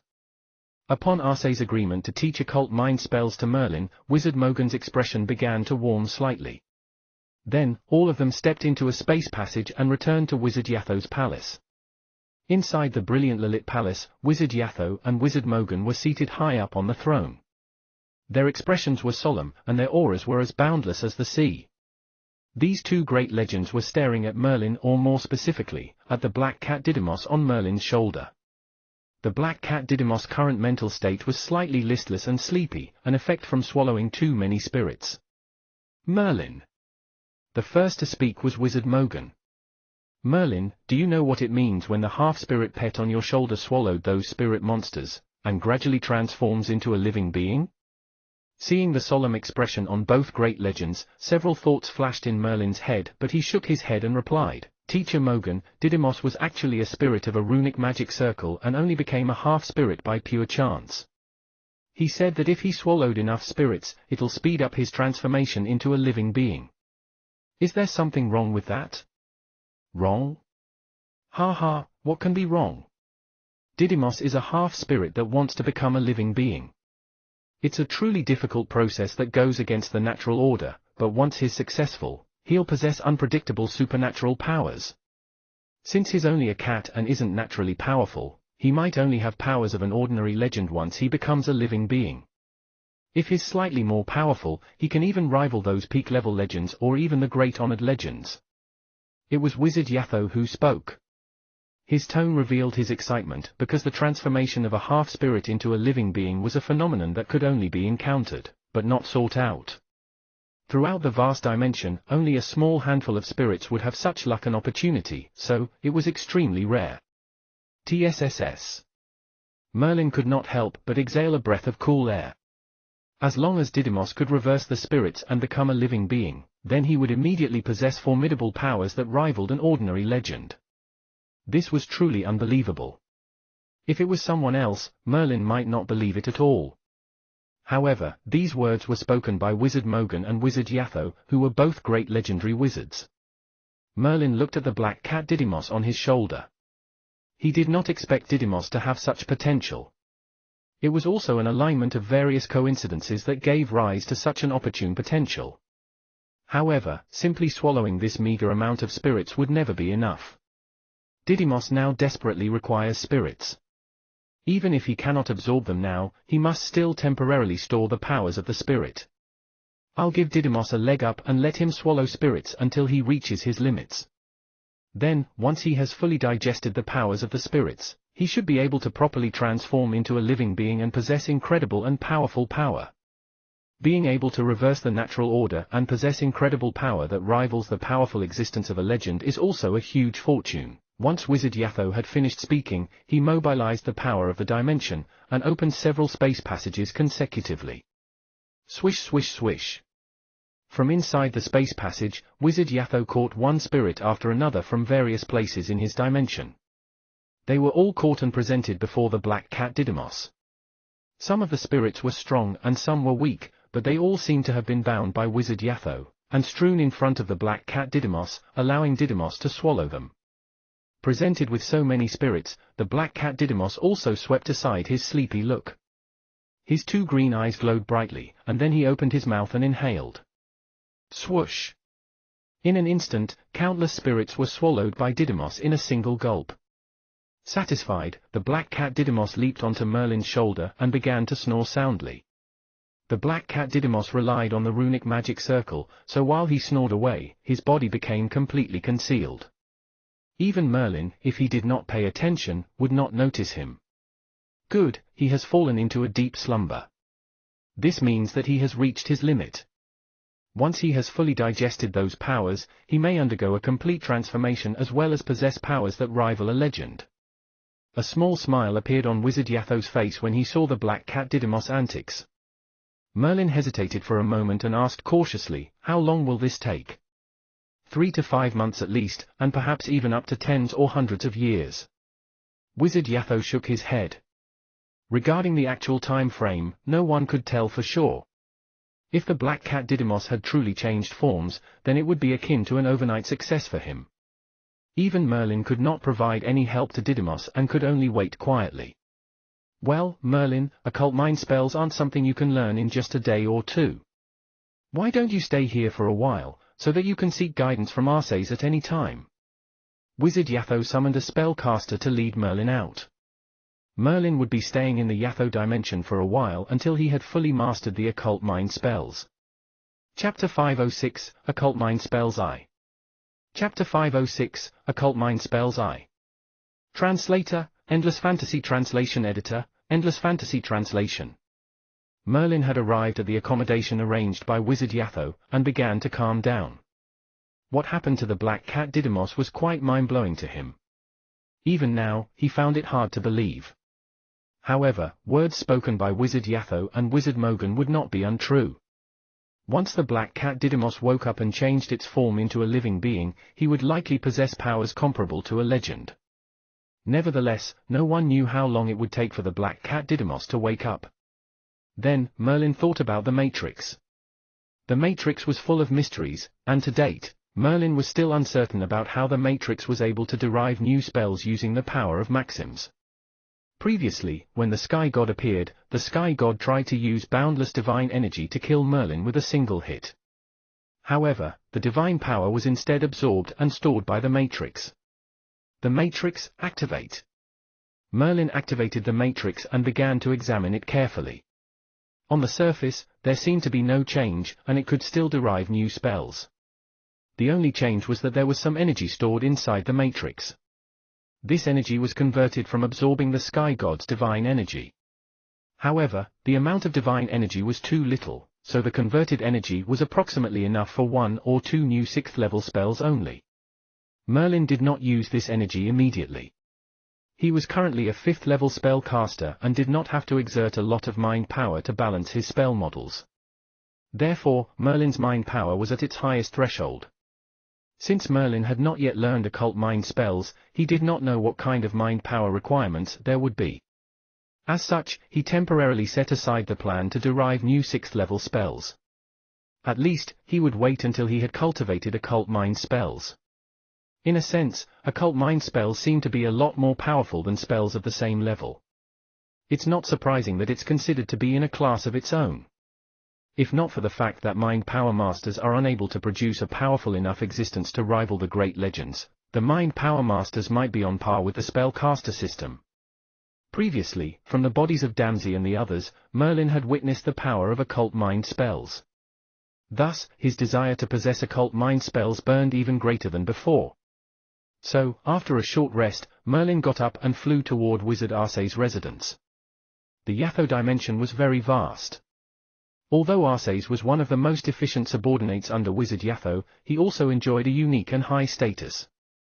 He was a powerful wizard who was second only to Wizard Yatho in this dimension. Therefore, Arceus did not live in Wizard Yatho's palace but in his own residence. When Merlin arrived at Arceus' residence, he discovered that it was also a palace. The luxurious palace appeared to be largely comparable to Wizard Yatho's palace. There were numerous servants coming and going, and among them were also some great wizards. The great wizards would not be Arceus' servants, but his followers. Even so, this spoke volumes about Wizard Arceus' influence. Someone who had great wizards among his followers was definitely the top great wizard. Swish! Merlin landed, and was immediately barred by a few spellcasters from the palace. When Merlin had revealed his identity, these few spellcasters went inside to seek instructions. Finally, they respectfully led Merlin into the palace. In the luxurious palace, Merlin entered a secret chamber. Arceus was sitting quietly inside the secret chamber, his expression revealed a sea of calmness. Although Merlin had arrived, he did not open his eyes. Wizard Arceus. Merlin greeted him with respect. Merlin did not behave arrogantly simply because he was the great legend Wizard Mogan's disciple. On the contrary, he was very respectful toward Wizard Arceus. Swoosh! Wizard Arcés opened his eyes. His eyes flashed with a stern gaze as he stared at Merlin and assessed him. After a long moment, Wizard Arcés gently shook his head and sighed softly. Wizard Merlin, you are the great legend Wizard Mogan's disciple as well as a prodigy among spellcasters. You have a high chance of becoming a great wizard and even a great legend. Why do you bother to learn occult mind spells? You must know that among the mind power masters, no one can compare to the great legends. Arcés was also aware of Merlin's background. Not only was he Wizard Mogan's disciple, but he was also highly valued by Wizard Mogan. Hence, his future achievements would be unimaginable. Even if Merlin ended up becoming a great legend one day, Wizard Arcés would not be surprised. However, for such a talented person like Merlin to devote his time and energy on occult mind spells, it seemed almost like discarding his roots. Spellcasters who learned occult mind spells, and became mind power masters typically constituted those who had given up hope to advance further as a spellcaster. For a talented spellcaster like Merlin to take the initiative to learn occult mind spells was extremely rare. Merlin smiled. The purpose of him studying occult mind spells was very simple. It was to become more powerful. Possessing a unique skill was equivalent to having an additional power, and occult mind spells was a unique power which was completely different from spells. They belonged to a class of their own and were truly remarkable. Naturally, Merlin wanted to learn them. Moreover, for most other spellcasters, they needed to consume most of their time and energy on their spell models. Merlin, on the other hand, found it incredibly simple. Thus, he had a lot of time and energy to cultivate occult mind spells. I want to become more powerful. Merlin only uttered this sentence and did not elaborate. He believed that Arcés would be able to understand what he meant. Wizard Arcés stewed for a moment and nodded subtly. You want to become more powerful? Not bad, you're right. Occult mind spells aren't inferior to spells. In fact, to some extent, they're even more powerful. Your mind power shouldn't be too weak or you wouldn't have thought about cultivating occult mind spells. Some of the top mind power masters and I have been pursuing a substantive advancement in the field of occult mind spells that would break through the bottleneck and allow mind power masters to be on par with the great legends. This would make mind power masters truly an independent system from the spells. This was Arcés' greatest dream. For this reason, he had devoted so much effort to create top-of-the-line occult mind spells, but until now, he had not succeeded. Advancing from great wizard to legend was also a qualitative transformation that was highly challenging. There were so many great wizards in these endless dimensions that it was almost impossible to count them. Great legends, on the other hand, were very rare. Every time a great legend was born, it would shake the entire spellcaster civilization. Even the great arcane wizards would inform all the spellcasters. Legends were basically the spellcaster's core strength. The fact that the spellcaster civilization had been able to develop to such a prosperous extent, was largely contributed by the legendary wizards acting as the core strength.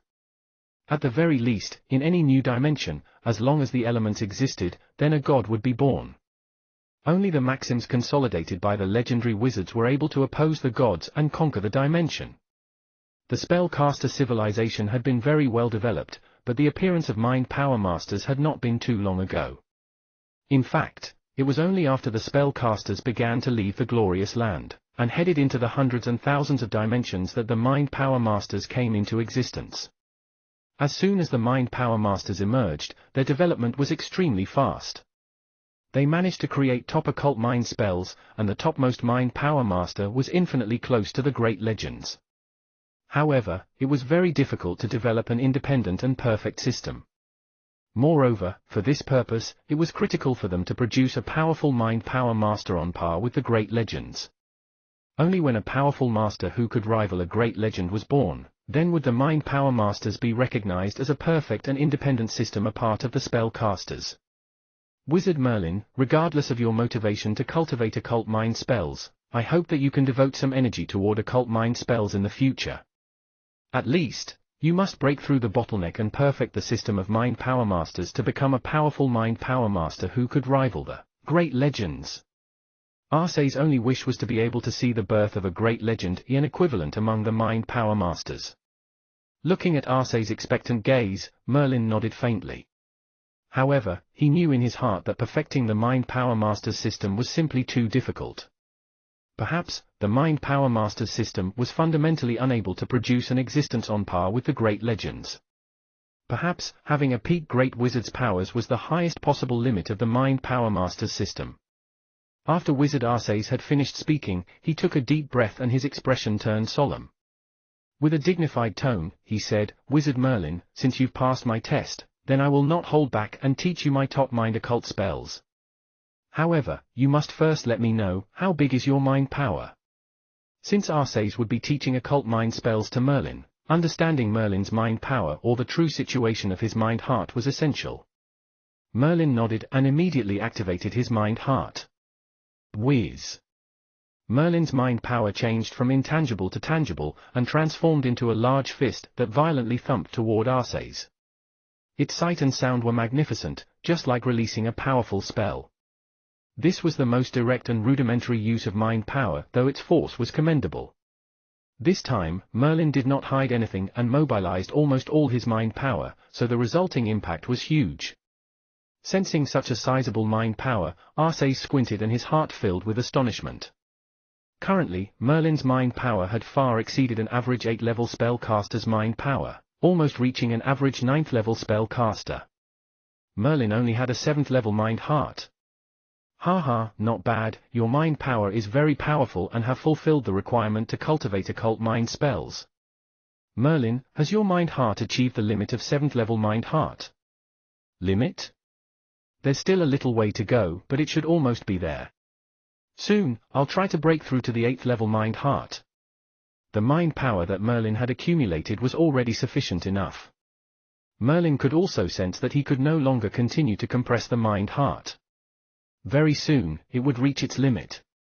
Therefore, Merlin also began to prepare to break through to the 8th-level mind heart. Not yet at the limit. Arceus' eyes glinted, and a notch of excitement appeared in his tone. Merlin, I'm afraid you don't have to rush to break through to the 8th-level mind heart, you still have to accumulate more mind power. As for compressing the mind heart, just trust in my occult mind spells, you'll be satisfied. Arceus smiled faintly, and a mysterious expression appeared on his face. Chapter 507, Occult Mind Spells 2. Chapter 507, Occult Mind Spells 2. Translator, Endless Fantasy Translation Editor, Endless Fantasy Translation. The mind heart can still be compressed? Merlin was stunned. Currently, his mind heart was almost at its limits and could no longer be compressed. If Merlin was able to further compress the mind heart, then his mind power would undergo a substantive enhancement. Perhaps his 7th-level mind heart would be able to rival an average 9th-level spellcaster's mind power. That's right. Occult mind spells have a very high requirement for mind power. This is similar to the requirements of spell models for spellcasters. The stronger the mind power, the more powerful the occult mind spell that is released. Therefore, compressing the mind heart to accumulate more mind power is one of the persistent goals for mind power masters. As for me, I've invented an excellent occult mind spell that can compress the mind heart to extreme limits. Wizard Arceus appeared to be highly confident. After all, he was one of the top mind power masters. The system of mind power masters had not been perfected, and the types of occult mind spells were relatively fewer. Therefore, the top-of-the-line occult mind spells had to be invented by the powerful mind power masters, just like in the past when the spellcaster system was first developed. All these developments were dependent on the most powerful masters to slowly perfect the system. As one of the top mind power masters, the occult mind spells which he had invented were definitely also top of the line. Seeing the anticipation in Merlin's gaze, Arceus gave a slight nod. He extended a pale white thumb, took out a piece of contract paper, and began to write down the contract. Merlin looked through it. The general implication was that Merlin could not impart Wizard Arceus' occult mind spells to others without his consent. This remained a burden in Wizard Arceus' heart because the occult mind spells had been laboriously invented by himself. If not for Wizard Mogan's compulsion, he would not have taught them to Merlin either. Now, this contract was just to ensure that his occult mind spells were not carelessly revealed to the outside world. Arceus waved his hand, and the contract floated before Merlin. After reading through the contents of the contract, Merlin did not hesitate and signed it. Very well, Merlin, the occult mind spell that I've invented to compress the mind-heart is called explosion theory.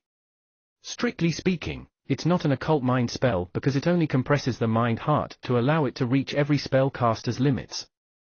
Arcés began to explain explosion theory in detail.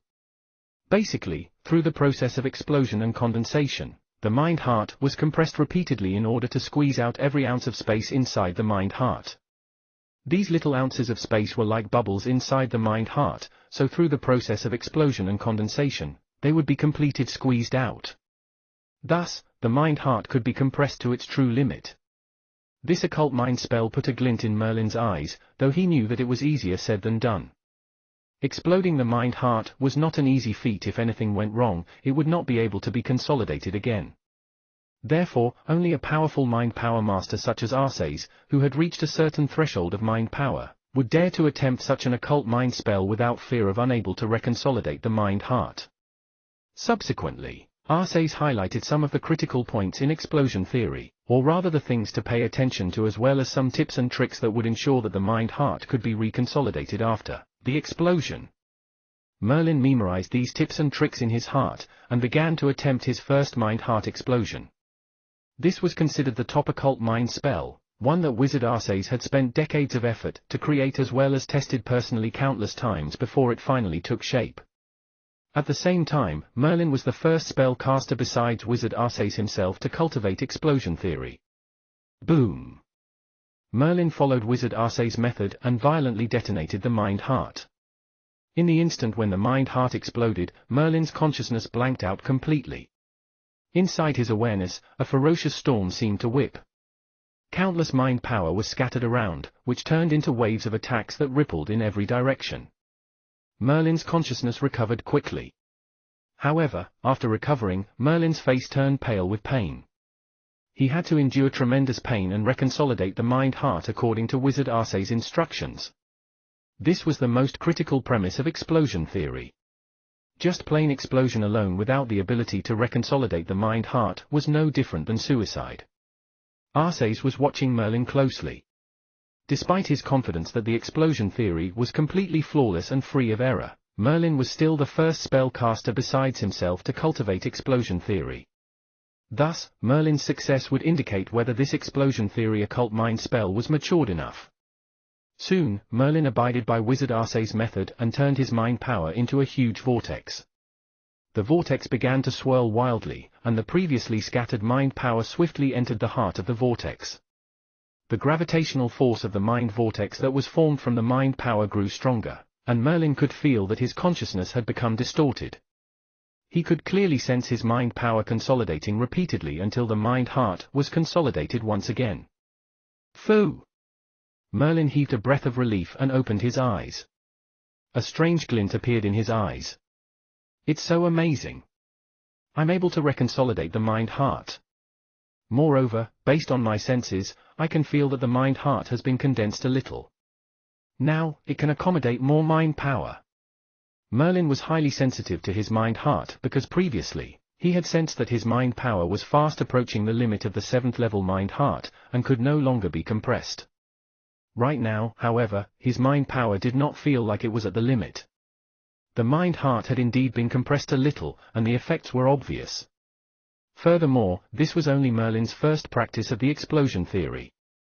As he continued to practice exploding and consolidating the mind-heart again and again, the mind-heart would finally be compressed to its limit until it could no longer be compressed. This was the strength of explosion theory. Its greatest utility was to compress the mind-heart and allow it to accommodate more mind power. Seeing the satisfied expression on Merlin's face, Wizard Arcés smiled and said, "Merlin, what do you think? Explosion theory is something, isn't it? This occult mind spell of mine can basically compress the mind-heart by half. Thus, it can accommodate twice the amount of mind power. This is the top occult mind spell." Merlin nodded. This occult mind spell might only be a supportive spell, but its effect was quite good. It could double the capacity of the mind power, which was a highly difficult feat. This was because the greater the amount of mind power, the more powerful the mind power master would be. Thereafter, Merlin carefully practiced for a moment and principally mastered explosion theory. Then, he gazed at Arcés again. occult mind spells were further divided into supportive spells and offensive spells.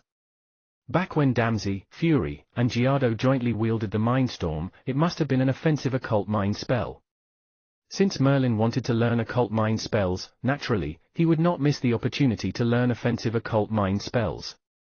Seemingly reading Merlin's intentions, Arcee's voice dropped into a whisper. Merlin, Explosion Theory is the first top occult mind spell that I've taught you, but it's not an offensive occult mind spell. It'll not immediately improve your abilities. After this, I'll teach you another top offensive occult mind spell. Merlin got excited and a little eager to see the top offensive occult mind spell described by Wizard Arcees. How strong was it? This is the top offensive occult mind spell that I've invented, called the 9-hit strike. Arcee's voice suddenly turned intermittent, and Merlin's expression gradually became solemn as he felt his entire being was about to suffocate. An invisible pressure began to envelop him. Chapter 508, 9-hit strike. Chapter 508, 9-hit strike. Translator, Endless Fantasy Translation Editor, Endless Fantasy Translation. Bang! Without warning, a heavy strike slammed violently onto Merlin's body. What happened? Merlin was shocked. It was clearly incapable to resist such a silent, invisible force. Fortunately, his body had been covered by enervating halo, so he was not hurt. Thud thud thud. To Merlin's horror, the attacks did not stop but continued like a thumping heartbeat, each strike stronger than the last. When the third strike struck, Merlin's enervating halo finally could not withstand and shattered into pieces. Wizard Arcees, is this the 9-hit strike? Until now, Merlin still did not know how the attacks were released. Without any warning, the silent and invisible attacks had already slammed into his body. Moreover, every strike was stronger than the last. With every subsequent strike, its power almost doubled. This was the uniqueness of occult mind spells. They were silent and invisible, hence were incapable of resistance. Arcees nodded and said, "Yes, this is the 9-hit strike. This is the occult mind spell that I've spent decades intensively researching and finally derived. It's the most sophisticated occult mind spell that I've created. The 9-hit strike can attack 9 times in a row, and the strength of each strike would increase several folds. Although the ability to wield the 9-hit strike might differ according to each wizard's mind power, the general effect is mostly the same."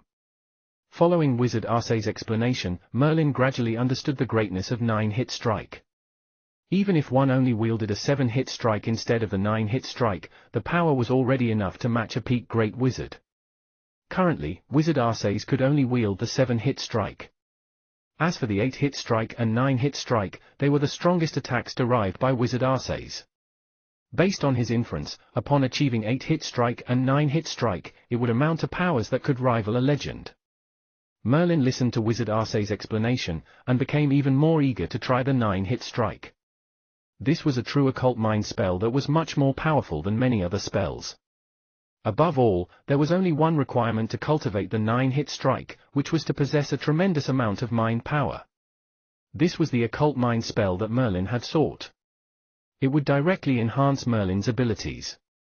Based on the large amount of mind power that Merlin had, there should not be a problem for him to cultivate a 3-hit strike. Since the 3-hit strike had been able to easily break through Merlin's enervating halo, its power should be at least equivalent to a peak 8th level. Then the 4-hit strike would be equivalent to an average 9th level spell caster. This was the greatness of 9-hit strike. If Merlin's mind heart was compressed continuously according to explosion theory and continued to grow, then when Merlin once again accumulated enough mind power to reach the limit of the 7th level mind heart, he might even attempt to cultivate 4-hit strike. Merlin's heart was burning with zealous passion. Almost impatiently, he said to Wizard Arcees, 9-hit strike. This occult mind spell is truly the most sophisticated mind occult spell. Please teach me, Wizard Arcees. Merlin presented the highest standard of etiquette toward Wizard Arcees. Although Arcees was not Merlin's teacher, once he imparted these 2 teachings to him, Merlin considered him no different than a teacher. Arcees nodded and took a deep breath. He stared at Merlin with a grave expression. In a deep voice, he said, "Wizard Merlin, 9-hit strike is my life work. I regard it as the spell with the greatest potential to break through the mind power master's bottleneck. In the future, if you manage to cultivate 7 hit strikes, you must try to cultivate it to become 8 or 9 hit strike. 8 hit strike and 9 hit strike represented breaking through the bottleneck of an entirely new threshold which could rival a legend.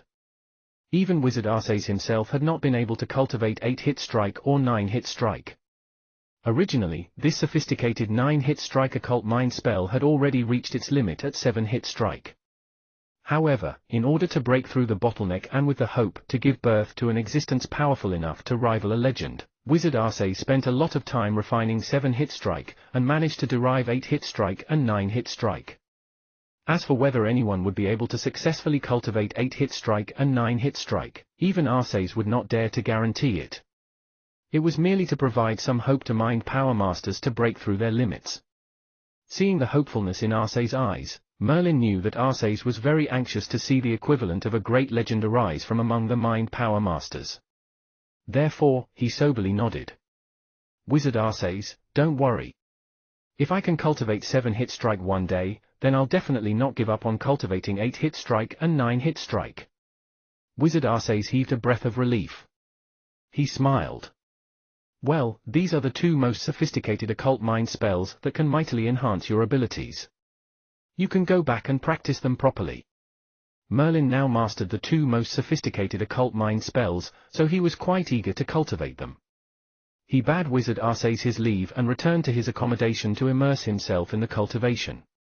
3 months passed in the blink of an eye.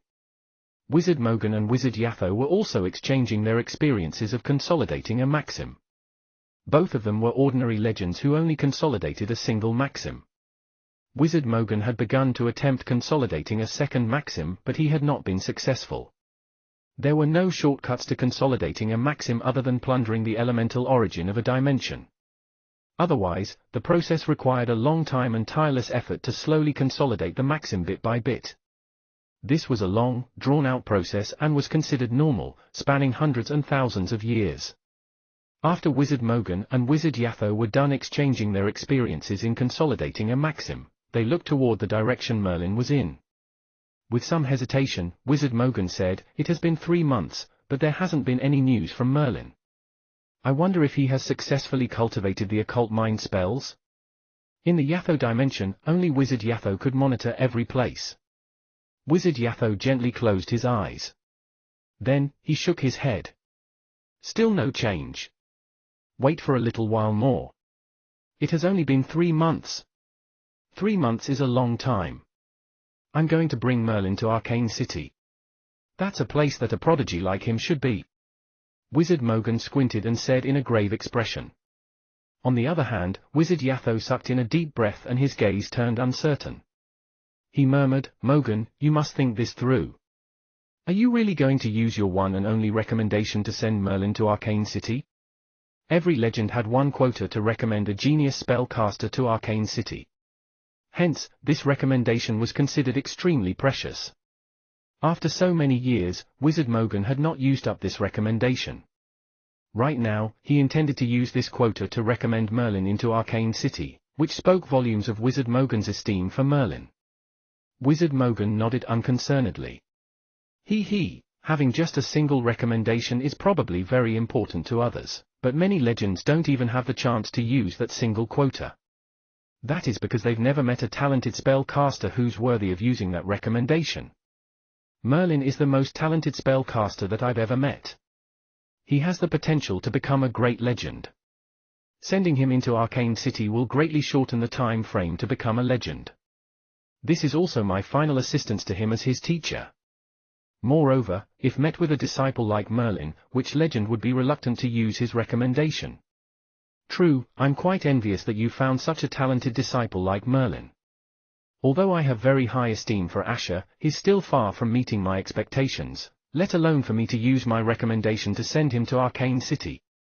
Wizard Yatho said with frustration. He also regarded Asher with esteem but did not intend to use his recommendation to send Asher to Arcane City. After all, Arcane City was the holy ground in the hearts of all the spellcasters. The 3 great arcane cities constituted the heart of the spellcaster civilization. Only with these 3 great arcane cities, the spellcaster world could continuously give birth to incredible great wizards and formidable great legends. Asher? If he becomes a 9th level spellcaster and performs outstandingly, Yatho, you can also consider sending him to Arcane City. Perhaps, his future would change depending on your move. Even if he doesn't become the most demonic spellcaster, maybe there's still hope for him to become a great legend. Wizard Mogan said with a grin, but Wizard Yatho did not seem convinced and did not answer. After all, no matter how powerful a legendary wizard was, they only had one recommendation each, so it was highly important to him.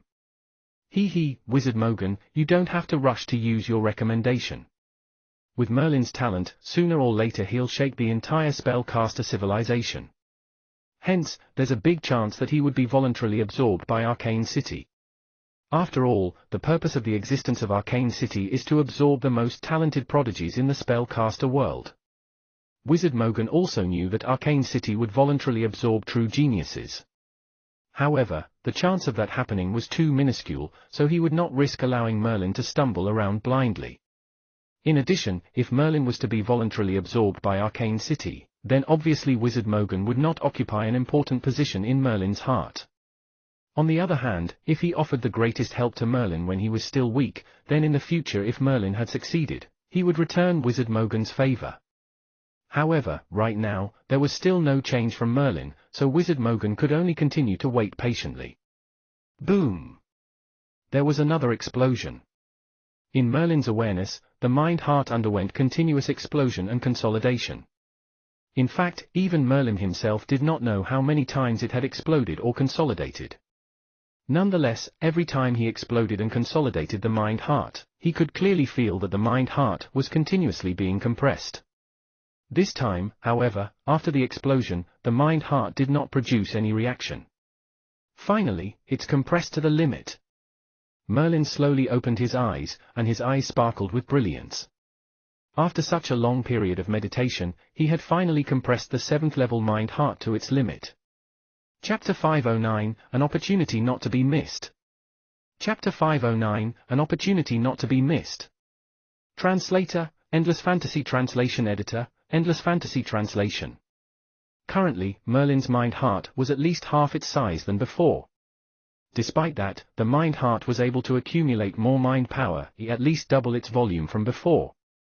Such a humongous mind power would allow Merlin's 7th level mind-heart to possess mind powers equivalent to an ordinary 9th level spellcaster. The average mind power masters already possessed extremely potent mind power that far surpassed the ordinary spellcasters, but Merlin's mind power was even greater than the powerful mind power masters. Merlin had compressed the mind-heart almost to its limit. Back then, even Wizard Arceus did not compress it to the limit.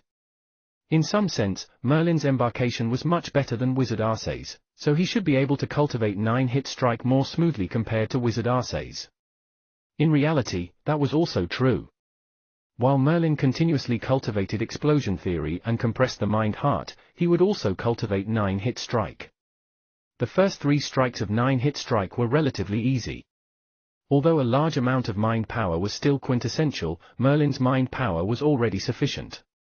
Therefore, when Merlin began to cultivate 9-hit strike, he was quickly able to cultivate the first 3 strikes successfully.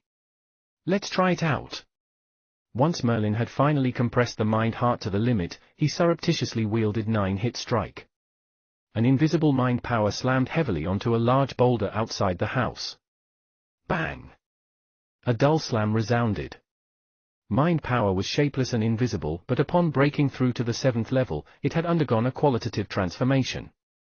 The invisible mind power would turn from intangible to tangible, and was able to interact with visible objects.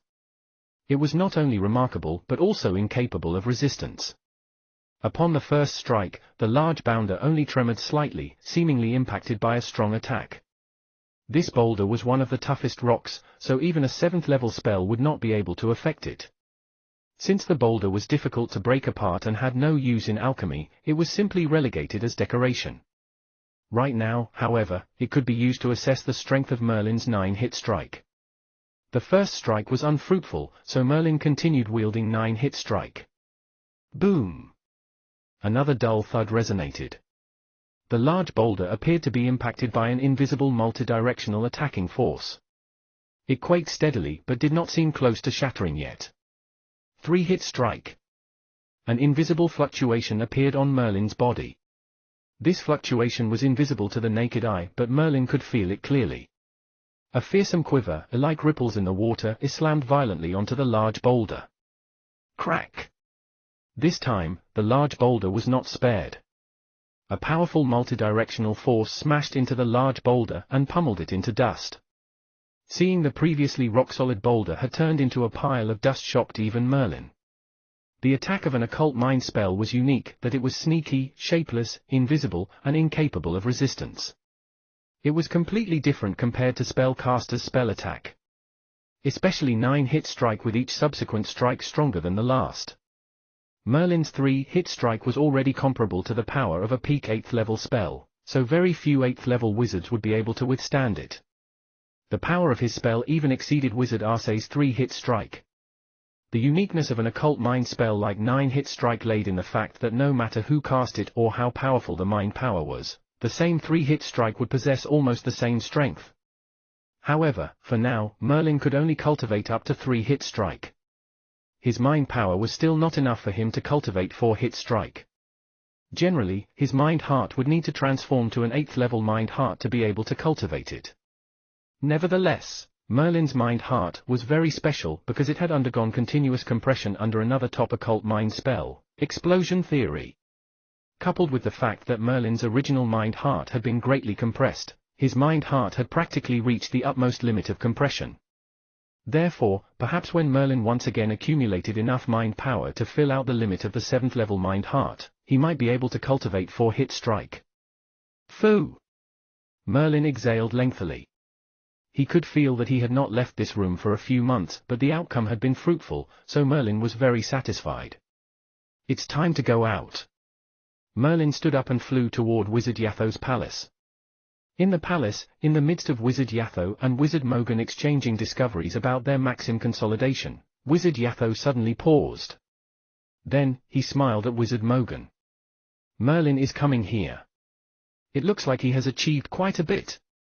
Just as he finished speaking, the door of the palace was slowly pushed open. Merlin's face was beaming as he paid his respects to Wizard Yatho and Wizard Mogan. Wizard Mogan's gaze fixed on Merlin for a long time, and a trace of astonishment appeared in his eyes. It appeared that Wizard Mogan had detected some clues, but he did not inquire further about the occult mind spells. From Wizard Mogan's perspective, regardless of how astounding occult mind spells were, they were useless if it was impossible for the spellcaster to become a great legend. In Wizard Mogan's eyes, Merlin was already earmarked for success. He was a talented wizard who had the potential to become a great legend in the future.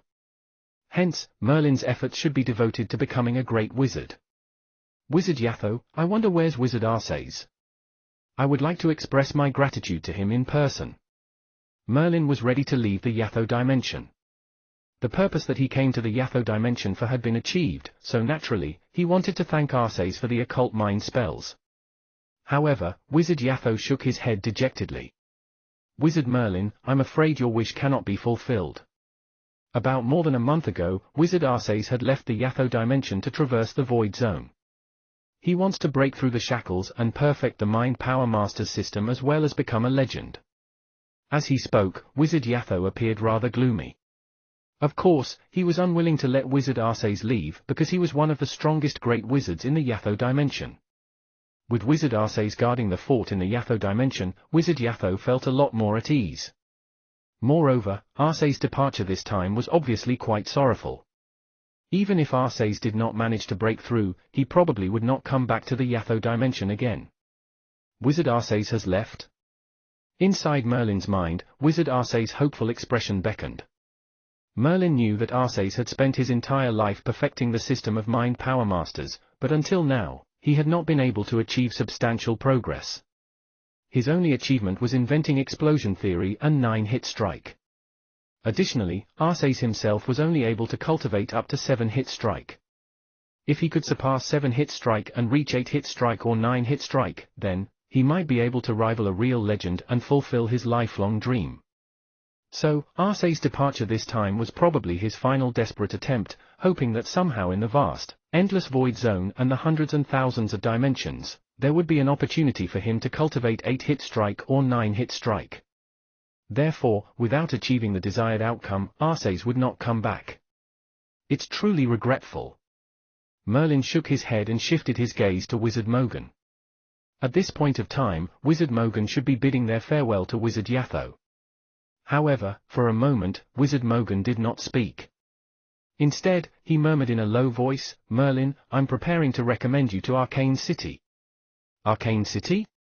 A look of confusion flashed across Merlin's face. He had never heard about it before. So, in a low voice, he asked, "Teacher Mogan, what's Arcane City?" Wizard Mogan did not reply, but Wizard Yatho rumbled in laughter. "Ha ha, Merlin, you're so lucky. In order to send you to Arcane City, Wizard Mogan has to use up his one and only recommendation quota. Only one recommendation. For Merlin to enter Arcane City, I believe this recommendation will be immensely helpful." Wizard Mogan took another look at Merlin and said, "Merlin, Arcane City is a dimension created by 3 ultimate arcane wizards. Within the vast void zone, there are a total of 3 arcane cities. All of them were created by 3 ultimate arcane wizards. Inside Arcane City, there's everything that a spellcaster might need. The dimension was created by the great arcane wizards to nurture the cream of the crop among spellcasters. A prodigy like you is hard to come by, even in the hundreds and thousands of dimensions. If you don't enter Arcane City now, I don't know how many more detours you'll have to take." Upon hearing this, Merlin was staggered to the core of his heart. Information such as the 3 ultimate arcane wizards who had created a dimension, and so on, constituted secrets that were known only to the great legends or those extremely close to them. Otherwise, only the most powerful great wizards in the endless dimensions would know of these secrets. The words, "created a dimension," also caused a huge shockwave in Merlin's heart. Even an honored legend could not possibly create something as large as a dimension. Perhaps creating a more perfect subspace was possible, but creating a dimension was beyond the understanding of even the great legendary wizards. Only the ultimate arcane wizards would possess such colossal power that was able to create a dimension. It was not surprising that the arcane wizards were honored with the title Ultimate. It represented a true apex that could not be topped. Merlin understood very well the advantages of this arcane city. Probably, within the vast void zone and hundreds and thousands of dimensions, this was the place where the true top prodigies gathered. This dimension was specially created by the ultimate arcane wizards, and was best suited for spellcasters. It contained the most abundant resources in the spellcaster world as well as the most sophisticated knowledge of spells, runology, alchemy, potions, and so on. If Merlin was to enter inside, he would definitely improve by leaps and bounds. Furthermore, he would be able to congregate with spellcasters who were far more talented than Asher. Merlin could not imagine how impressive the situation would be. It had been a long time since Merlin was excited about anything, but now, after learning about Arcane City and that Wizard Mogan intended to use his only recommendation to send him into Arcane City, Merlin's mood was inexplicably ecstatic. This was an opportunity not to be missed. Chapter 510, The Aurora Ship. Chapter 510, The Aurora Ship. Translator, Endless Fantasy. Translation Editor, Endless Fantasy Translation. In the Dark Void Zone, there were no boundaries, no space, and no time. There was only eternal silence. The Void Zone had always been this way. No matter how much time had passed or what had happened in the hundreds and thousands of dimensions, it remained dark and silent, never changing. At this moment, amid the vast and endless Void Zone, a flying ship was adjusting its direction at an unhurried pace as it flew through the Void Zone. Inside the flying ship, Wizard Mogan gently closed his eyes, like he was trying to sense something. Merlin, on the other hand, was gazing toward the vast and endless Void Zone. For some unknown reason, whenever he came to the Void Zone, his heart would feel completely at peace. As he stared into the empty Void Zone, Merlin seemed to recall gazing at the dark night sky back in the Kingdom of Black Moon. I wonder if the Wilson family and the Dark Magic region arrived safely in Sub-Zero Snowfield? Many thoughts flashed through Merlin's head, but most of them were related to the Wilson family and the Dark Magic region. Initially, Merlin thought that he would not miss anyone, but now, he realized that deep in his heart, there was an inseparable sentimentality attached to the Wilson family and the Dark Magic region. Regardless, he would not be able to return for now. Arcane City might be an opportunity. The glorious land has been sealed by the ultimate arcane wizards in order to protect it. The other spellcasters might not know the actual location of the glorious land, but the ultimate arcane wizards must know. According to rumors, Arcane City is the only place where the ultimate arcane wizards appear and disappear. It's also the only place where the ultimate arcane wizards can be found, so this is the only chance for you to return to the glorious land. Merlin raised his head to look at Wizard Mogan. He was very grateful to Wizard Mogan for using his one and only recommendation. Looking at Wizard Mogan, Merlin could almost see the former shadow of Wizard Leo. Found it. Suddenly, a smile appeared on Wizard Mogan's face. He opened his eyes and said to Merlin, "Merlin, I've sensed the direction of Arcane City. We can go now." Merlin nodded. Wizard Mogan had previously explained to him that Arcane City floated constantly throughout the Void Zone without any pattern. Only the great legends could sense the direction of Arcane City. Earlier, Wizard Mogan was working hard to sense the actual location of Arcane City. Finally, he had sensed it. Merlin, too, was ready to depart at any time. However, before they departed, Wizard Mogan grinned mysteriously and retrieved another flying ship from his spatial ring. Compared to Wizard Mogan's, this flying ship was noticeably smaller. "Merlin, this is for you. I commissioned Wizard Yatho to transfigure it for you. Wizard Yatho has a deep understanding of alchemy, and this flying ship of mine was also transfigured by him. Wizard Yatho spent 2 whole months to transfigure your ship successfully.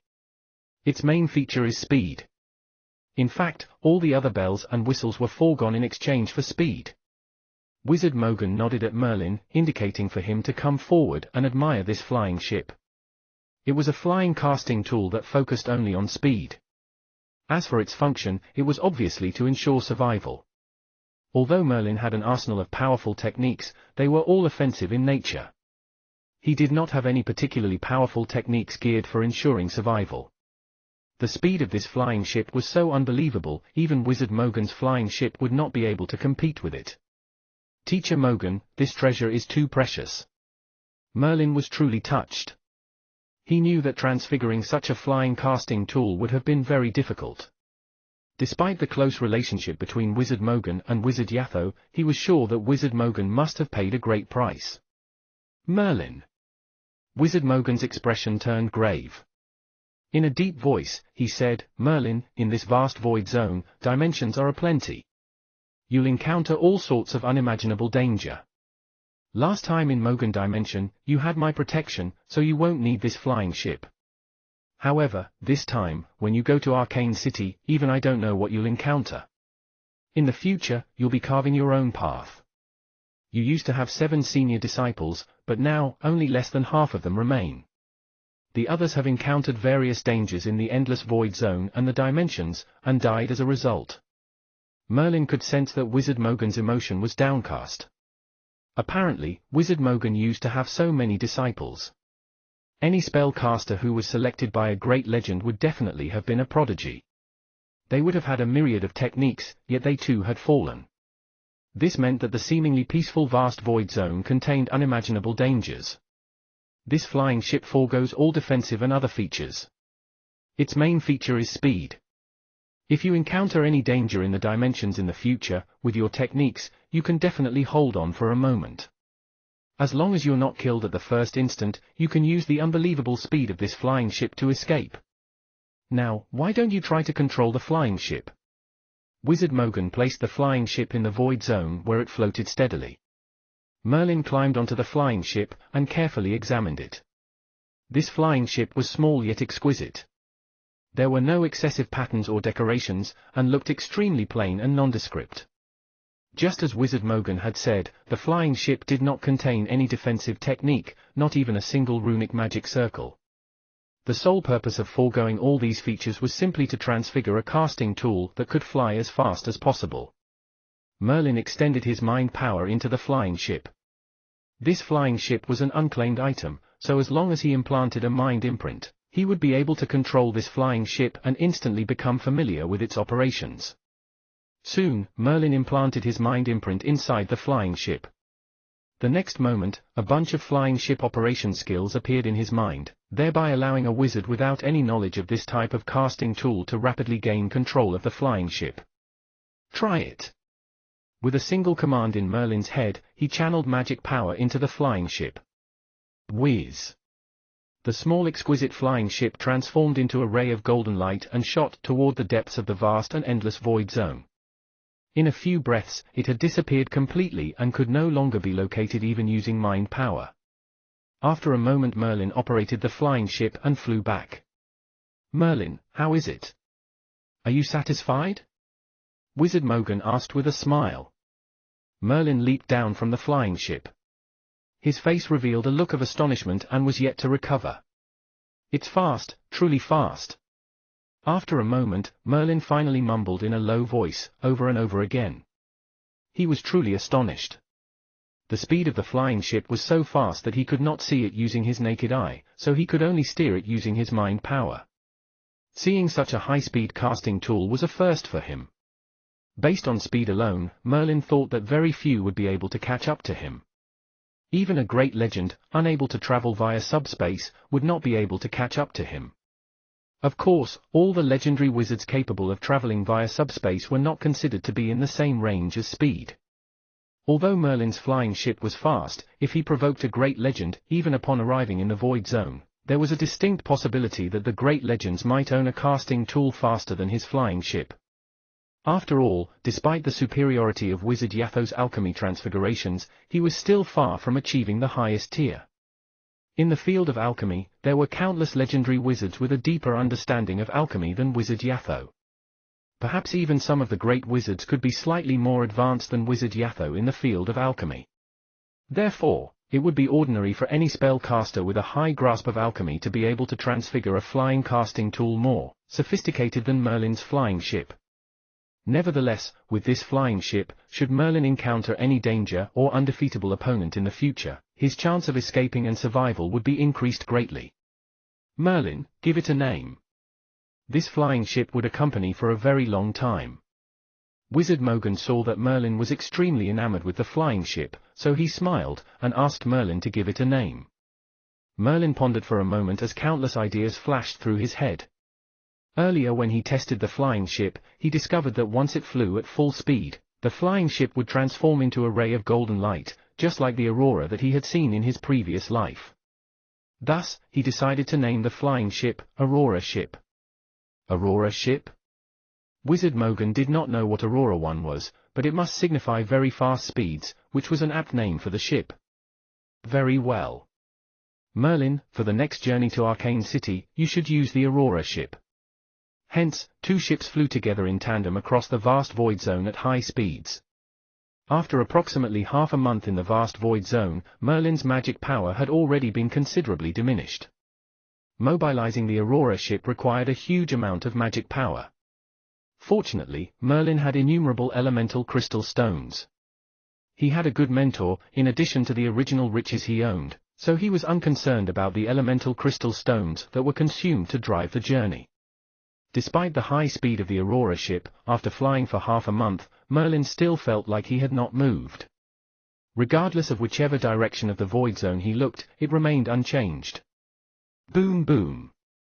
Suddenly, a terrifying fluctuation, like a tidal wave, crashed toward Merlin and Wizard Mogan's flying ships. Retreat!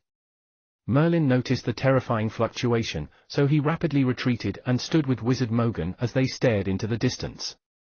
Before them, amid the pitch-black void zone, there was a huge ball of light with white rays.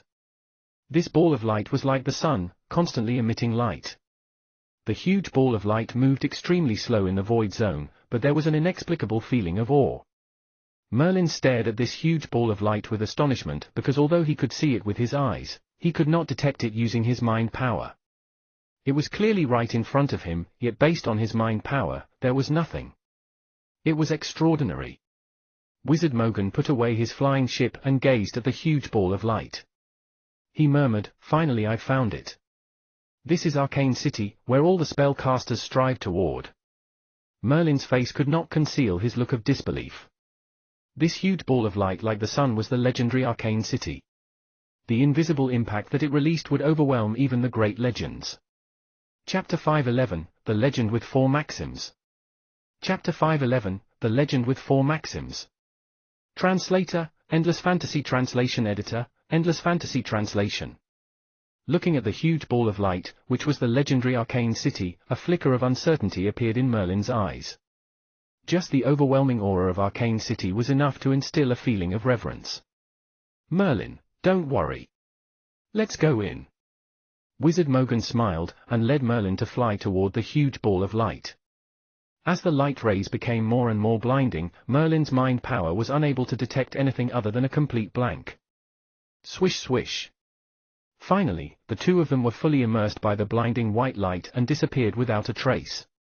Merlin felt that his entire body was extremely comfortable, like he was soaking in a warm bath. In fact, he could not help but moan aloud. Merlin, wake up! Just as Merlin was enjoying himself thoroughly, Wizard Mogan's voice resounded in his ears. A feeling of shock jolted in his heart as he hurriedly opened his eyes. What he saw was a lush green sprawling field. In a distance away across the field, stood several towering buildings that radiated a soft brilliance. It aroused the desire for people to get closer as if there was something particularly attractive on the inside. Beside him, Wizard Mogan was explained, Merlin, this is Arcane City. Although it's termed as Arcane City, it's actually an incomparably huge dimension that's vast and almost endless. Merlin, feel around, can you sense what's the difference between Arcane City and the other dimensions? What's the difference? Merlin had not sensed it, but upon hearing Wizard Mogan's prompts, he began to pay attention to the changes in his surroundings. The spell models inside Merlin's body were gently whirring. The next instant, endless elements began to surge madly like a storm and flooded into Merlin's awareness. Suddenly, all of Merlin's spell models had been fully recharged. At the same time, the transformation of magic power had also quickened. Suddenly, magic power that would have required a huge number of elemental crystal stones as replenishment was recharged into Merlin's spell models. The speed far outshined the effects of elemental crystal stones. In any other dimension, such an occurrence would be nothing more than a fool's dream. It was completely unbelievable. The elements here are so concentrated. I've never sensed such a high concentration of elements. With such dense elements, this place is essentially a paradise for spellcasters. If there was a battle here, there would be no fear of exhausting one's magic power. Finally, Merlin had sensed the difference in Arcane City. The elements were truly concentrated, so the rate of replenishment of spell models was faster than using elemental crystal stones. Wizard Mogan nodded slightly and extended his hand with his fingers wide open. Then, as if he was grabbing something, he closed his fist aggressively. Crack! In the originally invisible air, a crisp sound reverberated. At the same time, shiny stones fell from the sky. Merlin picked it up and saw that it was an elemental crystal stone. Merlin's jaw dropped wide open with an expression of disbelief. These elemental crystal stones were formed just from Wizard Mogan's casual grab. Just by exerting high enough pressure, it was possible to create elemental crystal stones. In other dimensions, elemental crystal stones had to be formed over hundreds and thousands of years.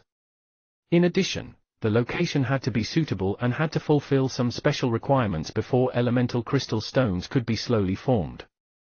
However, in Arcane City, all that was required was a powerful force to directly condense, compress and create the elemental crystal stones, which was simply incredible. Wizard Mogan lamented, this is an example of the ultimate arcane wizard's techniques, all of which completely exceeds imagination. Besides the high concentration of elements, the force fields in Arcane City are also different because they can change at will. Some of the force fields are several, tens or 100 times more powerful than other dimensions.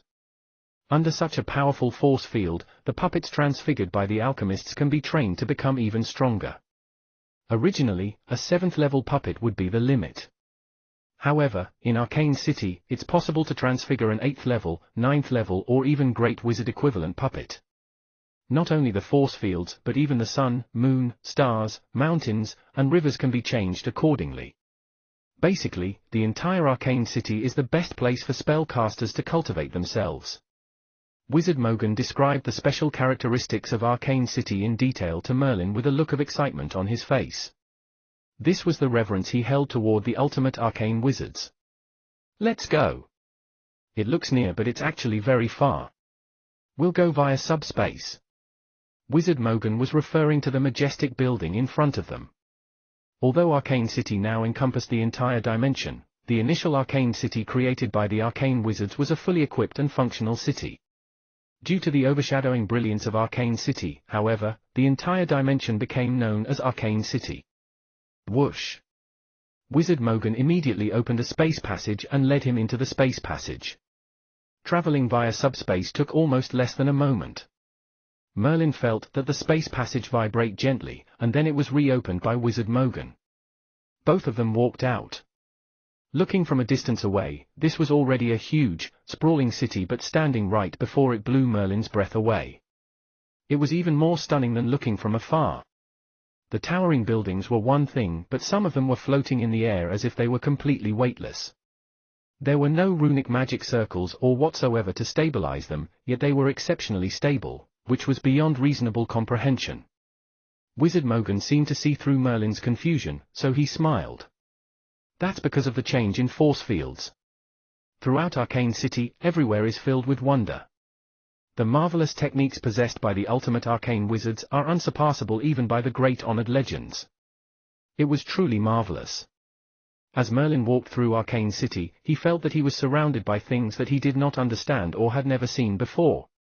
Just as Merlin was getting excited about exploring Arcane City, a spellcaster dressed in platinum long wizard robes silently appeared before them. Merlin was shocked because he had not detected anything. Wizard Mogan, on the other hand, smiled and said, "This is our first time entering Arcane City. I'm recommending my disciple into Arcane City to meditate." This platinum-robed wizard glanced coldly at Merlin and Wizard Mogan.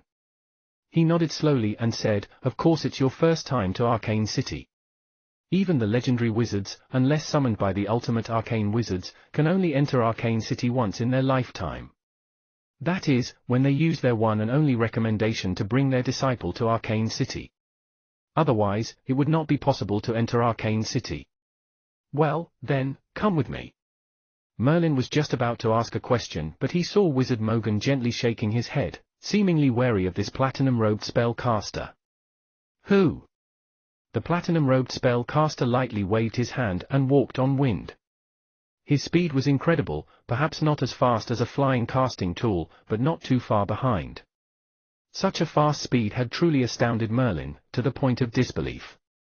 This is a legendary wizard who has almost discovered an ultimate maxim. Once he succeeds, he'll be an honored legend.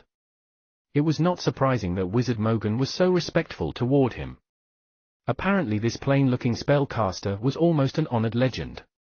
Arcane City is truly unbelievable. Just the first spellcaster whom we've encountered is almost an honored legend.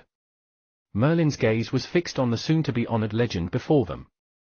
Both their speeds were not as fast, so they could only rely on flying casting tools. Soon, the three of them came to an ancient palace complex which was floating in the sky. The powerful legend led Merlin and Wizard Mogan straight into the main palace.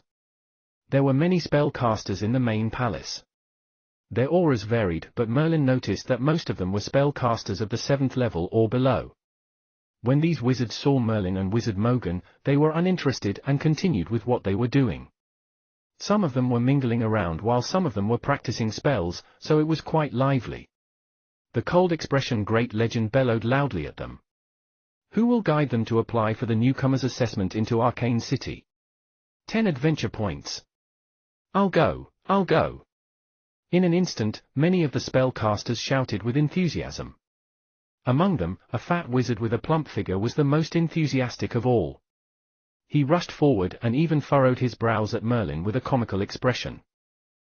It's you then. Bring them to complete the assessment, then you can claim your 10 adventure points." After he spoke, the powerful legendary wizard turned around and left. The fat wizard smiled at Merlin and Wizard Mogan. "Is this your first time to Arcane City?"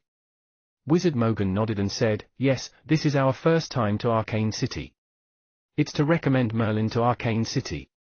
The fat wizard's eyes flashed bright and hurriedly said, So you're also being recommended to enter Arcane City.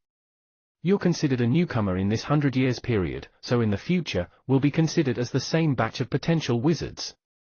Same batch of potential wizards? Merlin looked at this fat wizard doubtfully, and he patiently explained, in Arcane City, there are many spellcasters. Every 100 years is considered as one batch, and we're called potential wizards. I'm also recommended to Arcane City by my mentor 26 years ago. We're the latest batch of potential wizards. Merlin nodded. It appeared that he would have a lot of opportunities to interact with this fat wizard in the future. The fat wizard was very talkative, chatting incessantly throughout their journey. Fortunately, Merlin also needed to understand the workings of Arcane City, so he listened patiently. Not too long afterward, the three of them left the floating palace complex. However, the moment they stepped out of the palace complex, they saw a behemoth object as big as a castle descended from the sky and flew toward them. Even the platinum-robed great legend who had left them earlier was solemnly staring at the behemoth castle in the sky. The castle exuded an extremely powerful aura, and contained ferocious wind elements, fire elements, thunder elements, and earth elements. Merlin could only detect the elements, but in Wizard Mogan's eyes, they represented maxims. It's a great legend who has consolidated 4 maxims. A powerful legend is arriving. Wizard Mogan's eyes were filled with awe. A great legend who had consolidated 4 maxims was a powerful wizard who stood at the top. Despite visiting countless dimensions before, Wizard Mogan had never seen such a powerful legend. Boom boom. The behemoth castle slowly descended in front of the palace complex, causing a strong gust of air and a phenomenal rumble. Spellcasters came rushing from the palace complex. All of them were awestruck by the behemoth castle. Beside Merlin, the fat wizard revealed a hint of excitement. Wiping off the sweat beads on his forehead, he said excitedly, "Amazing, this must be another prodigy, maybe even an unrivaled prowess. TSK, this is a great legend who has consolidated 4 maxims. The height of their expectations cannot possibly be conceived by ordinary wizard. In order for someone to be accepted as their disciple and for them to use their one and only recommendation, surely the spellcaster must be a genius above all the geniuses. Even Arcane City would not be able to hide their dazzling brilliance. A great legend who had consolidated 4 maxims was rare even in Arcane City, so the descent stirred up a lot of attention. Many of the spellcasters' gazes were cast toward the gates of the castle suspended in mid-air. Chapter 512, The Assessment Eye. Chapter 512, The Assessment Eye. Translator, Endless Fantasy Translation Editor, Endless Fantasy Translation. The behemoth black castle floated steadily in the air. It was a powerful casting tool. Such a casting tool was very powerful and could not possibly be transfigured by an average person. Of course, its functions were much more developed compared to some flying casting tools, and its speed was extraordinarily fast. This was a casting tool used by the top legendary wizards and was mobilized using the power of maxims. Surely, this castle would be able to blast out a powerful force. Boom! The castle shook gently, and the door slowly opened. From the inside, out flew a stern-faced black-robed wizard. Following behind him was a cool, haughty-looking young wizard. The platinum wizard earlier flew into the sky toward the black-robed wizard. In a solemn tone, he asked, "You're here to recommend someone to Arcane City?" The black-robed wizard's eyes narrowed and glared at the platinum wizard blocking his way. Without any trace of decorum, he coldly answered, "Yes." The platinum wizard pointed toward the fat wizard and Merlin. "They're also going to take the newcomer's assessment. You can go together." "Them?" The black-robed wizard frowned slightly and was about to make a comment, but suddenly, he sensed a dangerous aura emitted by the platinum wizard. 2 maxims, and one of them will soon be consolidated into an ultimate maxim. Earlier, the black-robed wizard completely ignored the platinum-robed spellcaster. The black-robed wizard controlled several large dimensions, and his authority was absolute. A single word from him could determine the life and death of a dimension. He considered himself as someone standing at the peak. If this platinum long-robed legend had only consolidated 2 maxims, naturally, the black-robed wizard would not be concerned. However, the wizard in question had consolidated a maxim almost to an ultimate level, thus, this wizard could not be disregarded. Once he had consolidated an ultimate maxim, he would become a great honored legend. Although the black-robed wizard had consolidated 4 maxims, he still would not be a worthy opponent of a great honored legend. Therefore, the black-robed wizard gradually soothed his expression and did not speak further. He led the handsome young wizard in front of Merlin and the others.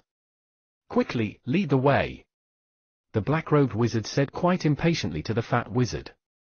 Obviously, the fat wizard also dared not dither any longer. He took one glance at the haughty-looking young wizard, and led the group to fly toward the newcomer's assessment arena. Along the way, Merlin was also gauging the young wizard who would also be joining the assessment. Since he was accepted as a disciple by a legend with 4 maxims, he must definitely possess some extraordinary traits. "We're here." The fat wizard appeared to be trembling slightly throughout the way. Indeed, being stared down from behind by a 4-maxim legendary wizard would unnerve anyone. The black-robed wizard's expression was stoic. Seeing a steeple floating in the air before them, he led the young wizard, and swiftly entered the steeple. The fat wizard shook his head helplessly. A 4-maxim legend is incredible. Even in Arcane City, they occupy a very high position. I wonder how formidable is the spellcaster recommended by this great legend. Wizard Merlin, Wizard Mogan, let's go in. Hence, Merlin and the others also flew into the steeple. In the steeple were transparent crystals the size of a fist which emitted a bright light. These were made by spellcasters who captured light elements and placed them inside special transparent crystals. They were able to light up darkness like daylight. In the glorious land, Merlin could not find any light wizards outside of the Church of Light because no one could construct light-type spells. However, in Arcane City, Merlin finally saw light element wizards. This indirectly meant that it was not that spellcasters could not become light element wizards, but that there was something strange about the glorious land that prevented the appearance of light element wizards. Furthermore, according to Merlin's inference, it was largely linked to the Church of Light. The specific reason, however, was unknown to Merlin. The clear glossy marble shined brilliantly, and the pure white stone columns were engraved with dense runes, giving off an ethereal feeling. At the front of the great hall, a few white-robed wizards were lying lazily on the chairs, looking lethargic. HMPH. The black-robed wizard who had consolidated 4 maxims harumphed, and in an instant, the entire great hall seemed to be filled with a frigid, bone-chilling draught. Even the lethargic spellcasters were jolted awake by the extreme cold. Who? These white-robed wizards were essentially great legends respectively, and to be able to stay in Arcane City meant that they were not ordinary great legends. They were previously potential wizards in Arcane City who had spent countless years to finally consolidate a maxim and became a great legend. Some of them were unwilling to leave Arcane City, so they stayed on. Thus, these legendary wizards were also quite arrogant. However, this time, they encountered the black-robed wizard, a top-level legendary wizard who had consolidated 4 maxims, and controlled several large dimensions. As such, these arrogant white-robed wizards dared not behave recklessly. Seeing this, the fat wizard snickered softly. Hee, these white-robed wizards are finally tongue-tied. Normally, even a legend with 2 maxims isn't given much attention by them. The fat wizard's face was filled with righteous anger. It looked like he held deep contempt for these wizards. "So wizard, please display your Legends Accord badge." When the white-robed wizards saw that the black-robed wizard was a 4-maxim great legend, they did not dare dawdle and woke up to prepare for the assessment. Slap. The black-robed wizard flung out a badge which was fully engraved with runes. On it were details of the black-robed wizard's identity. It belonged to the Legends Accord. Only legendary wizards who were recognized as part of the Legends Accord would have this badge. With this badge, Arcane City could investigate some of the legendary wizards' accomplishments as well as whether they had used their recommendation quota before. Moreover, only legends who held the Legends Accord badge would be able to enter Arcane City. Those legends who had not signed the Legends Accord, such as the Plunderers, were completely unable to enter Arcane City. After the black-robed wizard handed over his badge, the white-robed wizards became even more cautious than before. "Carefully," they said, "Legend Black Cloud, the one who battled alone against 4 gods and killed all of them as well as occupy several dimensions. It's Legend Black Cloud." Even Wizard Mogan, after finding out the black-robed wizard's identity, held a look of reverence in his eyes. The battle records of Legend Black Cloud could be considered well-known throughout the entire spellcaster world. Only very few legendary wizards would not have heard of Legend Black Cloud's battle records. He was the one who stood alone against 4 big gods, and killed all of them. Such a battle record had not been seen for a long time. In fact, many of the powerful great legends had only defeated Legend Black Cloud but could never kill him. The white-robed wizards shifted their gazes toward the young wizard beside Legend Black Cloud and smiled. Legend Black Cloud, your recommendation quota has indeed not been used before. Are you going to use your one and only recommendation to let your disciple Saturn into Arcane City? The young and arrogant wizard was Saturn. He was highly prized by Wizard Black Cloud, to the extent that Wizard Black Cloud used his one and only recommendation to send him into Arcane City. Yes, Saturn is my most prized disciple. His future achievements would not be any lesser than mine. My one and only recommendation is given to Saturn. Wizard Black Cloud said with a firm expression. After all, this one and only recommendation was very precious. Even a great legend like him who had consolidated 4 maxims was only entitled to one recommendation. Once he had used it, there would not be another chance. The fact that he was willing to use it on Saturn was a testament to his high esteem of Saturn. The white-robed wizards nodded and turned to Saturn. Wizard Saturn, Wizard Black Cloud has recommended you into Arcane City, and upon our review, there are no issues. From now on, you're a potential wizard in Arcane City. Nevertheless, based on convention, you'll need to go through some assessments. Of course, the assessment is very simple and is only used by Arcane City to find out some general information about the potential wizards. All right. Saturn's expression was as cool as an iceberg, with not a single trace of a smile. Oh right, the rest of you can come along as well. The white-robed wizard saw that Merlin and the others were still behind, so he spoke to them offhandedly. Wizard Mogan also stepped forward and took out his Legends Accord badge. Upon verification of his identity, Merlin also finally joined Arcane City and became one of its members. Wizard Saturn and Wizard Merlin, prepare yourselves for the assessment. Thereafter, the white-robed wizard said to Legend Black Cloud and Legend Mogan, great legends, you may watch the assessment, but according to the rules of Arcane City, you must leave once the assessment is over. Furthermore, without being summoned by the ultimate arcane wizard or becoming an honored legend specially employed by Arcane City, you mustn't take another step into Arcane City again.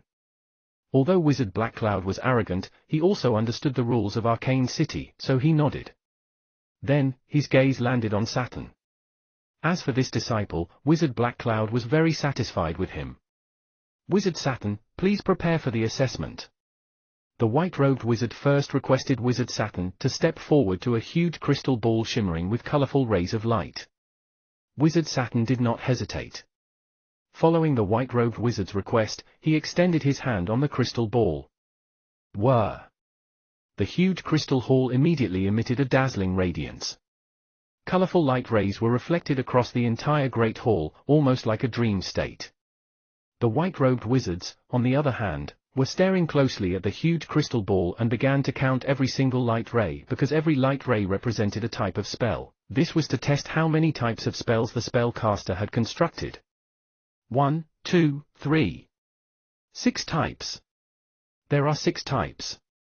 Wizard Saturn is a 6-elemental spellcaster. Finally, another 6-elemental spellcaster has appeared. It has been 600 years. Another 6-elemental spellcaster has finally appeared in Arcane City. It's not surprising that Legend Black Cloud prized Saturn so highly. He's indeed incredible. 6-elemental spellcasters are truly rare. Besides one 7-elemental wizard who had appeared thousands of years ago, the most talented spellcasters are the 6-elemental wizards. Looking at the light rays emitted by the crystal ball, the white-robed wizards were all stunned. Even in Arcane City, the land of prodigies, a 6-elemental spellcaster would still stand out at the very top. Chapter 513, The Assessment 2. Chapter 513, The Assessment 2. Translator, Endless Fantasy Translation Editor, Endless Fantasy Translation. The colorful radiance of the crystal ball bathed the great hall in a myriad of colors.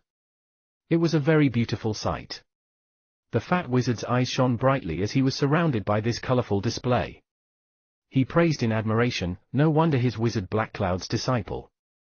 A 6-elemental spellcaster is rare even in Arcane City. It looks like another strong contender has emerged once again from our batch of potential wizards. The fat wizard was called Arat. He was a very candid person and was not too surprised to know that Saturn was a 6-elemental wizard. Moreover, Arat did not hold back his praises to him even after seeing Saturn's arrogant manner. Are 6-elemental spellcasters very rare in Arcane City? Merlin asked the fat wizard Arat after mulling over the question in his mind. Arat took a strange look at Merlin and replied, "Of course 6-elemental spellcasters are rare. No matter where you are, a 6-elemental spellcaster is considered an absolute top-level prodigy. Arcane City is, amidst hundreds and thousands of dimensions, the place where prodigies gather together, but even so, 6-elemental spellcasters are a rarity. We only have a handful here. In the recent batch, we have 5 5-elemental spellcasters. They are already considered a powerful batch of potential wizards. Now with Saturn as a 6-elemental wizard, I'm afraid that we'll immediately become the most powerful batch of potential wizards in Arcane City's history." Arat exclaimed excitedly and shot Merlin a careful look. He patted Merlin's shoulder with a smile. "You don't have to worry too much. Arcane City may have a lot of prodigies, but the majority are 4-elemental spellcasters. While 4-elemental spellcasters are not as outstanding as the 5 or 6-elemental spellcasters, there's still hope for them to become a powerful legendary wizard. For example, Wizard Blackcloud is also a 4-elemental spellcaster, but he had managed to consolidate 4 maxims and become the topmost legend." Merlin ignored Arat's consoling tone. He focused his gaze on Wizard Blackcloud. Indeed, Wizard Blackcloud was only a 4-elemental spellcaster, but he had great perseverance and great opportunities that had allowed him to consolidate 4 maxims. Wizard Blackcloud could no longer consolidate a 5th maxim because 4 maxims was the highest limit for him as a 4-elemental spellcaster. Even so, Wizard Blackcloud had become one of the greatest legends, second only to a few rare legends who had consolidated 5 maxims, and a couple of honored legends who had achieved enlightenment on an ultimate maxim. Once the white-robed wizards discovered that Saturn was a 6-elemental wizard, their tone to him became much more courteous. "Next, we will test your constructed spells." Saturn nodded and began to follow the white-robed wizard to another crystal ball. Testing a spell would only require the release of a spell's power.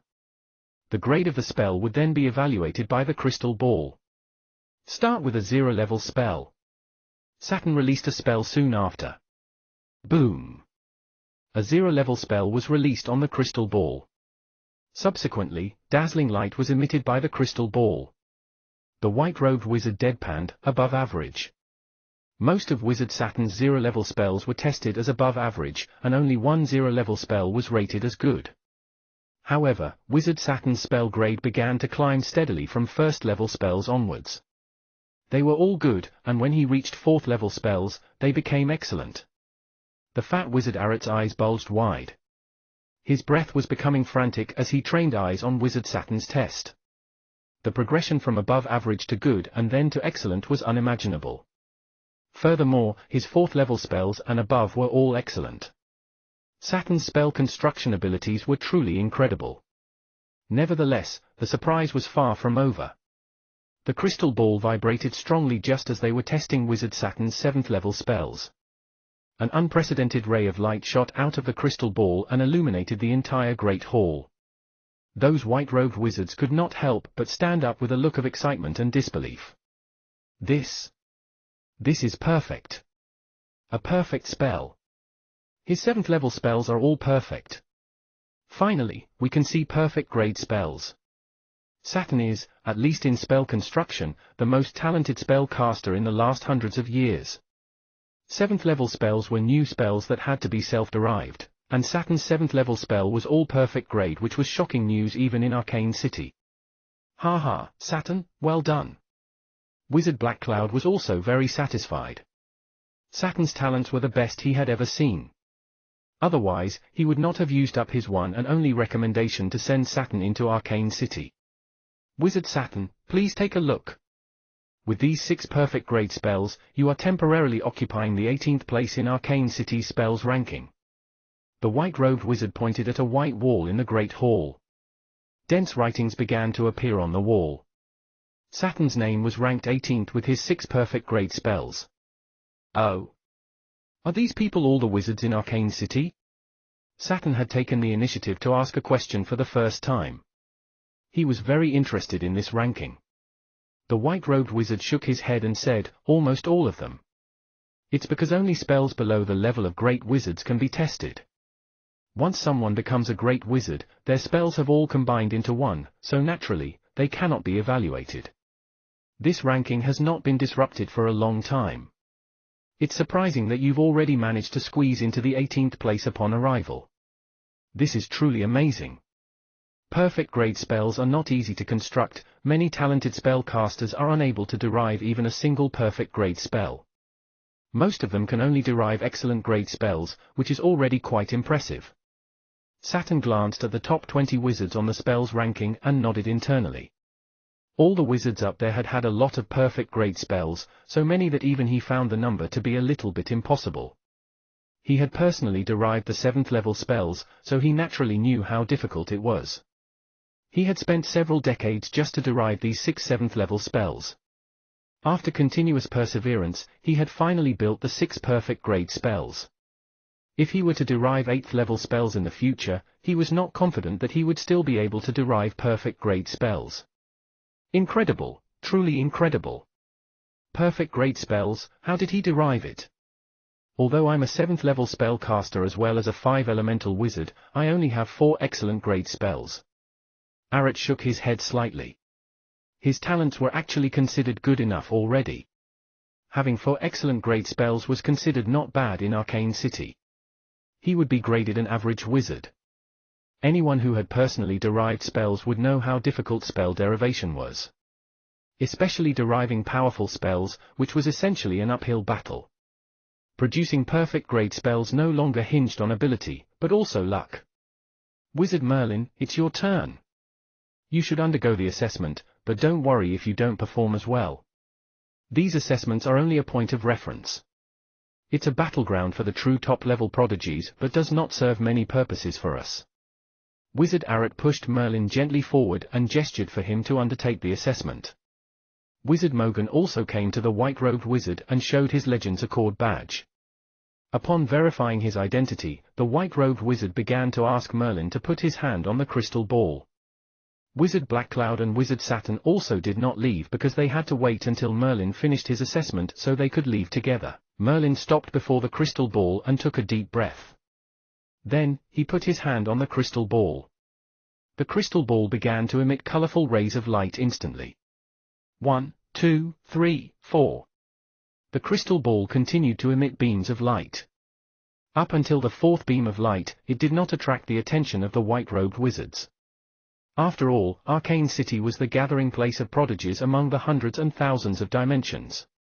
In other places, a 4 elemental wizard might be considered a prodigy, but they were painfully common in Arcane City. Zap! Another light ray radiated out.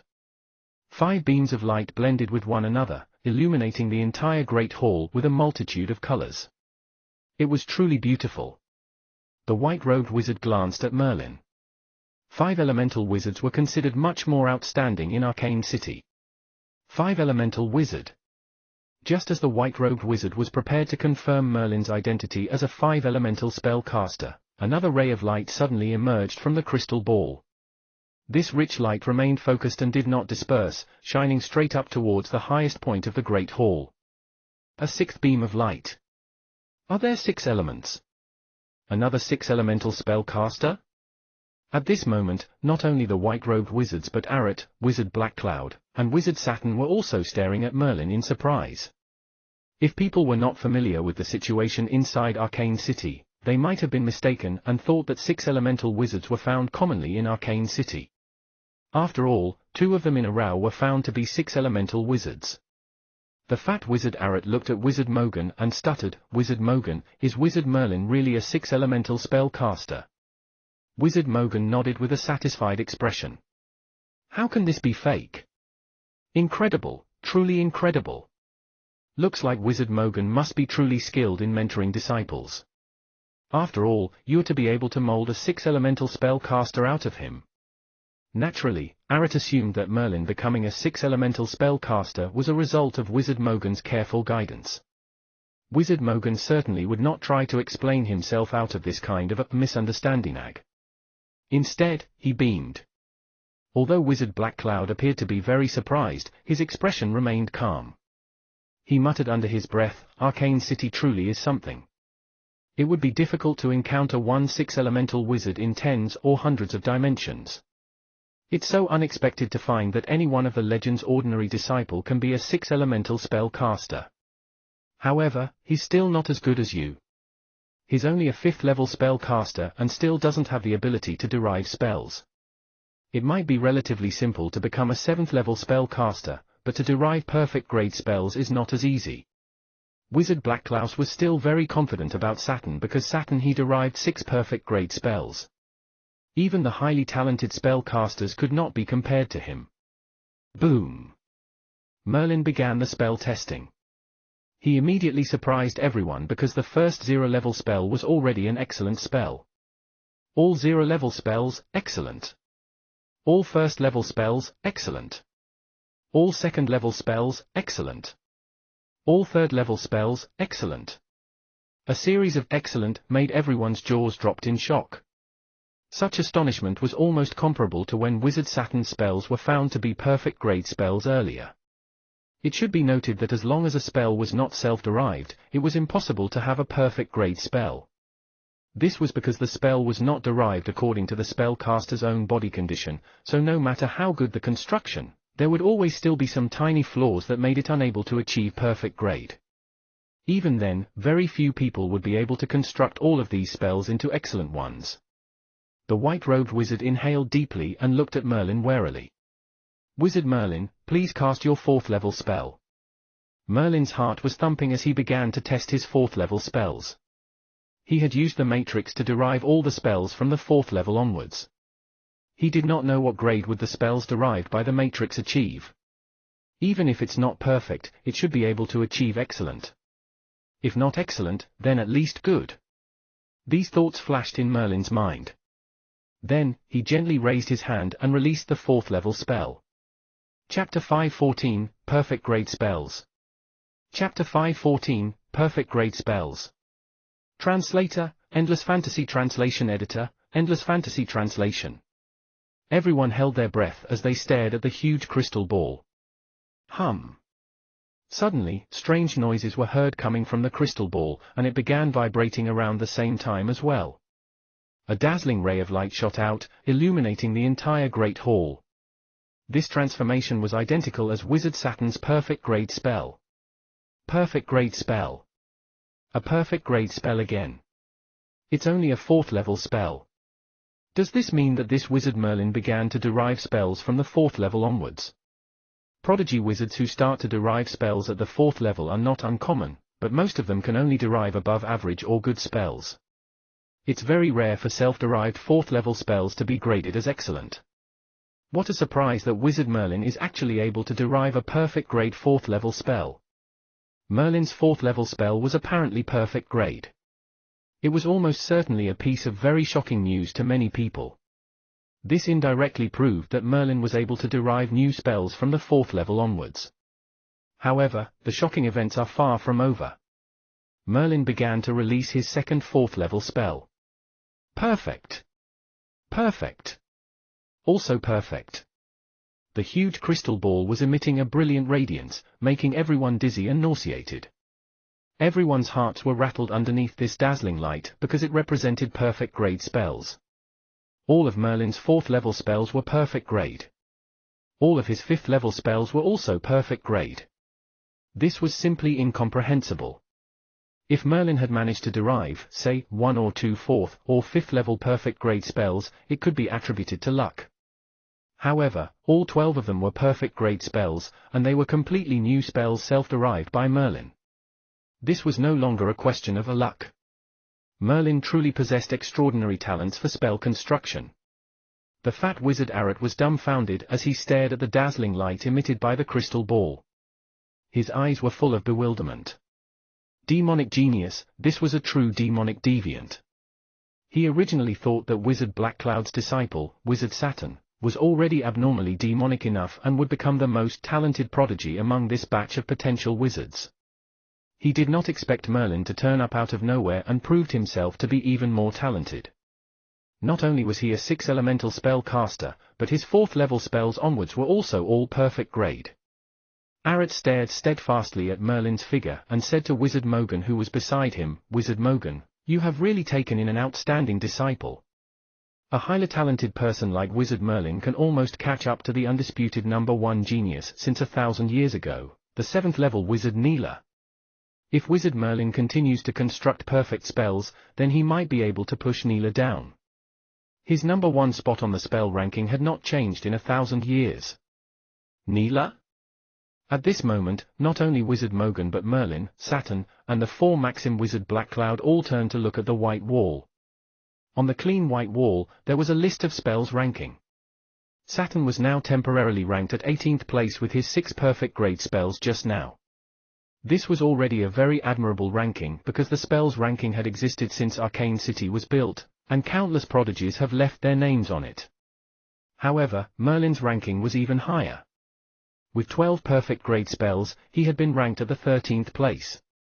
Moreover, this was only temporary. His ranking would climb higher if he was able to construct more perfect grade spells after this. The #1 spot was occupied by Wizard Neela with a total of 30 perfect grade spells. Seeing this impressive number was enough to make anyone suck in cold air. Everyone who was present knew how difficult it was to construct a perfect grade spell.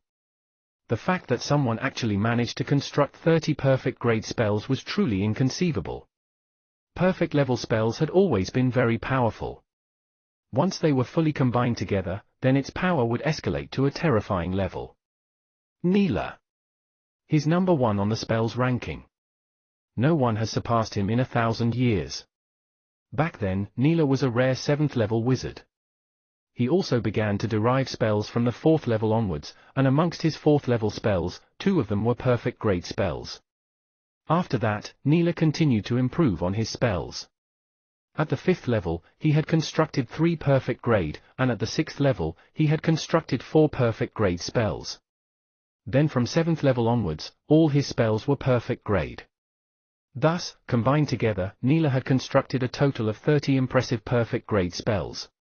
Since then, he had been ranked first on the spells ranking. No one ever managed to surpass him. Now, however, Wizard Merlin, you have a great chance to surpass Neela and to construct more perfect grade spells. A white-robed wizard said as he looked at the numerous names on the white wall. Back then, the spellcasters who were able to leave their names on this spells ranking were all beyond ordinary. Other than those who died under unfortunate circumstances, most of them had gone on to become the most demonic of wizards or even the greatest of legends. Moreover, some of them also became the top legend or great honored legend. Therefore, this spells ranking was, in some sense, an indication of a spellcaster's future potential. Merlin had already constructed 12 perfect grade spells at the beginning when he was casting his 4th level spells. In addition, he was a 6 elemental spell caster. If he could keep up the momentum and construct more perfect grade spells from now on, then Merlin's future achievements would be absolutely unimaginable. Saturn, what do you think about Merlin? Wizard Blackcloud asked in a small voice, his eyes narrowed slightly. The stoical Saturn wore a thoughtful expression on his face for the first time. After a while, he replied coldly, incredible. His talent at spell construction is better than mine. Wizard Blackcloud nodded with satisfaction. He was most satisfied with Saturn because of this trait. Saturn was not only talented but was able to recognize his own weaknesses. He might be slightly arrogant, but then again, which prodigy did not have a prideful nature? Bringing Saturn to Arcane City this time was the right choice. Arcane City was that one place, amongst hundreds and thousands of dimensions, where prodigies would gather together. Here, there would always be someone more talented than Saturn. However, talent did not mean everything. Just like Blackcloud himself, who was once only a 4 elemental spell caster.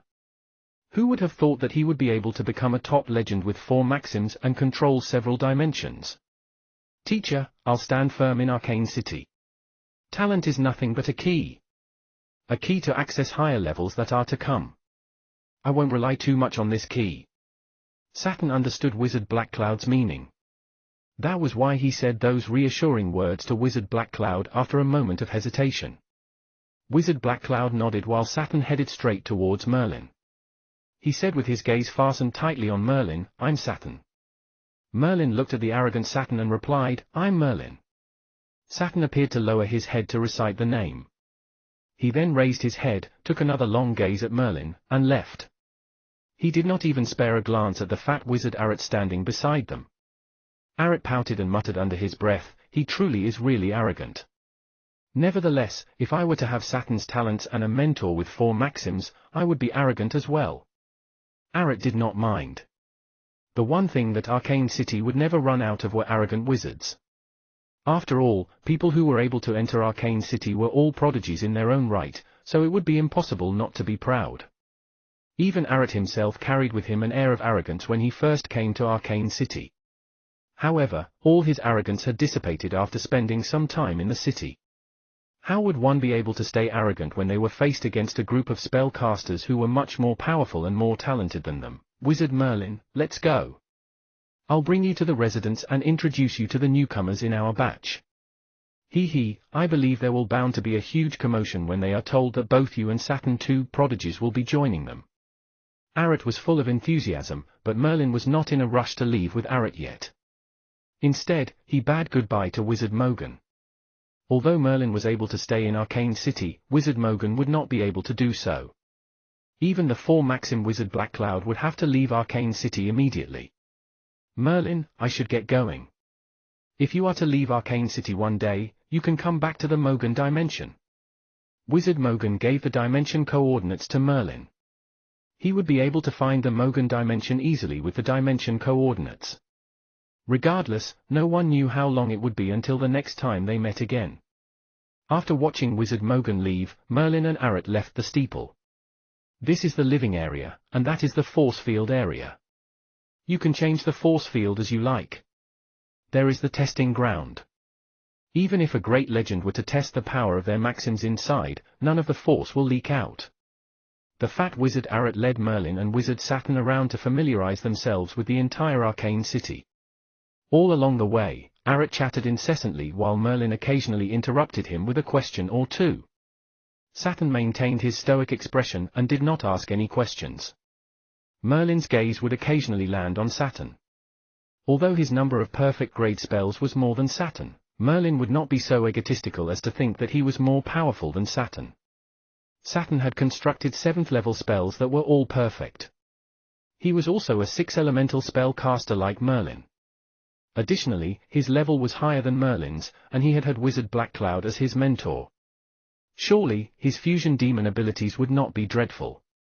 Thus, the extent of his true abilities was quite formidable. If Merlin were to use up all of his techniques, he might be able to kill an average 9th level spellcaster, but if it was Saturn who were to attack, he would definitely be able to easily kill an average 9th level spellcaster. Even some of the powerful 9th level spellcasters would not be a threat to Saturn. Although Saturn was arrogant, he indeed possessed abilities that were worthy to be boasted about. While Merlin was not inferior to Saturn in any aspect, the difference in their levels was an insurmountable chasm. After all, Saturn was similar to Merlin in the sense that both of them were considered top-level prodigy wizards. In the case of having similar talents, Saturn, who had already become a 7th level wizard, would naturally have superior abilities. Once I'm familiar with Arcane City, I need to start constructing 6th level spells. Merlin planned in his heart. Chapter 5:15, A Major Event. Chapter 5:15, A Major Event. Translator, Endless Fantasy Translation Editor, Endless Fantasy Translation. It had been 3 days since Merlin had arrived in Arcane City. In this time, he had generally familiarized himself with Arcane City. However, Merlin was unable to gain a deeper understanding of it for now. Arcane City was neither large nor small. There were some places which Merlin could not visit for now. Merlin stayed in a strange, oval-shaped room that was very spacious and extremely secure as well. Not even a great legend would be able to examine the spellcasters who stayed within these unusual rooms. This was a house personally designed by the great arcane wizard. The potential wizards could enjoy absolute privacy which no one could intrude upon here. Merlin was finally able to rest when he reached his room. In these 3 days, he had been observing and familiarizing himself with Arcane City. Now, he was ready to construct some spells. I can construct a few 6th level spells first and bolster my powers. In the past, Merlin was in no rush to do so because by relying on spell fusion along with various demon abilities and spells, he could compare to most 9th level spell casters. He was considered freakish and formidable enough already. However, only after Merlin arrived at Arcane City did he feel the pressure. Although his gifts were still decent and were able to outshine a large portion of geniuses, he could not afford to overlook the disparity between his and the other wizards' levels. For instance, Saturn. Although Merlin was a 6 elemental spellcaster as well and had a greater number of perfect grade spells than Saturn, he was still a 7th level spellcaster. Merlin would be no match for Saturn in a battle. Therefore, Merlin had to strengthen his abilities accordingly. He had essentially reached the limit to the thing he could master in most areas. Naturally, he would have to resort to constructing 6th level spells if he wanted to improve on his abilities. Matrix, turn on. Merlin started up the matrix. He wanted to derive new 6th level spells. These were 6th level spells. Naturally, it would be difficult to derive them, and the amount of energy required was nearly inconceivably large. Nonetheless, it was fortunate that Merlin had not died when the Sky God pinned him down. That tremendous amount of divine energy had been absorbed by the matrix, converted and stored as special energy. Merlin could now utilize this special energy to derive new 6th level spells. Matrix, derive new 6th level spells. Merlin quickly issued his command. The matrix began its operations instantly, and Merlin could clearly see that the special energy was dwindling at a visible pace in order to support the matrix's derivation. The matrix's most exceptional aspect was its calculations. Spell models themselves were very complicated. The energy required to power such complicated calculations was unimaginable. Merlin had previously tried using magic power and elemental crystal stones to see if the matrix would absorb them, but he had failed in the end.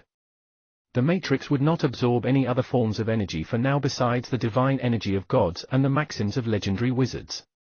This had caused Merlin plenty of difficulties. His thunder maxim had been decreasing little by little every time he used it, and the energy needed to derive 6th level spells was growing at an astonishing rate. It was far beyond what the 5th level spells needed. Merlin was afraid that constructing 6th level spells would use up nearly all of his thunder maxim. He would still need to derive 7th level, 8th level, even 9th level spells in the future using the matrix. Merlin dared not to imagine the colossal amount of energy those would require. Perhaps this was the greatest flaw of using the matrix. However, he thought that at least all the spells derived by the matrix were excellent, and there even might be some perfect grade spells among them. This was something most spellcasters were unable to accomplish. There were pros and cons to this. Merlin was able to become the freakish wizard he was now by relying on the matrix. Therefore, he would have to think up of a plan in the future to search for maxims or the divine energy of gods no matter how challenging it might be. After a few hours, the matrix finally derived a 6th level spell. Merlin inspected remaining divine energy and discovered that there was very little left of it. It was impossible to derive a second 6th level spell by relying on divine energy. My mind power hasn't reached the limit of a 7th level mind heart, and it's not a problem to construct a few 6th level spells now. I would have to reach the peak of a 7th level mind heart in order to construct all the 6th level spells though. Merlin estimated that the mind power required to construct all 6 6th level spells would be enough by using a 7th level mind heart at its peak. This was thanks to the fact that Merlin's mind heart had been constantly compressed. Wizard Arceus's occult mind spells explosion theory had compressed Merlin's mind heart to half its size. It was because of that he was able to construct all 6th level spells with just a 7th level mind heart. Otherwise, he would have to break through to the 8th level at least. Merlin presently had a huge advantage in terms of mind power because he had explosion theory and had been compressing his mind heart incessantly. There were not many whose mind heart was so as powerful as his at just the 7th level among mind power masters. First of all, Merlin had derived a 6th level fire type spell. Merlin had planned in advance that the second 6th level spell to derive would be a thunder type spell. Why he would want to construct fire type and thunder type spells? Of course, it was because these two spells could be fused together. Once they were fused, the two perfect grade 6th level spells would become unparalleled in terms of its power. At the very least, slaying most 9th-level spellcasters would become relatively easy, and he would even be able to contend against 9th-level wizards who were slightly stronger than him. Soon enough, Merlin started to consume the Thunder Maxim once more to derive the Thunder-type spell. Deriving this 6th-level spell was using up too much of the Maxim. The gigantic Thunder Maxim shrunk rapidly at a discernible speed within a few hours just, because it was deriving that one type of 6th-level spell. Finally, the Thunder-type spell was derived. All that was left to do was constructing the spells. Merlin already had the utmost familiarity with constructing spells. First, he selected a spell with 100% compatibility. In the past, Merlin did not know that spells had grades, only knowing how to differentiate between strong and weak ones. However, he now knew that in general, spells with 100% compatibility and were strong enough could already be considered perfect grade spells. It would not exert any influence or pressure upon the spell models regardless of how many perfect grade spells one had constructed. Otherwise, they would begin to exert pressure on the previous spell models once there were too many of them, causing them to collapse suddenly. Only perfect grade spells, due to their 100% compatibility, would not cause the other spell models to crumble under pressure. Merlin began to pick from the derived Fire-type and Thunder-type spells. Naturally, he had picked those with 100% compatibility. Only these spells were perfect grade spells, and the subsequent spell models would not suffer from any instability. It would not be that dangerous during spell fusion as well. This was the main reason those spellcaster clans had focused on spell construction since young. Spell models were woven tightly in the life of a spellcaster and were of utmost significance in helping one becoming a great wizard. Once one became a great wizard, spell models did not serve many purposes anymore. That was because after becoming a great wizard, one would then focus on creating maxims. That was when one started to get involved with the essence of elements. At last, Merlin selected his two spells, naming them Endless Flame and Immense Thunder respectively. The two spells needed to be simulated within his awareness, requiring a few days' time. Merlin could only mobilize his mind power and began simulating both spell models with all his might. After 7 days or so, Merlin opened his eyes in great satisfaction. He had successfully constructed both 6th-level spells in his awareness. Despite the addition of 2 spells, Merlin's awareness remained entirely stable without the slightest tremor. In the cases of many spellcasters, the more spell models they constructed, the higher their level, the more unstable the spell models in their awareness would become. This was to the extent that, each time they constructed a new spell model, their awareness would experience a bout of tremors. Such spellcasters, even if they became 9th-level spellcasters by luck, could forget about fusing spell models in this lifetime and becoming a powerful great wizard. That was because the slightest deviation during that instant of fusing the spells would cause them to collapse if the spell models were unstable. The path of a spellcaster was fraught with difficulties. A slight mistake would result in a stage with no hope of recovery. Merlin had the help of the Matrix and did not have to endure such a tough journey. However, the pace of Merlin's spell construction was hindered due to the troubles his mind power was experiencing. Merlin's mind power had not reached the limit of a 7th-level mind heart, so he was unable to construct 6 6th-level spells completely. Naturally, he did not manage to become a true 6th-level spell caster. After constructing the spells, Merlin began to absorb the elements, turning them into magic power. Fortunately, the elements in Arcane City were far too abundant, and replenishing his magic power this way was even faster than using elemental crystal stones. Therefore, Merlin shut his eyes once again and started to work on his recently constructed spell models. He absorbed the rich elements, turning them into magic power and storing it into the spell models. 1 day, 2 days, 3 days. Merlin was transforming the elements into magic power. During this time, no one had disturbed him. Nevertheless, Merlin's eyes flew open and his eyebrows were knitted together. Someone had triggered the runic magic circle outside his door. Who would look for me? Merlin thought about it carefully. In Arcane City, he was merely acquainted with the plump wizard Arat and the haughty wizard Saturn. Wizard Saturn's haughty attitude would not allow him to make the effort to seek out Merlin. After thinking about this for a moment, Merlin stopped his gathering of magic power for now. His spell models had accumulated much magic power. Although they were not full, they were 70 or 80% filled, so there was no rush.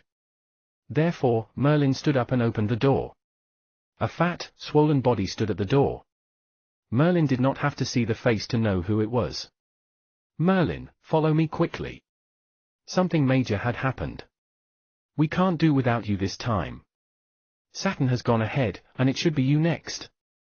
It was the plump wizard Arat outside the door. After seeing Merlin, he dragged Merlin without any explanation and quickly flew into the air. Judging from his expression, it seemed to be an urgent matter. Chapter 5:16, The Match Eye. Chapter 5:16, The Match Eye. Translator, Endless Fantasy Translation Editor, Endless Fantasy Translation. What's really going on? Merlin followed Arat as they flew towards the testing ground. This was a place for the wizards to test out their spells. It was enclosed in invisible energy, and not even a legendary wizard would be able to cause much destruction here. Merlin saw two groups facing off against each other on the testing ground. One of the group was headed by someone Merlin already knew, Saturn. The other group was comprised of spellcasters who were fewer in numbers and dressed more plainly. Both sides had their daggers drawn, and the atmosphere there did not seem too amicable. The plump Arat hurriedly brought Merlin before Saturn, panting as he said, "Wizard Saturn, I've brought Wizard Merlin." "Saturn, this is who you've summoned?" "He's only a 5th level spellcaster, how can he defeat Saturn?" Beside Saturn stood a wizard with a pale face and handsome features who was wearing a black cape. He was exuding intense elemental fluctuations all over his body, causing even Merlin to feel a faint sense of threat. "Wizard Merlin, that is Wizard Vic. We've lost to that group of arrogant mavericks in the match just now. It was Wizard Saturn who asked me to find you and have you join the final round of the match." Merlin was in a muddle. He did not know what was going on at all. It was a good thing that the plump wizard Arat began explaining to Merlin in detail. All this while, Merlin had been constructing spells by himself and did not realize that the current batch of potential wizards was divided into two main denominations. Favored prodigies like Saturn, who had a great legend with 4 maxims as a teacher, had been sent here as a potential wizard by a legend who had used up their recommendation for him. There was a great number of them, but they were unevenly matched in terms of quality, and there were rather average spellcasters among them. The other denomination was the ones whom Arcane City had personally recruited. These spellcasters usually did not have much of a background, and simply rose up on their own in their own dimensions. Each of them was a genuine prodigy, and most of them were 5 elemental spellcasters. The latter type was fewer in number but had formidable capabilities. Moreover, they would usually clash with the favored ones like Saturn. These two types would naturally not see eye to eye with each other and would have conflicts between them from time to time. Before Saturn's arrival, the other party had the upper hand and was suppressing the spellcasters who had arrived in Arcane City with a recommendation. Nevertheless, Saturn would of course not let these people step all over him after he understood the situation. Therefore, he had organized this match. Each side would nominate 3 people, and victory would be determined by best out of 3 rounds. The losing side must not act all high and mighty before the other party in the future. Saturn was indeed a 6 elemental spellcaster. His strength was actually pretty powerful. He had fought a hard and heavy battle with the strongest member from the other side, Wizard Rail. In the end, Saturn had to use his trump card, a special skill, to be able to finally defeat Wizard Rail. Merlin eyed the well-built, resolute Wizard Rail from the other side. It was impressive how he was able to force the hand of a 6 elemental spellcaster like Saturn. Even Merlin himself could not guarantee that he could defeat Saturn. In a true battle of life and death, Merlin was most likely to lose. Saturn had won the first round, but the next round would be that Wizard Vic who was standing beside Saturn going against Wizard Olga. Both were 7th level spellcasters and had exchanged blows more than 1 or 2 times. Wizard Vic had proved himself to be the one with superior abilities. The result was tied after 2 rounds, and the third and final round had yet to begin. Before Saturn had arrived, Wizard Vic had been the strongest among the potential wizards who had entered Arcane City by recommendation. Even he had lost the match. Furthermore, their opponents had sent Wizard Saturn, who was only slightly weaker than Wizard Rail. Whoever Wizard Vic sent would surely lose. Thus, Saturn ultimately asked Arat to look for Merlin to join the third round of the match. After understanding what had happened, Merlin frowned slightly. He knew that no matter where he was, there would be cliques. Merlin had entered Arcane City by Wizard Mogan's recommendation, so naturally, he would become a part of Saturn's clique. If he did not accept the invitation and fight, he would be rejected by this group in the future. Merlin was no lone wolf. He knew that it was important to blend well with the group. Otherwise, he would be in an awkward position, excluded from both sides. Nonetheless, Wizard Vic was somewhat worried. Wizard Saturn, can this Wizard Merlin be trusted? I know Saturn. Not even I can defeat him for sure. Wizard Vic had some reservations. He knew that Merlin was a prodigy and a genius 6 elemental spell caster at that. This fact had been circulating throughout this batch of potential wizards since a long time ago. If a few years had passed and Merlin had grown to be on par with Saturn, Wizard Vic would not doubt him in the slightest. However, Merlin now merely had the potential to become better, and that potential had not yet been transformed into abilities. It was far too risky to nominate Merlin for the third round of the battle against Wizard Saturn. Amongst those who could enter Arcane City, who was not a genius? Furthermore, Wizard Saturn had been actively recruited by Arcane City. His talents were acknowledged by Arcane City. Saturn lifted his head to glance at Merlin, and a strange light flashed in his eyes. Following that, he said firmly and decisively, "I believe that Wizard Merlin won't let us down." After speaking, Saturn closed his eyes. Faced with Saturn's manner, Wizard Vic could only shake his head helplessly. Ever since Saturn had arrived at Arcane City, Vic had automatically conceded his leadership position to him. Saturn was stronger than him, both in terms of talent and abilities. He had a great legend with 4 maxims as his teacher. No matter how one looked at it, he was stronger than Vic. If Saturn had made a decision, he would not change his mind. After a long while, Merlin nodded. "I'll try my best." With that, Merlin turned around and faced his opponent, Wizard Saturn. Merlin wanted to be accepted in their group, so he had no choice but to join this match. Nonetheless, he dared not underestimate this Wizard Saturn in the slightest. His opponent was a 7th level spell caster with 5 elemental spells and knew how to combine them with demon ability. He could contend directly against most 9th level spell casters. There was no assurance that Merlin would win against a genius like this. Seeing that Merlin had stood out, Wizard Saturn's expression tightened and sunk. He said in a low voice, "You're that 6 elemental spell caster who possesses 12 perfect spells, Merlin?" Merlin merely nodded calmly at the question, but Saturn began to laugh and spoke in a forthcoming manner, "Not bad, you're a true genius. This match between us is the last resort." Saturn had been too arrogant, but we have our own pride too. We want to prove to everyone that, even without a powerful background, without relying on great legends, we're not inferior to anyone. These people were proud indeed. They were naturally impressive enough to be able to be recruited by Arcane City. The most important thing was that they were exceedingly industrious and had a great thirst for formidable powers. Once they reached Arcane City, they were like a fish in the water. Their capabilities had advanced very rapidly. Wizard Saturn was one such case. He was merely a 5th level spellcaster when he arrived at Arcane City a few years ago. A few years later, he was now a 7th level spellcaster. The speed of his growth was outrageous. Still, a miracle like Wizard Saturn would pop up consistently after some time in Arcane City. Swoosh! Wizard Saturn had made the first move very abruptly. His spell filled the entire sky, shrouding Merlin instantly. The force of the spell was enough to kill a 9th level spell caster. Merlin's expression turned grave as he stared at the flames in the sky. Darkness Eye had originally been his trump card and his strongest power, but it was now merely at the 4th form and would be powerless against such a formidable attack. Therefore, Merlin cast Enervating Halo immediately. His body was then flickering with wind elements. His figure drifted about erratically with an astonishing momentum. If Merlin wanted to escape, he could easily do so with such speed. Nonetheless, this was a match. What Merlin wanted to do was to defeat Wizard Saturn. Thus, he could not run away and could only continuously hide in narrow spaces. Wizard Saturn's spells were all large area spells. Their impact was vast, and they had a turbulent momentum.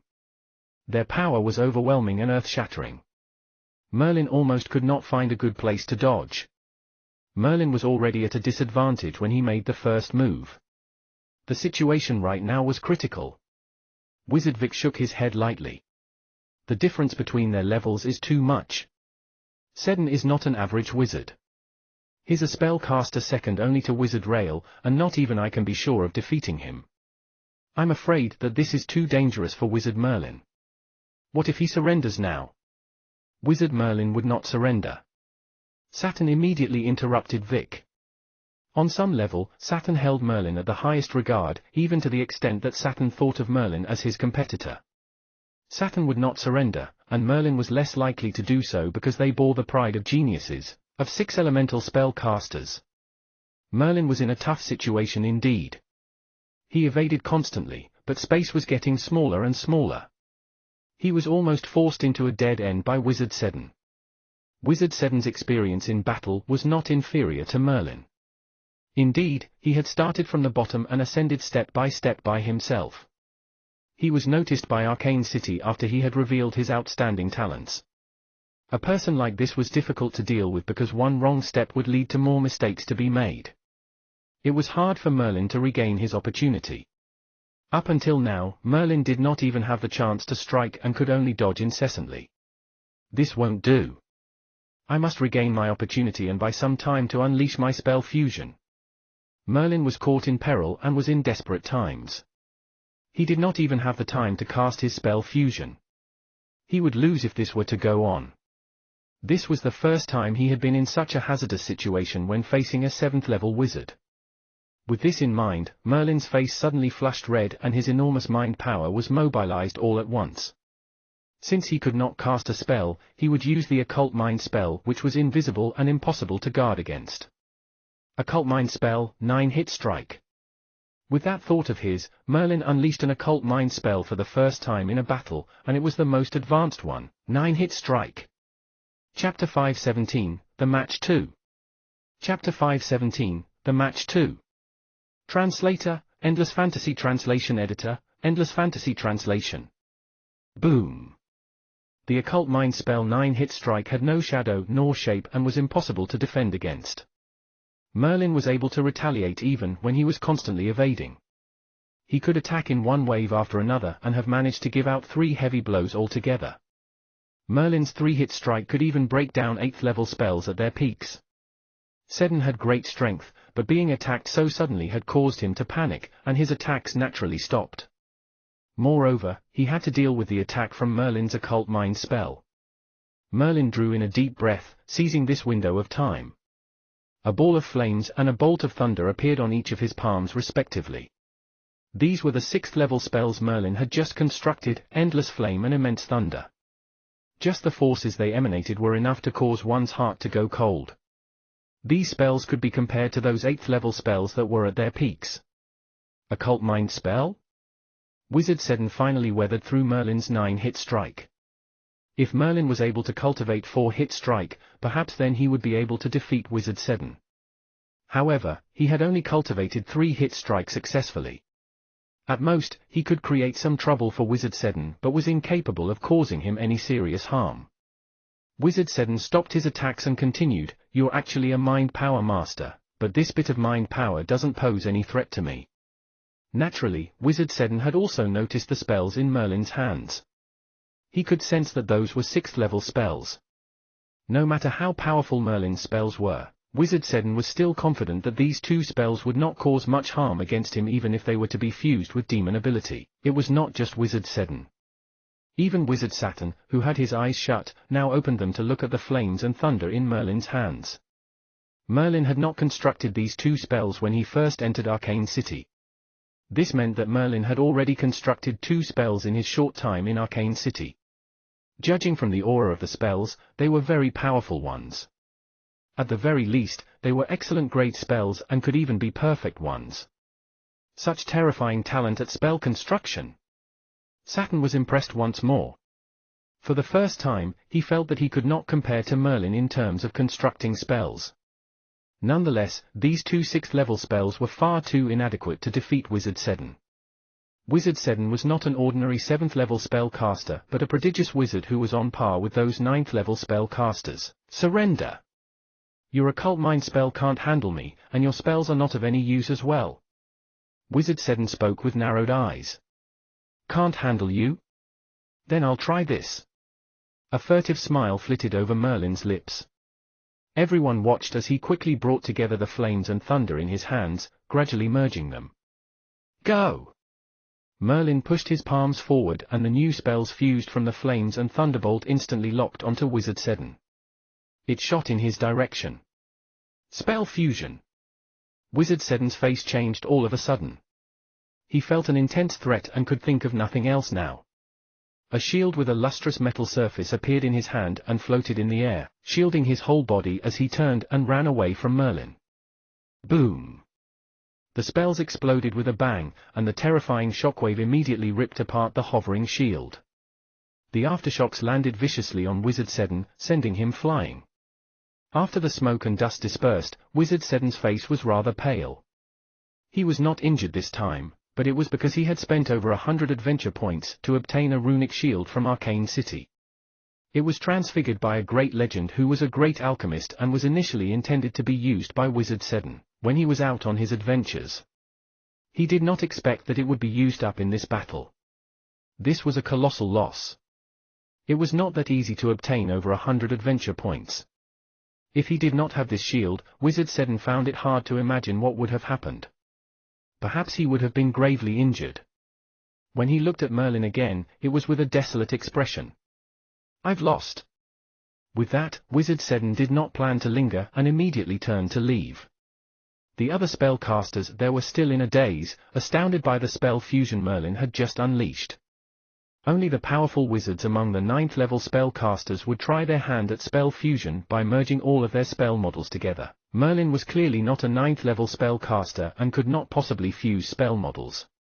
The only explanation left was that Merlin had merely fused the spells. Nevertheless, this was even more astonishing. To a 5th level spellcaster, fusing spells was not easier than fusing spell models at all. It could even be much more difficult to do so. Any spellcaster who could fuse merely spells only was frightening. It was not that there were no powerful spellcasters who could fuse spells in Arcane City, but they emerged only once or twice each millennium. Merlin had shown up now with the ability to fuse spells. Wizard Vic shot a look at Saturn and nodded wordlessly. It was no wonder that Saturn was hellbent on looking for Merlin, a 5th level spellcaster. It turned out that Merlin was able to fuse spells. Still, only Saturn and Merlin knew that Saturn did not know about Merlin's spell fusion. Saturn had sent for Merlin to join the match because he had felt that Merlin was still hiding some mysterious power when he first met Merlin. Even he felt an intense sense of threat coming from him. He would never thought that his mysterious power would be spell fusion. Yes, Saturn might be a genius, but even he was unable to fuse spells after becoming a 7th level spellcaster. He dared not even try. One tiny slip-up might cause the spells to explode, which was equivalent to suicide. Ha ha, Wizard Merlin, you've really helped us in our revenge this time. Those spellcasters with no background were all acting high and mighty back when you and Wizard Saturn hadn't entered Arcane City. Although I was unhappy with that, I couldn't win against Rail, so I can't do anything about it. Now, look at Rail and the rest, ha ha. Would they still dare to act so proud in front of us? Naturally, Wizard Vic felt like he had been avenged. In the past, he had been suppressed by Rail and the other spellcasters without a good background. Now, led by Saturn and Merlin, they had finally defeated those spellcasters who were so haughty and had such formidable abilities. Of course, he was overjoyed. Merlin only smiled and said nothing. He had made a quick observation and found it to be true that the spellcasters, without backgrounds, were overall more powerful than the spellcasters with good backgrounds. After all, the ones recommended by great legends might really be geniuses, but there was still a difference between them and the geniuses who had truly started from the bottom, who had fought their way through every step of the journey to become who they were now. Of course, there were also exceptions. Saturn was an exceptional prodigy who had been brought up by a great legend who had 4 maxims, Wizard Blackcloud. Naturally, he was the genius among all the geniuses. Merlin did not expect he would become someone with a background when he arrived at Arcane City. Merlin. Saturn stopped before Merlin, and his expression was still as aloof as always. It seemed that this was his natural personality. It was a habit he had developed since young that could not be easily changed. Merlin, you must join our group. There are many things which one can't accomplish by oneself in Arcane City and require many others like ourselves. For instance, Rael, Vic, and Seddon whom you've just defeated, we're all the same. Although we live in conflict, we bear no hatred towards one another. People of our level aren't ignorant enough to feel jealous. As for hatred, that's even less likely for us to have. So you don't have to worry that Rael and the rest would hold a grudge against you. Saturn was such a proud person. For him to take the initiative to explain all this to Merlin indicated that he had acknowledged Merlin as an equal. Merlin nodded. Just now, he saw that Wizard Seddon had turned and left. Although his action seemed rather curt, Merlin did not sense any resentment in his opponent's eyes.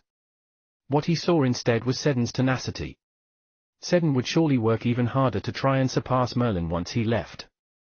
This was the common attribute shared by all the geniuses in Arcane City. Otherwise, Arcane City would not produce so many great legends.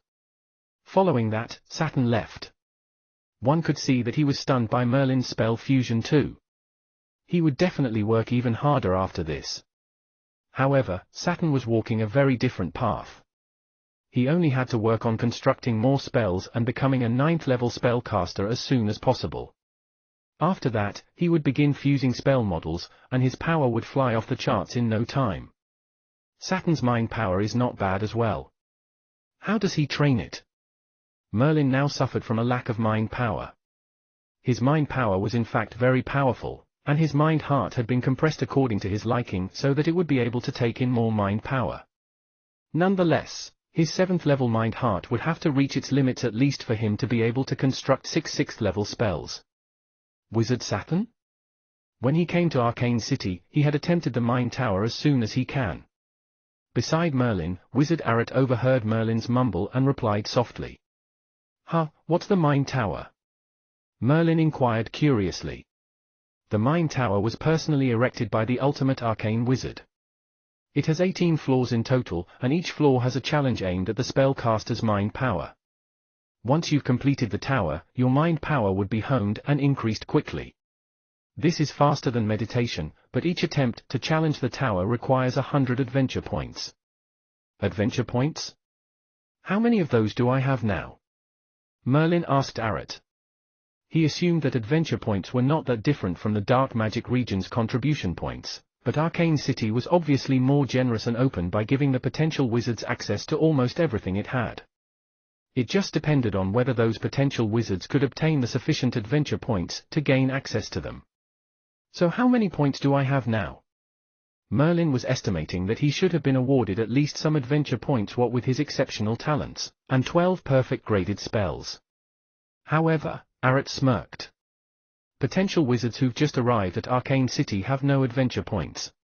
You would have to venture out yourself to gain them. Not a single point? Merlin blinked.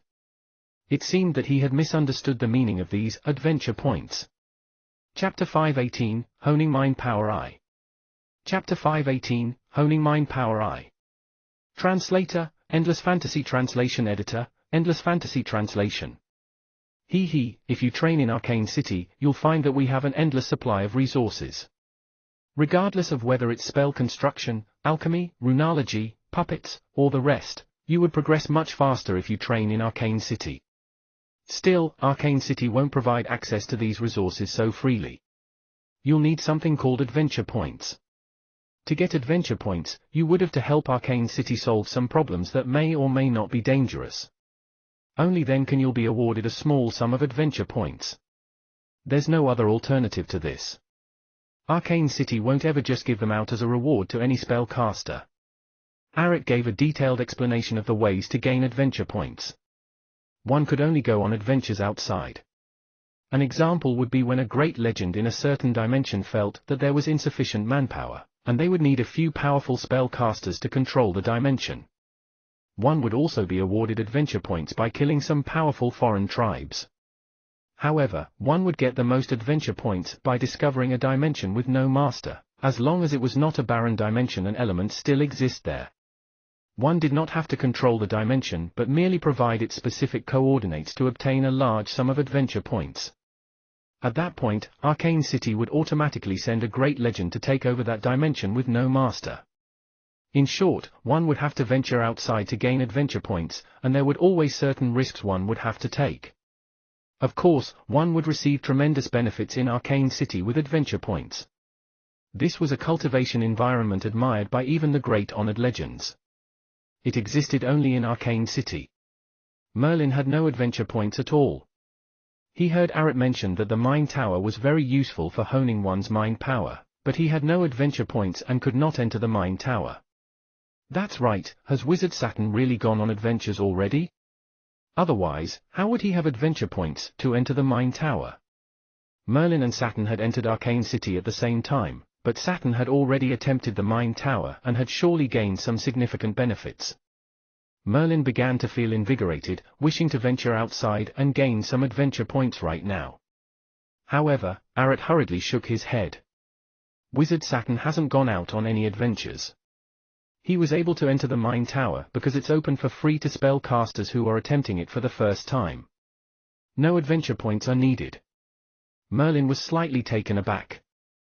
Arcane City would not provide potential wizards with any adventure points but would provide certain things for free without adventure points. This was in fact indirectly aiding potential wizards. Since it's free, there's no time to lose. I'll give it a shot right now. Merlin was already getting impatient. He wanted to challenge the Mind Tower right now.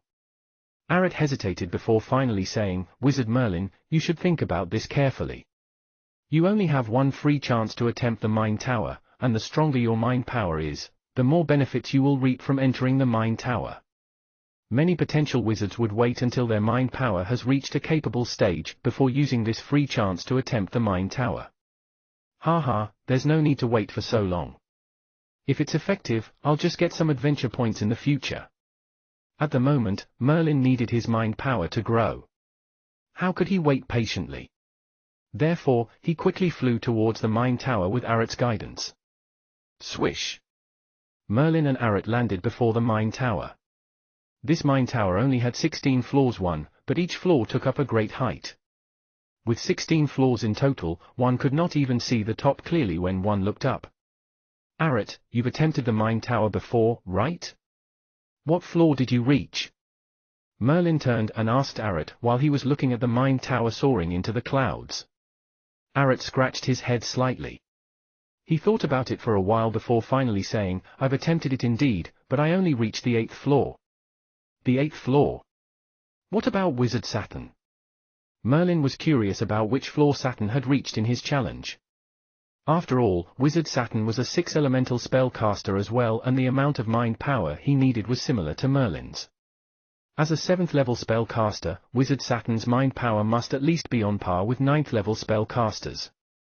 Of course, Wizard Saturn had not condensed a mind heart, so the level of mind power required of him was naturally very high. Merlin possessed a powerful mind heart which was able to store much more mind power. He naturally did not need to constantly break through the levels of his mind power. Once Merlin reached the limits of the 7th level mind heart, he would be very formidable.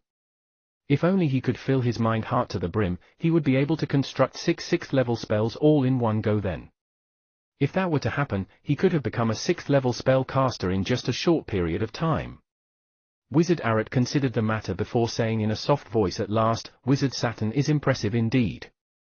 He actually managed to reach the 11th floor of the Mind Tower." The 11th floor? Merlin did not know what the 11th floor signified. He would still have to attempt the Mind Tower himself to know how challenging the 11th floor was. Merlin imprinted the fact that Saturn had reached the 11th floor into his mind. Then, he showed his identity and stepped into the Mind Tower. Although Wizard Merlin's mind power is very strong, can he reach the 8th floor? Perhaps even the 8th floor would be difficult for him, Arit muttered to himself quietly. Nonetheless, one could not see the situation inside the Mind Tower from the outside, so Arit could only wait quietly. Swish! Once Merlin stepped into the Mind Tower, his mind power began inspecting his surroundings instantly. He realized that 3 other unknown spellcasters had entered the Mind Tower at the same time as him. All these three unknown spellcasters had relatively powerful mind power. It looked like it was their first time attempting the mine tower as well, since they appeared rather cautious. I've heard that there are strange things within the mine tower. We'll have to be careful even if it's just the first floor. The three spellcasters seemed to know each other. They stood back to back, looking very cautious of their own surrounding. They seemed to notice Merlin but did not intend to invite him to go through the tower together. Merlin did not waste much time on those three. He began to meticulously examine the first floor of the mine tower. The first floor was dim and empty and appeared rather spacious, but he did not sense anything special about it. The honing of mind power. What could that mean? Merlin was still dwelling on the function of mind tower that Arat had mentioned just now, which was to hone one's mind power, and allow it to grow rapidly. Ouch, that hurts. Merlin's mouth twisted in one corner. In that instant, he felt a faint sting in his mind and his expression changed immediately. The pain did not vanish but spread gradually throughout Merlin's body instead. It was not just Merlin who was experiencing it. The other three spellcasters now were wearing identical agonized expressions as well. They felt as if their mind power was being torn apart. I can still take it. Endure, we must endure. The three of them began to howl softly. They knew that this might be the test of the first floor. Merlin had actually recovered from the pain as soon as he had experienced the pain. His mind-heart was incomparably powerful. Besides being able to store mind power, it had protected his mind power as well. Unparalleled agony beset the three of them until Merlin could hear dull moans coming from them. Those were moans of suffering. Merlin frowned. Other than the beginning pang of unbearable pain, his mind power now was only aching just a little. This was the mind-heart fulfilling its function. It's just pain? This is stimulating my mind power. Is the mind tower that simple? Merlin was somewhat taken aback. The mind tower was using the crudest method to stimulate mind power directly, inflicting unbearable agony on the spellcasters. However, their mind power would rapidly advance if they had managed to withstand it. Although Merlin was protected by his mind-heart and was not in much pain on the first floor, he was able to detect that the slight growth his mind power had experienced.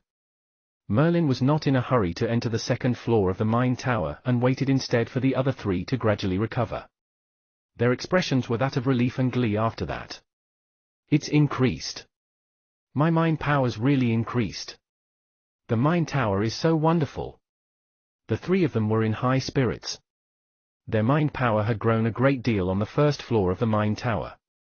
The agony they had previously experienced had been forgotten completely. Swish, swish.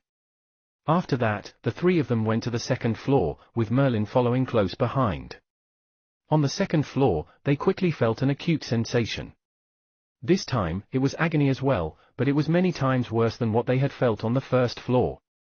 Even Merlin, who had the protection of the mind-heart, felt as if his mind power was being ripped out and forcibly torn apart. Pain like this was hard to put into words. It was like one's brain was being physically lacerated. This sort of direct agony immediately stimulated the mind power to grow frantically. Mind power had always needed to be stimulated in order to grow quickly. For example, Merlin had taken some potions before to stimulate his mind power, causing him intolerable suffering but which had provoked a soaring growth in his mind power. Now, his mind power seemed to be controlled by an unseen force in the mine tower. There was no need for him to take any potions this time for his mind power to experience such unmatched agony. As a result, his mind power was honed. The other three were already howling in pain constantly. Although they were making a supreme effort to endure it, their bodies had begun to tremble as if they would collapse at any moment. Merlin, on the other hand, drew in constant deep breaths. He bore the pain of his mind power being ripped apart. His willpower was extraordinary. He showed no signs of collapsing even though the whole process was unbearably agonizing. As time passed, Merlin felt the pain gradually subsiding, and his mind power had undergone another spurt of growth. However, this growth was far greater than the one he had experienced on the first floor. Surely the third floor won't be more painful? Merlin glanced up at the mine tower. There was a limit to everything, even for stimulating one's mind power. Once that limit had been violated, not only would one's mind power gain no growth, it would collapse instantly instead. Therefore, Merlin was somewhat hesitant as he stepped into the third floor of the mind tower. Chapter 519, Honing Mind Power 2. Chapter 519, Honing Mind Power 2. Translator, Endless Fantasy Translation Editor, Endless Fantasy Translation. After a moment of consideration, the three elected spellcasters stepped into the third floor first. Merlin drew in a deep breath and finally let go of his hesitations. This was a free chance to enter the mind tower, which was not easy to come by. Naturally, he must not give up halfway. Swish. Thus, Merlin stepped into the third floor as well. The walls of the third floor consisted of a large mirror all around. From the mirror, Merlin could see his surroundings very distinctly. The three spellcasters looked around in astonishment as well. They were completely surrounded by the gigantic, glossy mirror which even extended under their feet and above their heads. The third floor of the mind tower was evidently a room covered in a mirror. Merlin furrowed his brow, not knowing what mysteries the third floor contained. He might as well sit on the floor and wait silently. Who knew how long it was before Merlin felt a sense of fatigue, following which he gradually fell into a deep sleep. This happened unwittingly, and not even Merlin noticed it. In his dream, Merlin had returned to Blackwater City in the Kingdom of Light. Back then, Blackwater City was controlled by the Kingdom of Light. Merlin and his father, Old Wilson, had rebelled spiritedly, finally saving the people of the Wilson clan. However, in the dream, everything seemed as before, only the development of events was a world of difference from what had originally happened. Merlin was one step too slow and Wilson Castle was reduced to ashes. Macy and numerous others from the Wilson clan had died pitifully inside Wilson Castle. Merlin was endlessly remorseful.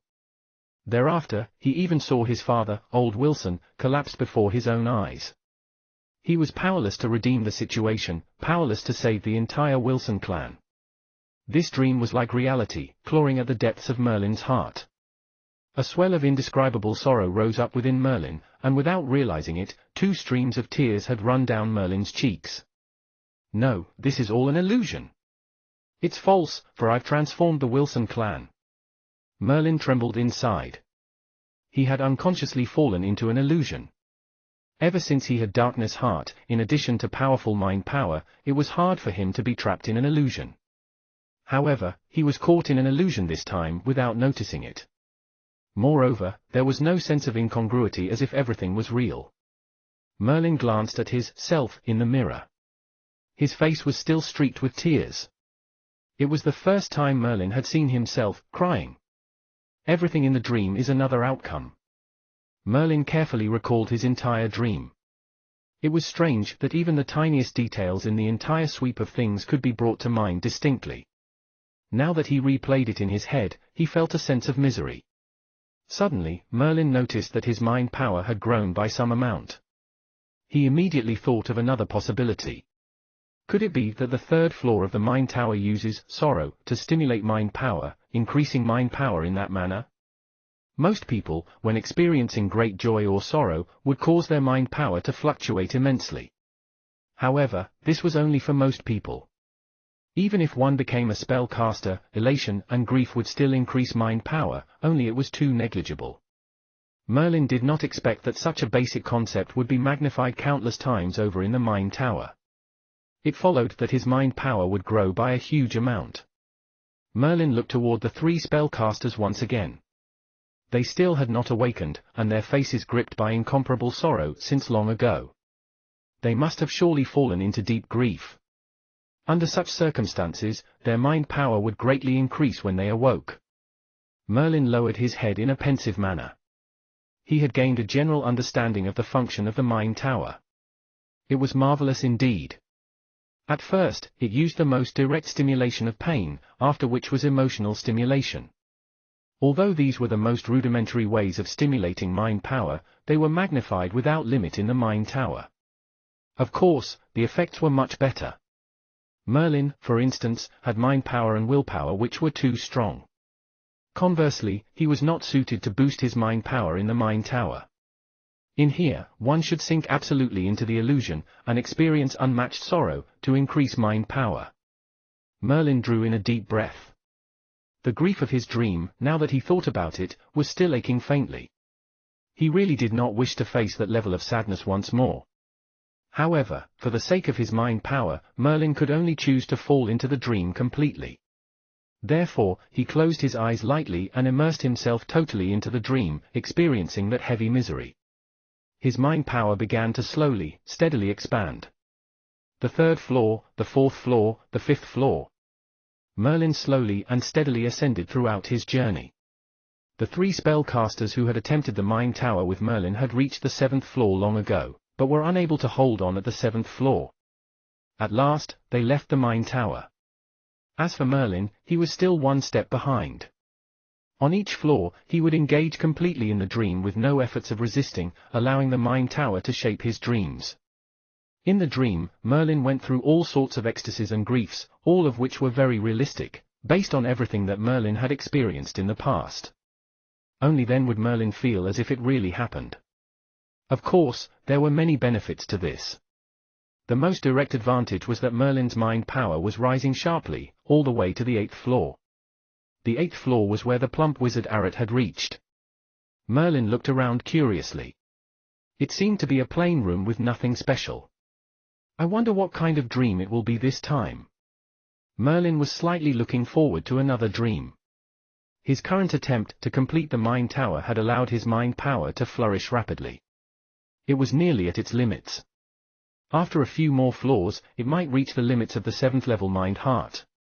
Such a growth rate was even faster than consuming potions. Of course, it was not as quick as divinity, as it was a treasure which even legendary wizards would need, and was very rare. Unless one literally suppressed a god, it was difficult to obtain divinity. Furthermore, even if one had suppressed a god, without the ability to overwhelm, the god could rely on the power of divinity to defy the great legend, not letting a spellcaster obtain divinity so easily. Thus, besides divinity, this mind tower was very helpful for honing the mind power indeed. Boom!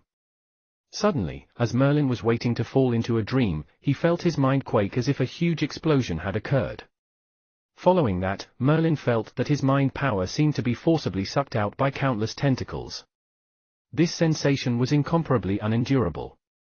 Even Merlin could not help but take in a cold gulp of air, and constantly drew in thin breaths, trying to lessen the pain.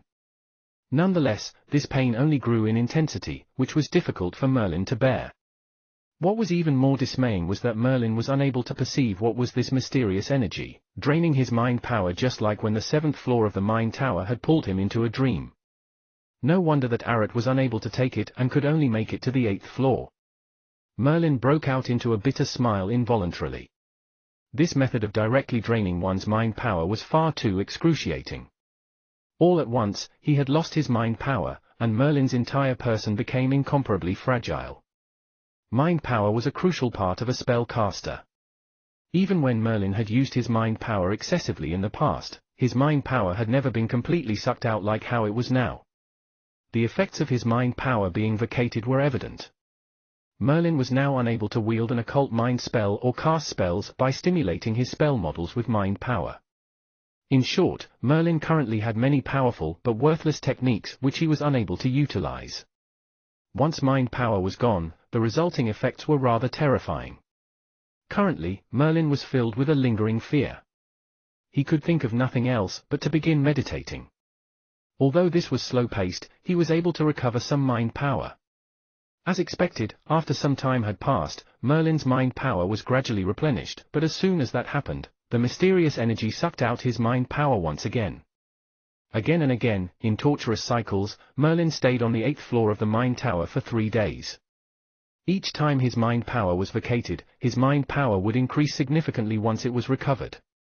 At the moment, Merlin's mind power was nearly at its limits, lacking by just a margin. Boom!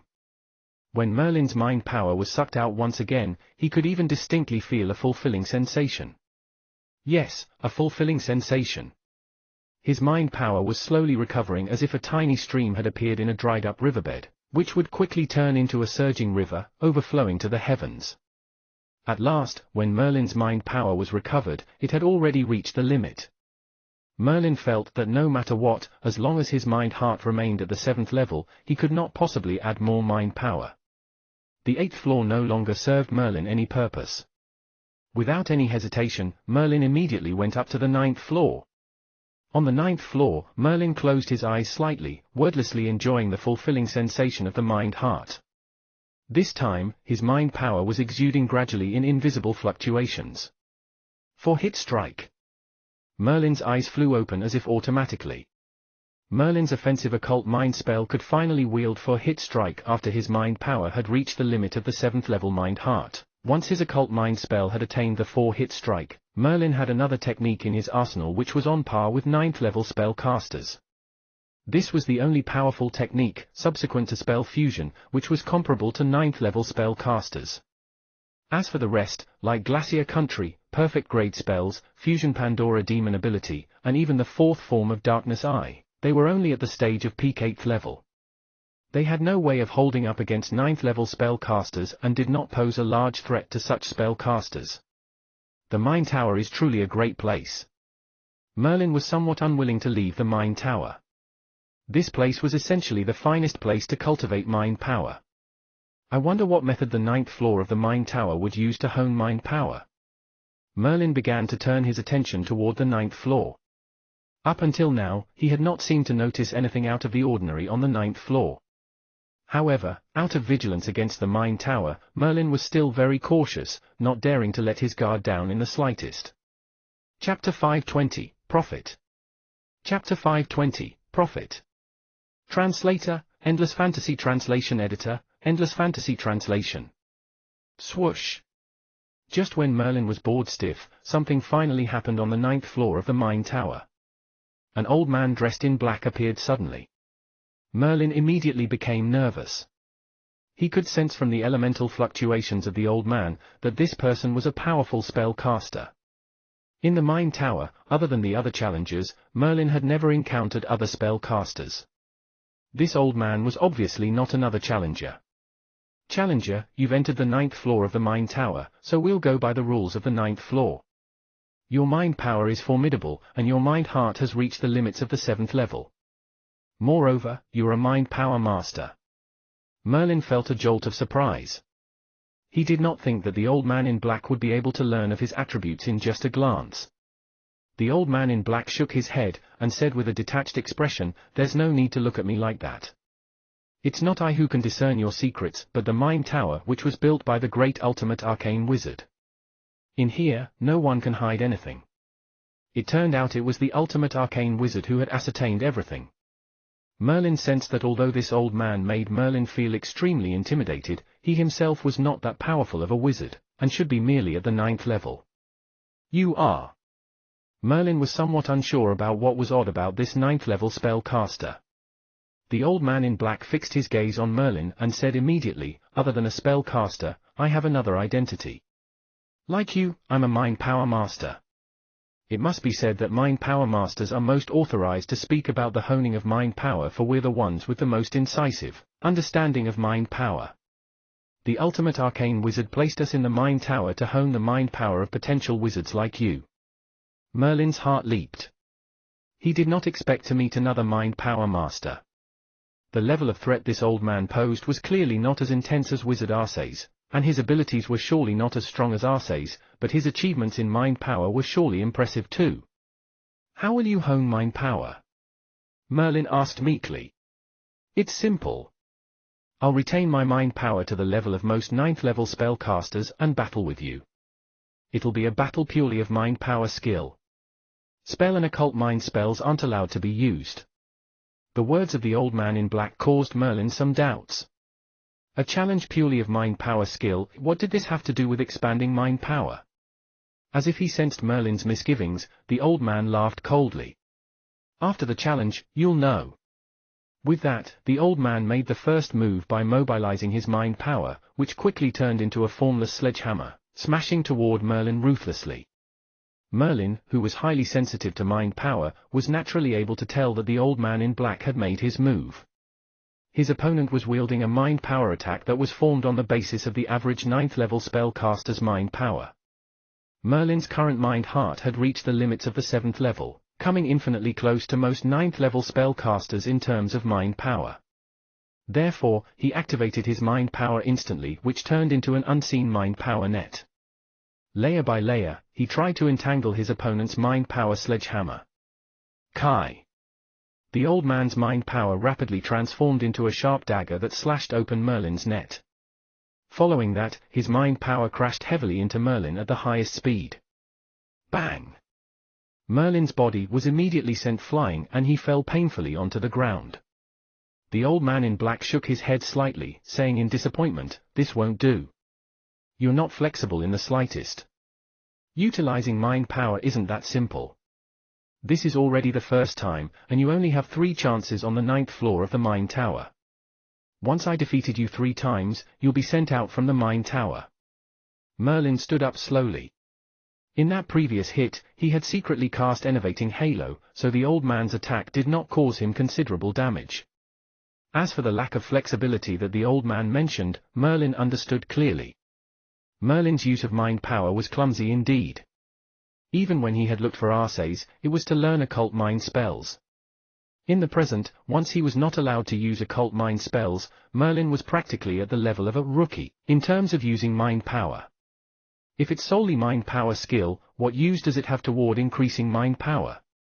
Merlin did not hastily rush into battle. Instead, he carefully pondered the matter.